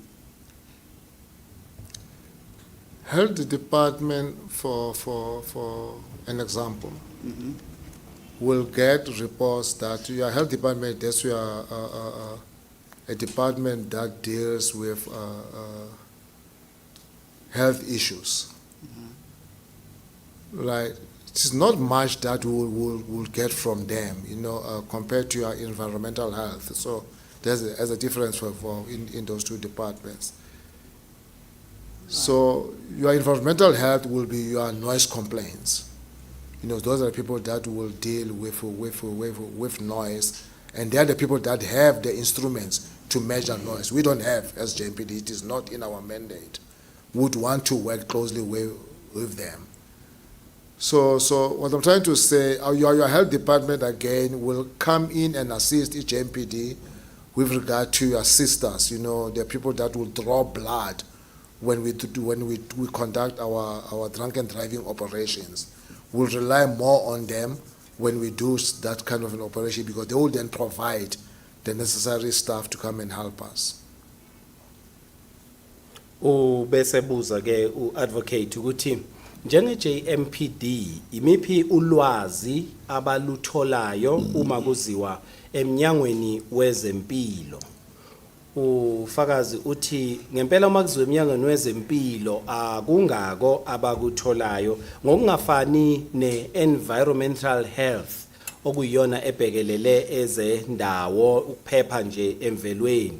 Uthi ke lapho okungenani lapho baye bakuthole ngoba ibona phela be-environmental health abanana amathuluzi mhlambe kubikwe umsindo ukuthi indawo ethile nomsindo bayakwazi bona ukuza nalawo mathuluzi abafike bawukale umsindo bese besho ukuthi umsindo ungakanani ngoba bona abanawo. Kodwa ukuphela kwendawo mhlawumbe lapho baye basithole uxhumana noma ulwazi nabezempilo kulapho befuthola abahlengikazi abezayo bazodonsa igazi kubantu abasuke beshayela bephuzile kuba yilapho abazithola besebenzelana nabezempilo. City laws, city entities must have a greater complementarity in what they render to the city people. That should be right. That's correct. Imithetho yedolobha nemithetho esebenzayo masipala kufanele ibe namandla amakhulu kulokho esuke ikuhlinzeka abakhi noma izakhamuzi zedolobha. Yebo kunjalo.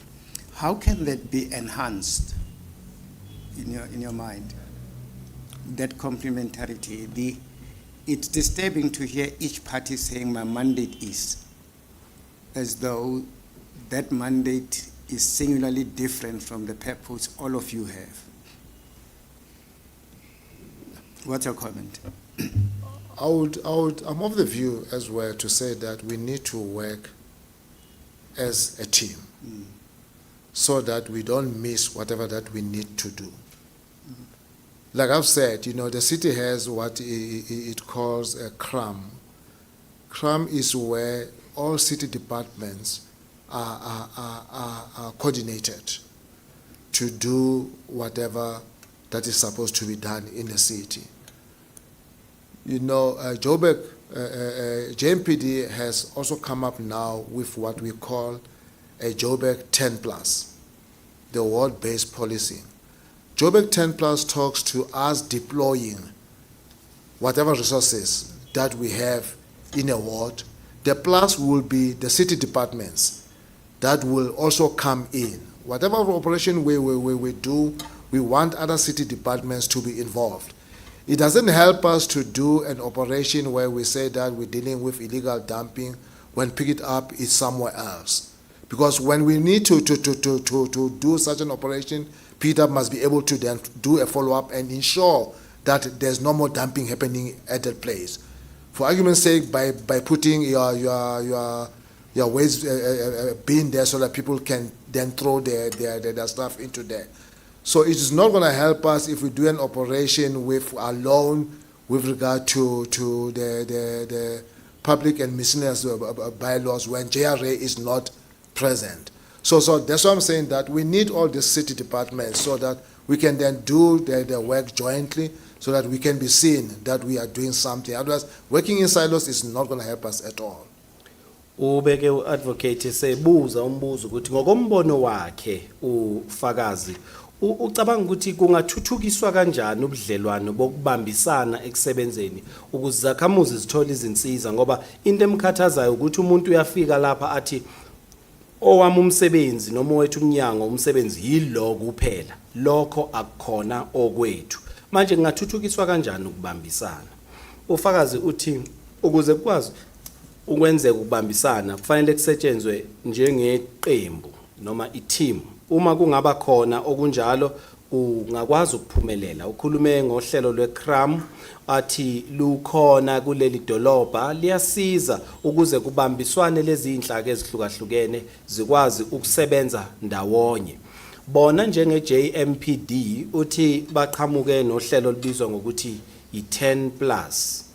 Lo plus osekugcineni umelela ukuthi kufanele idolobha lilethe eminye iminyango uma bezokwenza umsebenzi ezongena isebenze kanye nabo kulokhu yenezele kulokhu abasuke bekwenza ngoba angeke kusize ukuthi bahambe bayolwa nokulahlwa kadoti ngokungemthetho kodwa utholakala ukuthi umnyango we-pick it up awukho uma benza lo msebenzi ngakho kufanele baqiniseke ukuthi ukhona uma bekhuluma ngokubheka imigqomo yedoti ebekwe emgwaqweni kufanele i-JRA nayo ibe khona lapho ngakho ngamanye amazwi iminyango yonke kufanele ibe khona ukuze izakhamuzi zikwazi ukuhlinzekwa ngezinsiza ngendlela efanele.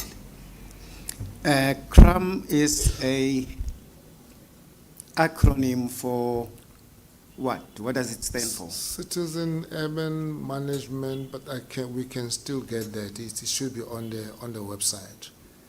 It is cities department that coordinates all the city departments. There's a meeting that has been conducted once a month. It has even a director there that coordinates all the city departments, and the person reports direct to the city manager. So if any city department does not come to the party, and then they report such to the city manager. Okay. Ubeke sebuza advocate ukuthi lo CRAM umelelani ngoba ubonakala kuyisifinqo esamagama athile asuke echazwa lapho ufakazi ushilo ukuthi lo CRAM umelela ukuthi izakhamuzi zasedolobheni njalo njalo ngisho engasakhumbuli ngokuphelele konke kodwa uthi khona lapha ya akwaziyo ngale CRAM ukuthi ingumxhumanisi ixhumanisa yonke iminyango ekhona uze lo mnyango we-CRAM unomqondisi noma udirector okuyena obika kuyi-manager yedolobha ngezinto uma mhlambe kukhona umnyango ongezi kanti kufanele ngabuyeza kuthumela umbiko lo director awuse kuyi-city manager ukuthi lo mnyango othile awubi khona uma kufanele ube khona. And those are the questions we have for the witness, Chair. Thank you, Advocate Semenya. Mr. Mgomezulu.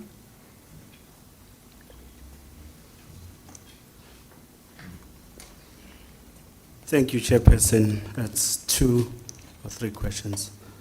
And thank you for the indulgence. Sir, you've outlined the mandate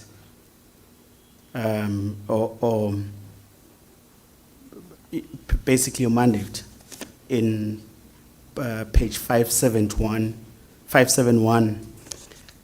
of your statement as including deploying officers in the inner city to conduct proactive policing, removal of illegal structures. You've outlined those. I will park that, and because before I ask the question, I want to lay this basis. Okay. I believe that you understand the mandate of this commission, which is to look at the circumstances, especially surrounding the deaths of persons in the building Usindiso, and who should shoulder the blame or responsibility or liability for that. You understand that? Yes. Ubeke umele umnumzana uMgomezulu wamusa kwistatement sakhe esiku 571 lapho esho khona ukuthi banomthwalo ngokusho kwele statement njenge JMPD uqiniseka ukuthi kuba khona amaphoyisa abakhona uma kubhekwa ukunqanda ubugebengu kanye nokususa nje izakhiwo ezingekho esimweni esifanele kodwa uthe ngaphambi kokubabuza umbuzo akakayendlalele kanjena indaba yakhe ethule le commission ukuthi ingabe ufakazi uyayiqonda yini i-mandate manje noma igunya noma umthwalo obekwe emahlomba le commission ukuthi le commission kufanele ithole iqhamuke nobufakazi obuzobeka obala bese isho ukuthi ngempela lesi sigameko sasesindiso ubani ongathweswa icala ngaso kuthiwe uye owaba nesandla kulona uyakuqonda yini lokho ufakazi uthi yebo uyakuqonda. So with respect, will I be correct if I say your statement doesn't assist the commission much in answering those questions because it dedicates 3 paragraphs towards the end to mention Usindiso in passing? I'm not sure if indeed that my statement is not helping, but I was outlining the role that JMPD played in the operation that was conducted in 2019, where we were requested to also come in, and not necessarily as an implementing department, but we came in to play a role there, whereby we coming in and assist and support and ensure the safety of the officials of the city of Johannesburg in whatever operation that would have been conducted on that day.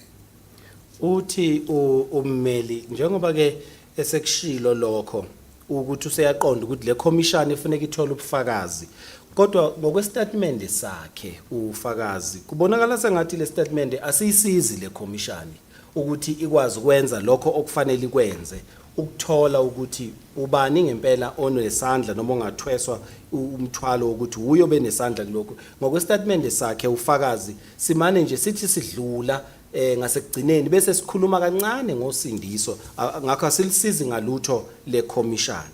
Uthi ufakazi cha akaqiniseki ke ngokuphelele kulowo mazwi ukuthi istatement sakhe siyisizi commission, ngoba yena ukhuluma ngalokho abakwenza ngo2019 lapho babecelwe khona ukuthi bayosiza ukuya lapha kuyophequlula lapha yafuthi nakhona hayi ukuthi yiba babeyokwenza umsebenzi, bona babemane besiza nje, besiza labo kade behamba beyokwenza umsebenzi futhi bevikela nalezo zikhulu zikahulumeni eziyokwenza lo umsebenzi.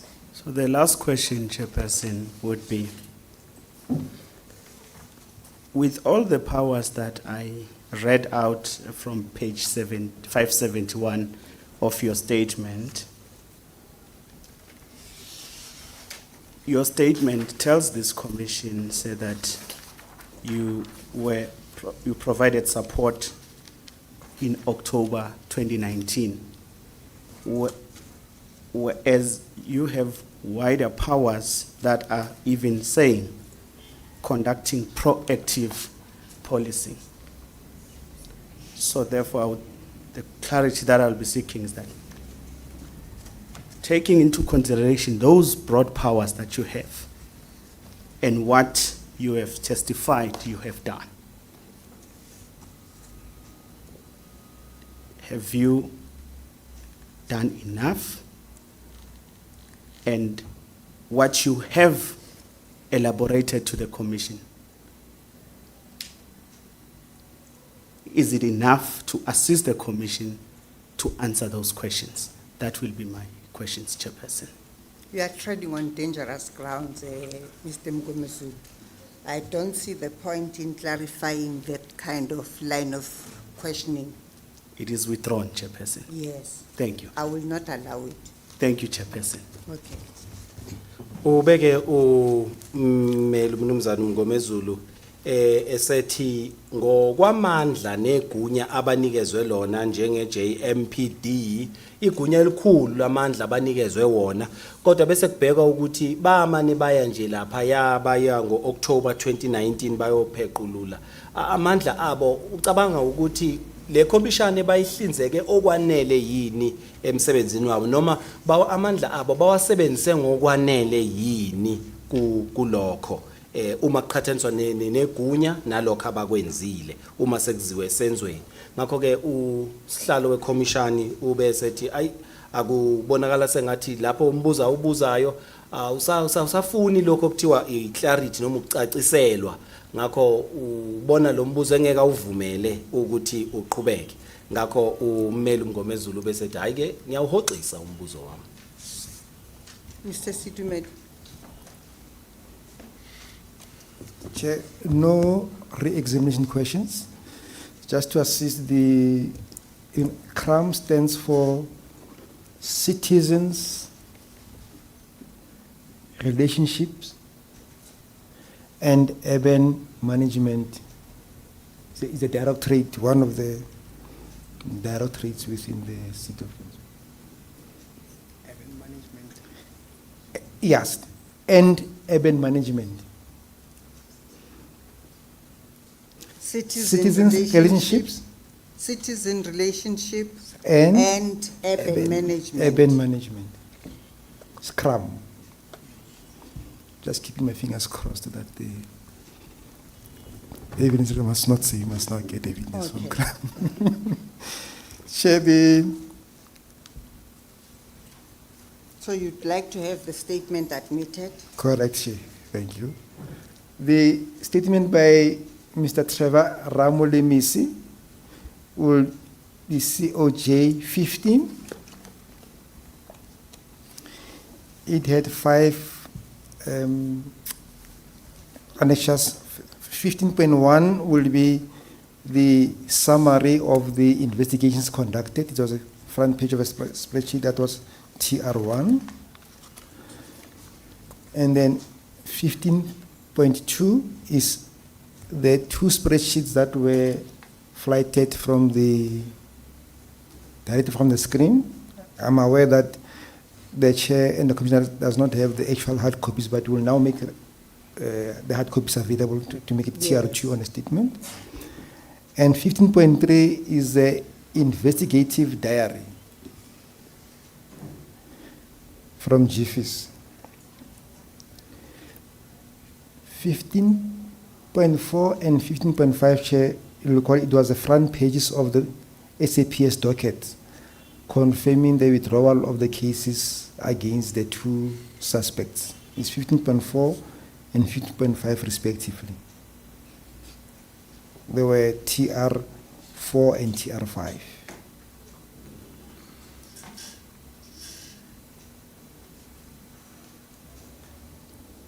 Yes.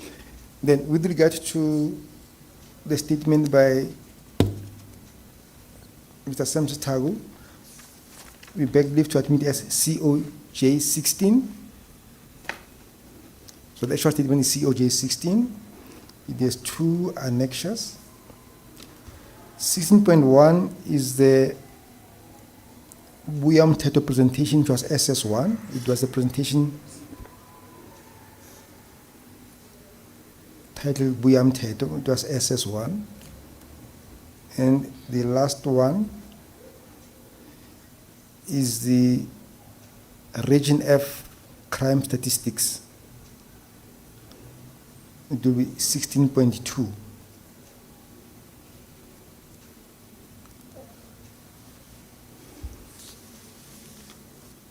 And Chair, that's all that we have as Yes. the Advocate Siminya with Mr. Betsy. Mr. Mbette's statement to be Exhibit MHM1, Chair. M for mother, H for hotel, M for mother. 1.